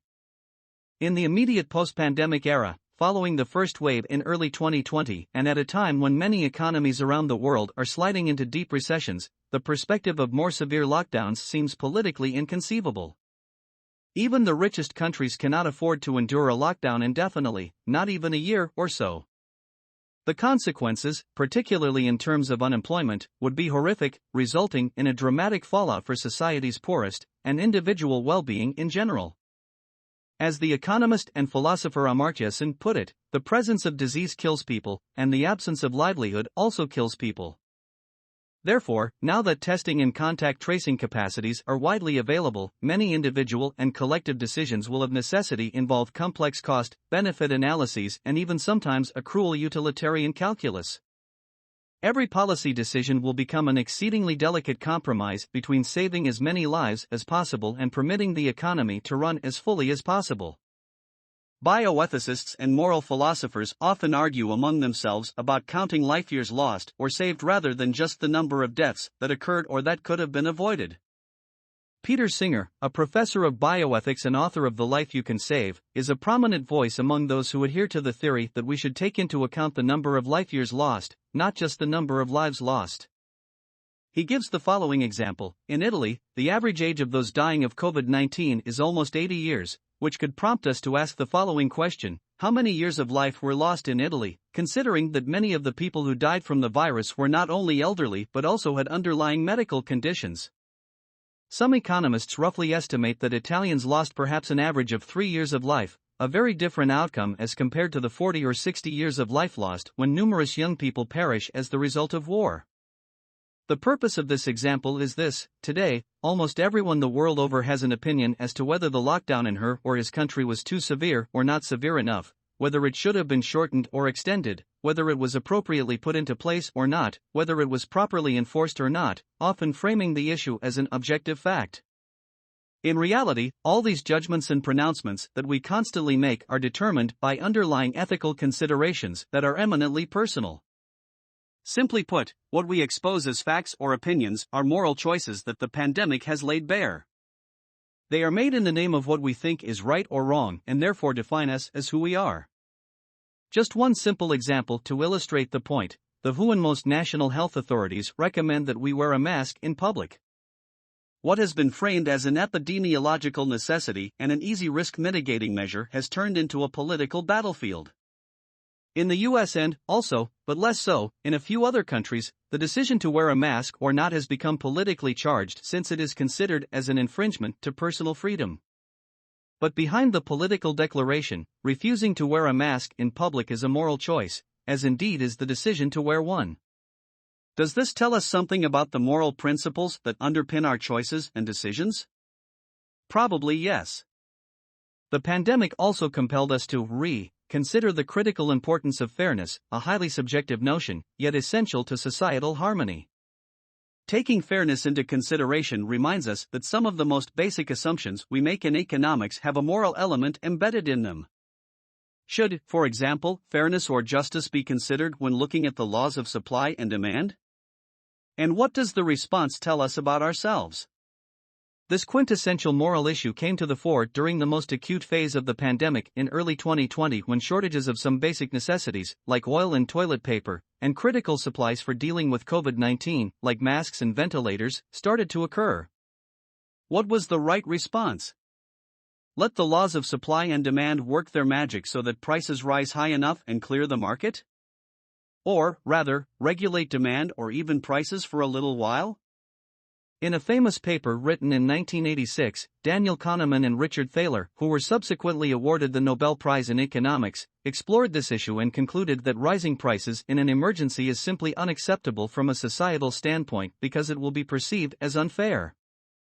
Some economists may argue that higher prices triggered by supply and demand are effective insofar as they discourage panic buying, but most people would consider this as an issue that has little to do with economics and more to do with a sentiment of fairness, hence of moral judgment. Most companies understand this. Raising the price of a good that is needed in an extreme situation like a pandemic, particularly if it is a mask or hand sanitizer, is not only offensive but flies in the face of what is considered morally and socially acceptable. For this reason, Amazon prohibited price gouging on its site, and large retail chains responded to the shortages not by raising the price of the goods but by limiting the quantity that each customer could buy. It is hard to tell whether these moral considerations constitute a reset, and whether they will have a long-lasting, post-coronavirus effect on our attitudes and behaviors. At the very least, we could assume that we are now more individually aware of the fact that our decisions are infused with values and informed by moral choices. It might follow that, but it is a big if, in the future we abandon the posture of self-interest that pollutes so many of our social interactions, we may be able to pay more attention to issues like inclusivity and fairness. Oscar Wilde had already highlighted this problem in 1892 when depicting a cynic as a man who knows the price of everything and the value of nothing. 3.2. Mental health and well-being. For years now, an epidemic of mental health has engulfed much of the world. The pandemic has already made it worse and will continue to do so. Most psychologists, and certainly all those we talk to, seem to concur with the judgment expressed in May 2020 by one of their peers: the pandemic has had a devastating effect on mental health. Unlike physical illness, people with mental health issues often have wounds that are invisible to a non-professional's naked eye. Yet, in the past decade, mental health specialists report an explosion of mental health problems ranging from depression and suicide to psychosis and addictive disorders. In 2017, an estimated 350 million people around the globe were suffering from depression. At that time, the WHO predicted that depression would become the second main cause of disease burden globally by 2020 and that it would overtake ischemic heart disease as the leading cause of disease burden by 2030. In the US, the CDC estimated in 2017 that depression affected more than 26% of adults. Approximately 1 in 20 report moderate to severe symptoms. At that time, it also predicted that 25% of American adults would suffer from mental illness during the year and almost 50% would develop at least one mental illness during their lifetime. Similar figures, but maybe not as severe, and trends exist in most countries around the world. In the workplace, the issue of mental health has become one of the big elephants in the corporate room. The epidemic of work-related stress, depression and anxiety seems to be continuously getting worse.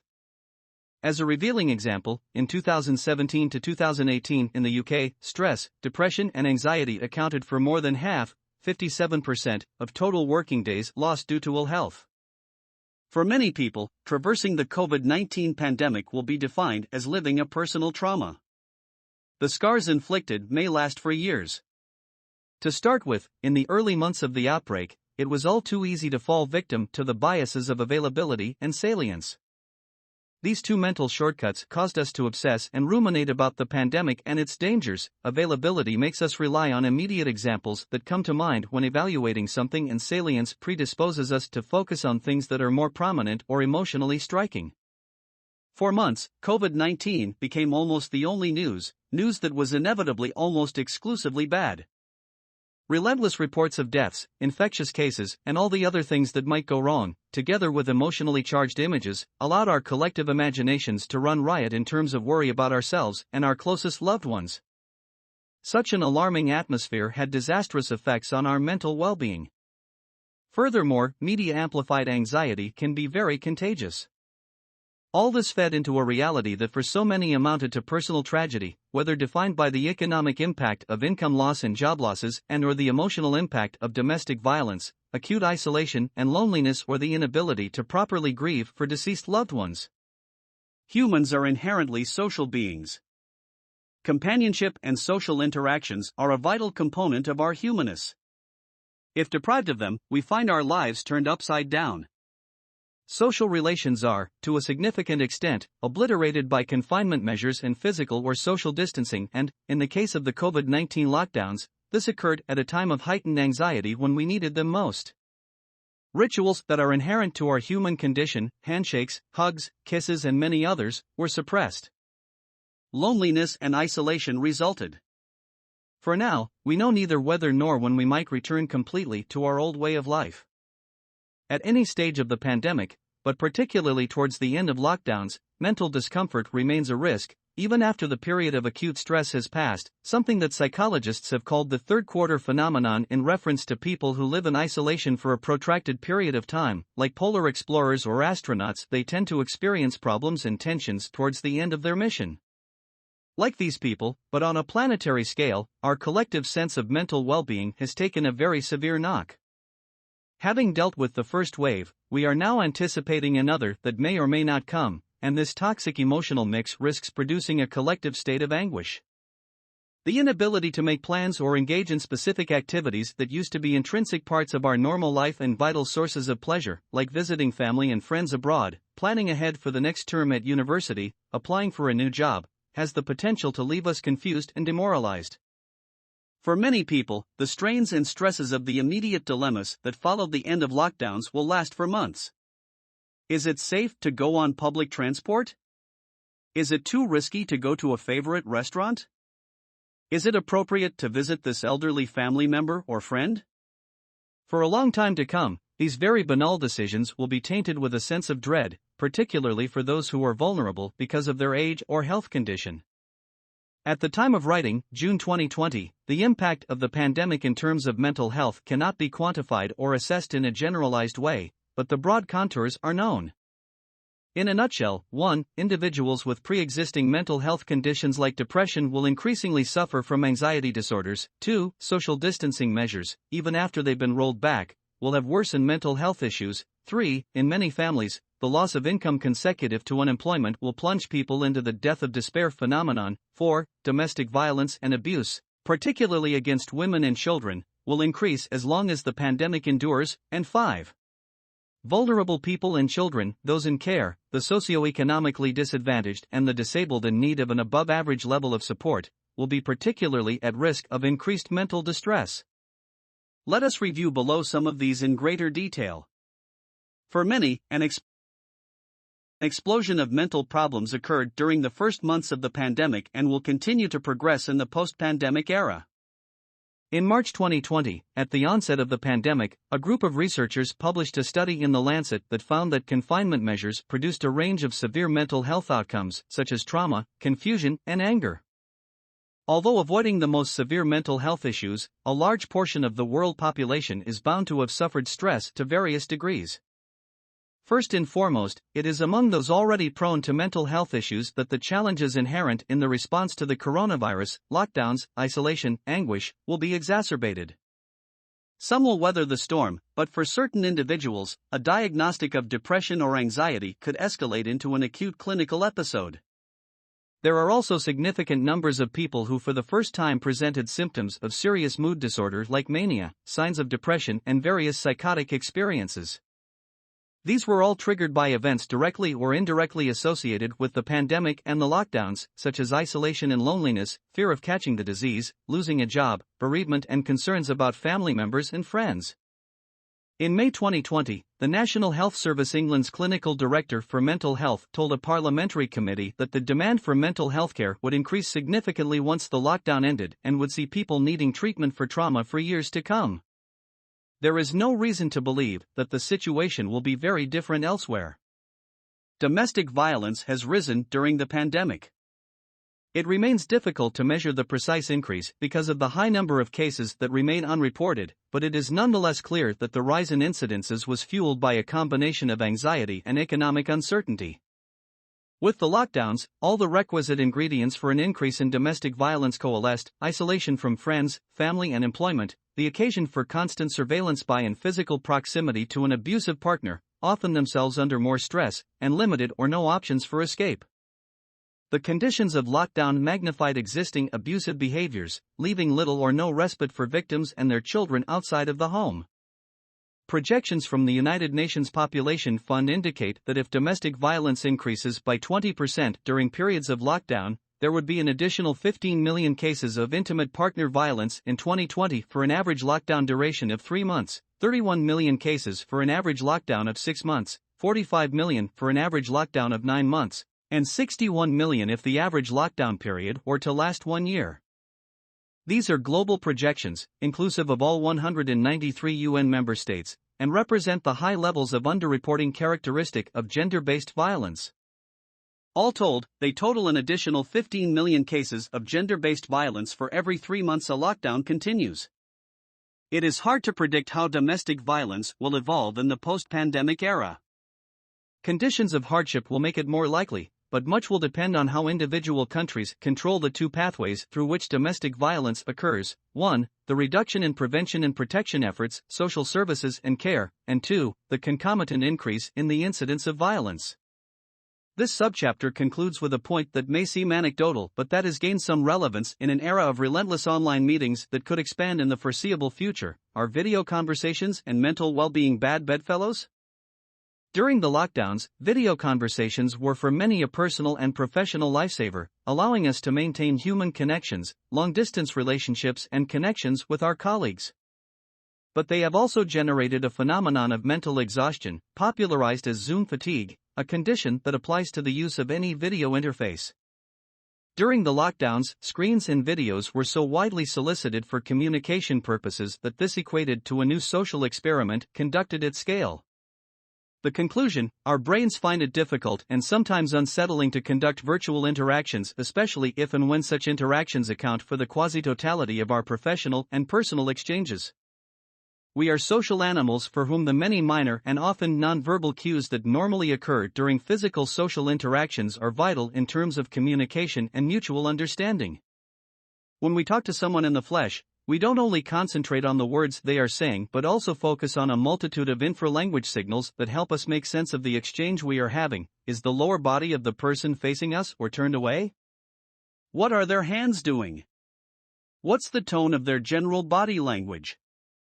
How is the person breathing? A video conversation makes the interpretation of these nonverbal cues charged with subtle meaning impossible, and it forces us to concentrate exclusively on words and facial expressions, sometimes altered by the quality of the video. On a virtual conversation, we have nothing other than intense, prolonged eye contact, which can easily become intimidating or even threatening, particularly when a hierarchical relationship exists. This problem is magnified by the gallery view, when the central vision of our brains risks being challenged by the sheer number of people on view. There is a threshold beyond which we cannot decode so many people at once. Psychologists have a word for this: continuous partial attention. It is as if our brain were trying to multitask, in vain of course. At the end of the call, the constant search for nonverbal cues that cannot be found simply overwhelms our brain. We get the feeling of being drained of energy and left with a sense of profound dissatisfaction. This in turn negatively affects our sense of mental well-being. The impact of the COVID-19 has given rise to a wider and deeper array of mental health problems affecting greater numbers of the population, many of whom might have been spared in the immediate future had it not been for the pandemic. Viewed in these terms, the coronavirus has reinforced, not reset, mental health issues. However, what the pandemic has achieved with respect to mental health, as in so many other domains, is the acceleration of a pre-existing trend. With this has come heightened public awareness of the severity of the problem. Mental health, the most significant single factor affecting people's level of satisfaction with their lives, was already on the radar screen of policymakers. In the post-pandemic era, these issues may now be given the priority they deserve. This indeed would constitute a vital reset. 3.3 Changing priorities. Much has already been written about the way in which the pandemic might change us, how we think about things and how we do things. Yet, we are still in the very early days. We don't even know yet whether the pandemic is behind us, and, in the absence of data and research, all conjectures about our future selves are highly speculative.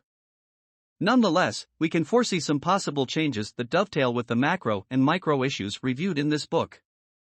COVID-19 may compel us to address our inner problems in ways we would not have previously considered. We may start asking ourselves some fundamental questions that would never have arisen without the crisis and the lockdowns, and by doing so reset our mental map.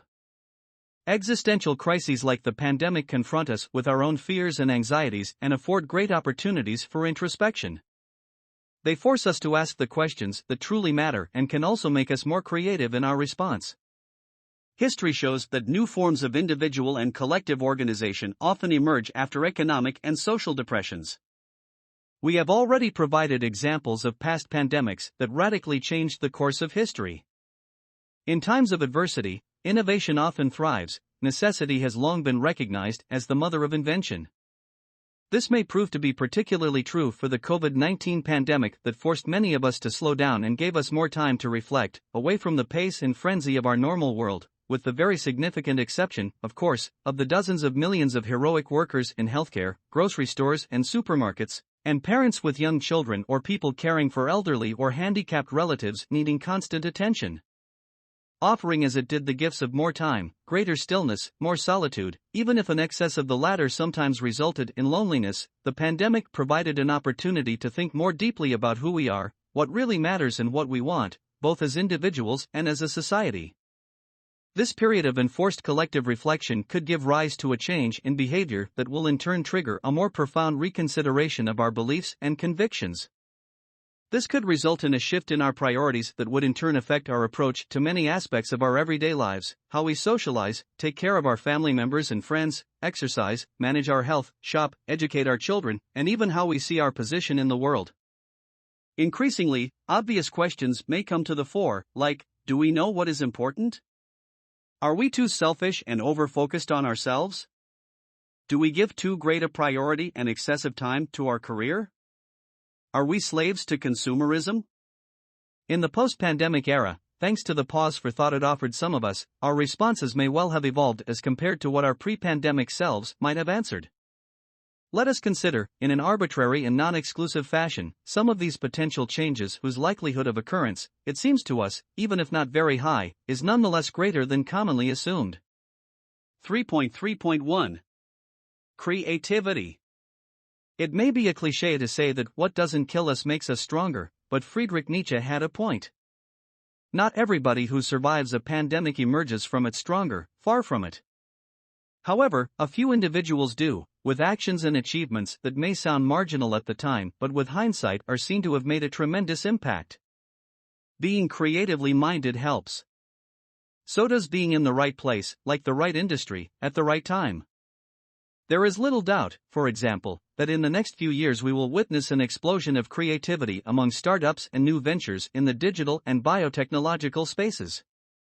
The pandemic has blown following winds into the sails of both, suggesting that we will see a good deal of progress and much innovation on the part of the most creative and original individuals in these sectors. The most gifted entrepreneurs will have a field day. The same may well happen in the realms of science and the arts. Illustrious past episodes corroborate that creative characters thrive in lockdown. Isaac Newton, for one, flourished during the plague. When Cambridge University had to shut down in the summer of 1665 after an outbreak, Newton went back to his family home in Lincolnshire where he stayed for more than a year. During this period of forced isolation described as annus mirabilis, a remarkable year, he had an outpouring of creative energy that formed the foundation for his theories of gravity and optics and, in particular, the development of the inverse square law of gravitation. There was an apple tree beside the house and the idea came to him as he compared the fall of an apple to the motion of the orbital moon. A similar principle of creativity under duress applies to literature and is at the origin of some of the most famous literary works in the Western world. Scholars argue that the closure of theatres in London forced by the plague of 1593 helped Shakespeare turn to poetry. This is when he published Venus and Adonis, a popular narrative poem in which the goddess implores a kiss from a boy to drive infection from the dangerous year. A few years later, at the beginning of the 17th century, theatres in London were more often closed than open because of the bubonic plague. An official rule stipulated that theatre performances would have to be cancelled when the deaths caused by the plague exceeded 30 people per week. In 1606, Shakespeare was very prolific precisely because theatres were closed by the epidemic and his troupe couldn't play. In just 1 year he wrote King Lear, Macbeth, and Antony and Cleopatra. The Russian author Alexander Pushkin had a similar experience. In 1830, following a cholera epidemic that had reached Nizhny Novgorod, he found himself in lockdown in a provincial estate. Suddenly, after years of personal turmoil, he felt relieved, free and happy. The 3 months he spent in quarantine were the most creative and productive of his life. He finished Eugene Onegin, his masterpiece, and wrote a series of sketches, one of which was called A Feast, during the plague. We cite these historical examples of flourishing personal creativity in some of our greatest artists during a plague or pandemic not to minimize or distract from the catastrophic financial impact that the COVID-19 crisis is having on the world of culture and entertainment, but instead to provide a glimmer of hope and a source of inspiration. Creativity is at its most abundant in the cultural and artistic sectors of our societies, and history has shown that this very creativity can prove a major source of resilience. A multitude of such examples exist. This is an unusual form of reset, but it should not surprise us. When devastating things happen, creativity and ingenuity often thrive. 3.3.2 Time.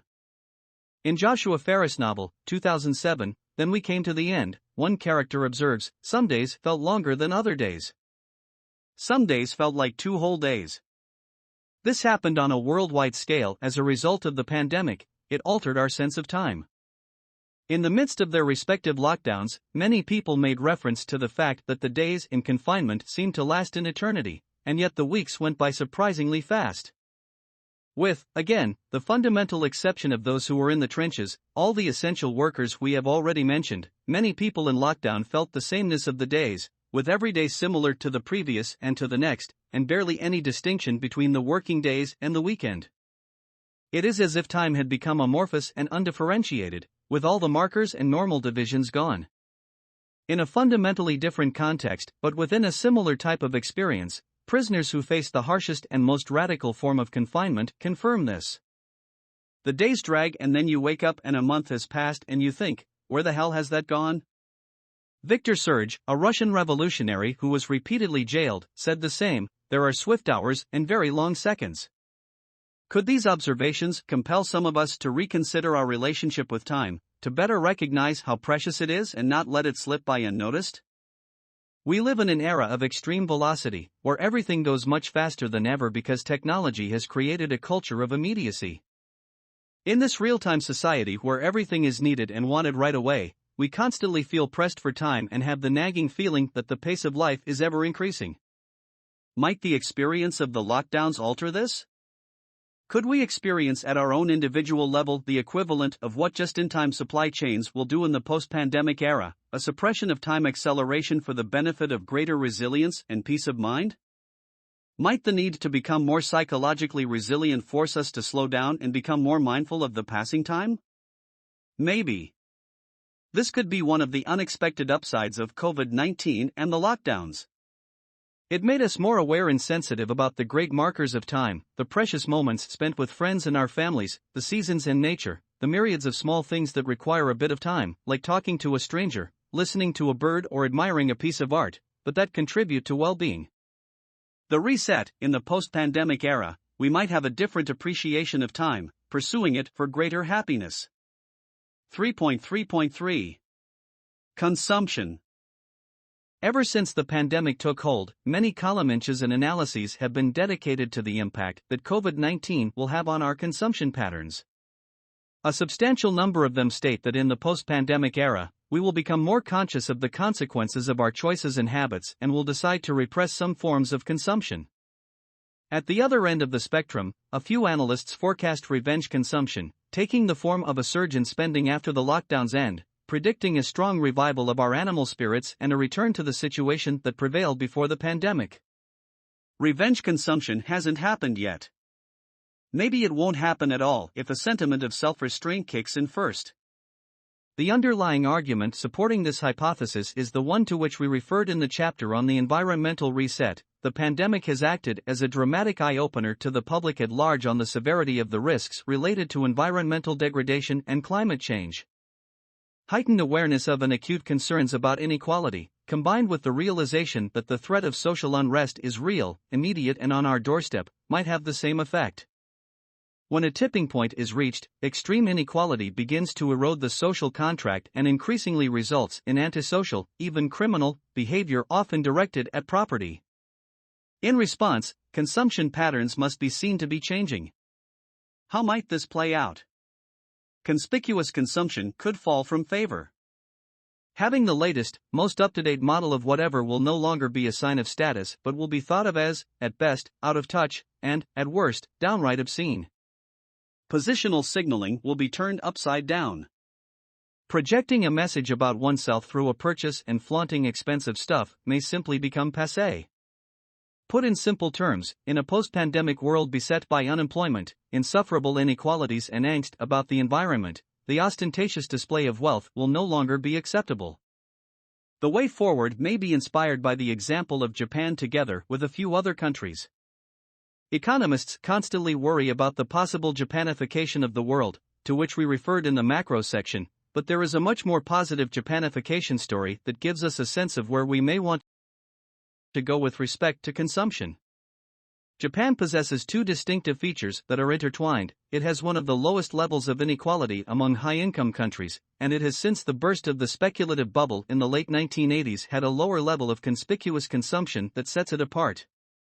Today, the positive value of minimalism, made viral by the Marie Kondo series, the lifelong pursuit of finding meaning and purpose in life, ikigai, and the importance of nature and the practice of forest bathing, shirin-yoku, are being emulated in many parts of the world, even though they all espouse a relatively more frugal Japanese lifestyle as compared to more consumerist societies. A similar phenomenon can be observed in Nordic countries, where conspicuous consumption is frowned upon and repressed. But none of this makes them less happy, quite the opposite. As psychologists and behavioral economists keep reminding us, overconsumption does not equate to happiness. This might be another personal reset, the understanding that conspicuous consumption or excessive consumption of any kind is neither good for us nor for our planet, and the subsequent realization that a sense of personal fulfillment and satisfaction need not be reliant on relentless consumption, perhaps quite the opposite. 3.3.4 Nature and well-being. The pandemic has proven to be a real-time exercise in how to manage our anxiety and fears during a period of extraordinary confusion and uncertainty. One clear message has emerged from this: nature is a formidable antidote to many of today's ills. Recent and abundant research explains incontrovertibly why it is so. neuroscientists, psychologists, medical doctors, biologists and microbiologists, specialists of physical performance, economists, social scientists, all in their respective fields, can now explain why nature makes us feel good, how it eases physical and psychological pain, and why it is associated with so many benefits in terms of physical and mental well-being. Conversely, they can also show why being separated from nature in all its richness and variety, wildlife, trees, animals and plants, negatively affects our minds, our bodies, our emotional lives and our mental health. COVID-19 and the health authorities' constant reminders to walk or exercise every day to keep in shape place these considerations front and center. So did the myriads of individual testimonies during the lockdowns, showing how much people in cities were longing for greenery, a forest, a park, a garden, or just a tree. Even in the countries with the strictest lockdown regimes like France, health authorities insisted on the need to spend some time outside every day. In the post-pandemic era, far fewer people will ignore the centrality and the essential role of nature in their lives. The pandemic made this awareness possible at scale, since now almost everybody in the world knows about this. This will create more profound and personal connections at an individual level with the macro points we made earlier about the preservation of our ecosystems and the need to produce and consume in ways that are respectful of the environment. We now know that without access to nature and all it has to offer in terms of biodiversity, our potential for physical and mental well-being is gravely impaired. Throughout the pandemic, we were reminded that rules of social distancing, hand-washing and mask-wearing, plus self-isolation for the most vulnerable people, are the standard tools to protect ourselves from COVID-19. Yet, two other essential factors that are strongly contingent upon our exposure to nature also play a vital role in our physical resilience to the virus: immunity and inflammation. Both contribute to protecting us, but immunity decreases with age, while inflammation increases. To improve our chances of resisting the virus, immunity must be boosted and inflammation suppressed. What part does nature play in this scenario? She is the leading lady, the science now tells us. The low level of constant inflammation experienced by our bodies leads to all sorts of diseases and disorders, ranging from cardiovascular conditions to depression and reduced immune capabilities. This residual inflammation is more prevalent among people who live in cities, urban environments, and industrialized areas. It is now established that a lack of connection with nature is a contributing factor to greater inflammation, with studies showing that just 2 hours spent in a forest can alleviate inflammation by lowering cytokine levels, a marker of inflammation. All this boils down to lifestyle choices, not only the time we spend in nature, but also what we eat, how we sleep, how much we exercise. These are choices that point to an encouraging observation: age does not have to be a fatality. Ample research shows that together with nature, diet and physical exercise can slow, even sometimes reverse, our biological decline. There is nothing fatalistic about it. Exercise, nature, unprocessed food. They all have the dual benefit of improving immunity and suppressing inflammation. This dovetails with the point we just made about consumption habits. It would be surprising if all this newly found evidence does not lead to greater awareness about responsible consumption. At the very least, the direction of the trend, less depredation, more sustainability, seems clear. The reset for individuals. The pandemic has drawn our attention to the importance of nature. Going forward, paying more attention to our natural assets will progressively become paramount. Conclusion. In June 2020, barely 6 months since the pandemic started, the world is in a different place. Within this short time frame, COVID-19 has both triggered momentous changes and magnified the fault lines that already beset our economies and societies. Rising inequalities, a widespread sense of unfairness, deepening geopolitical divides, political polarization, rising public deficits and high levels of debt, ineffective or non-existent global governance, excessive financialization, environmental degradation, these are some of the major challenges that existed before the pandemic. The corona crisis has exacerbated them all. Could the COVID-19 debacle be the lightning before the thunder? Could it have the force to ignite a series of profound changes? We cannot know what the world will be like in 10 months' time, even less what it will resemble in 10 years from now, but what we do know is that unless we do something to reset today's world, tomorrow's will be profoundly stricken. In Gabriel Garcia Marquez's chronicle of a death foretold, an entire village foresees a looming catastrophe, and yet none of the villagers seem able or willing to act to prevent it, until it's too late. We do not want to be that village. To avoid such a fate, without delay we need to set in motion the Great Reset. This is not a nice to have, but an absolute necessity. Failing to address and fix the deep-rooted ills of our societies and economies could heighten the risk that, as throughout history, ultimately a reset will be imposed by violent shocks like conflicts and even revolutions. It is incumbent upon us to take the bull by the horns. The pandemic gives us this chance. It represents a rare but narrow window of opportunity to reflect, reimagine and reset our world. The deep crisis provoked by the pandemic has given us plenty of opportunities to reflect on how our economies and societies work and the ways in which they don't. The verdict seems clear: we need to change, we should change. But can we? Will we learn from the mistakes we made in the past? Will the pandemic open the door to a better future? Will we get our global house in order? Simply put, will we put into motion the Great Reset? Resetting is an ambitious task, perhaps too ambitious, but we have no choice but to try our utmost to achieve it. It's about making the world less divisive, less polluting, less destructive, more inclusive, more equitable and fairer than we left it in the pre-pandemic era. Doing nothing, or too little, is to sleepwalk towards ever more social inequality, economic imbalances, injustice and environmental degradation. Failing to act would equate to letting our world become meaner, more divided, more dangerous, more selfish and simply unbearable for large segments of the globe's population. To do nothing is not a viable option. That said, the Great Reset is far from a done deal. Some may resist the necessity to engage in it, fearful of the magnitude of the task and hopeful that the sense of urgency will subside and the situation will soon get back to normal. The argument for passivity goes like this: we have been through similar shocks, pandemics, harsh recessions, geopolitical divides and social tensions before, and we will get through them again. As always, societies will rebuild, and so will our economies. Life goes on. The rationale for not resetting is also predicated on the conviction that the state of the world is not that bad and that we just need to fix a few things around the edges to make it better. It is true that the state of the world today is on average considerably better than in the past. We must acknowledge that, as human beings, we never had it so good. Almost all the key indicators that measure our collective welfare, like the number of people living in poverty or dying in conflicts, the GDP per capita, life expectancy, or literacy rates, and even the number of deaths caused by pandemics, have been continuously improving over past centuries, impressively so in the last few decades. But they have been improving on average, a statistical reality that is meaningless for those who feel, and so often are, excluded. Therefore, the conviction that today's world is better than it has ever been, while correct, cannot serve as an excuse for taking comfort in the status quo and failing to fix the many ills that continue to afflict it. The tragic death of George Floyd, an African American killed by a police officer in May 2020, vividly illustrates this point.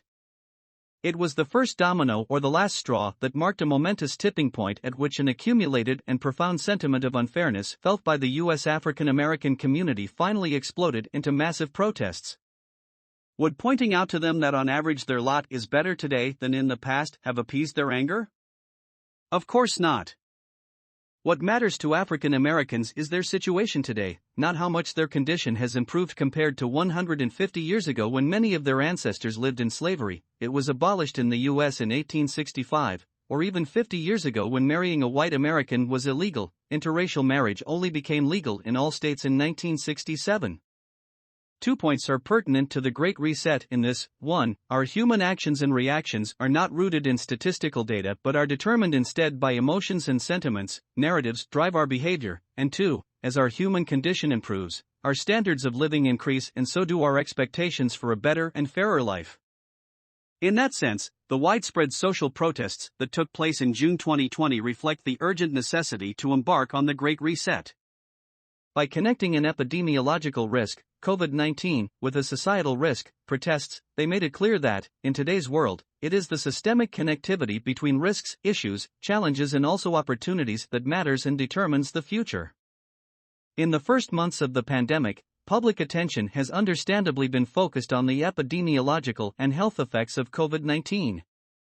But, moving forward, the most consequential problems lie in the concatenation of the economic, geopolitical, societal, environmental and technological risks that will ensue from the pandemic, and their ongoing impact on companies and individuals. There is no denying that the COVID-19 virus has more often than not been a personal catastrophe for the millions infected by it, and for their families and communities. However, at a global level, if viewed in terms of the percentage of the global population affected, the corona crisis is, so far, one of the least deadly pandemics the world has experienced over the last 2,000 years. In all likelihood, unless the pandemic evolves in an unforeseen way, the consequences of COVID-19 in terms of health and mortality will be mild compared to previous pandemics. At the end of June 2020, at a time when the outbreak is still raging in Latin America, South Asia, and much of the US, COVID-19 has killed less than 0.006% of the world population. To put this low figure into context in terms of lethality, the Spanish flu killed 2.7% of the world's population and HIV/AIDS 0.6%, from 1981 to today. The plague of Justinian from its onset in 541 until it finally disappeared in 750 killed almost one-third of the population of Byzantium according to various estimates, and the Black Death, 1347 to 1351, is considered to have killed between 30% and 40% of the world population at the time. The corona pandemic is different. It does not constitute an existential threat, or a shock that will leave its imprint on the world's population for decades. However, it does entail worrisome perspectives for all the reasons already mentioned. In today's interdependent world, risks conflate with each other, amplifying their reciprocal effects and magnifying their consequences. Much of what's coming is unknown, but we can be sure of the following: in the post-pandemic world, questions of fairness will come to the fore, ranging from stagnating real incomes for a vast majority to the redefinition of our social contracts. Similarly, deep concerns about the environment or questions about how technology can be deployed and governed for the benefit of society will force their way onto the political agenda. All these issues predated the pandemic, but COVID-19 has both laid them bare for all to see and amplified them. The direction of the trends hasn't changed, but, in the wake of COVID-19, it got a lot faster. The absolute prerequisite for a proper reset is greater collaboration and cooperation within and between countries. Cooperation, a supremely human cognitive ability that put our species on its unique and extraordinary trajectory, can be summed up as shared intentionality to act together towards a common goal. We simply cannot progress without it. Will the post-pandemic era be characterized by more or less cooperation? A very real risk exists that tomorrow the world will be even more divided, nationalistic and prone to conflicts than it is today. Many of the trends reviewed in the macro section suggest that, moving into the future, our world will be less open and less cooperative than before the pandemic. But an alternative scenario is possible, one in which collective action within communities and greater collaboration between nations enable a more rapid and peaceful exit from the corona crisis.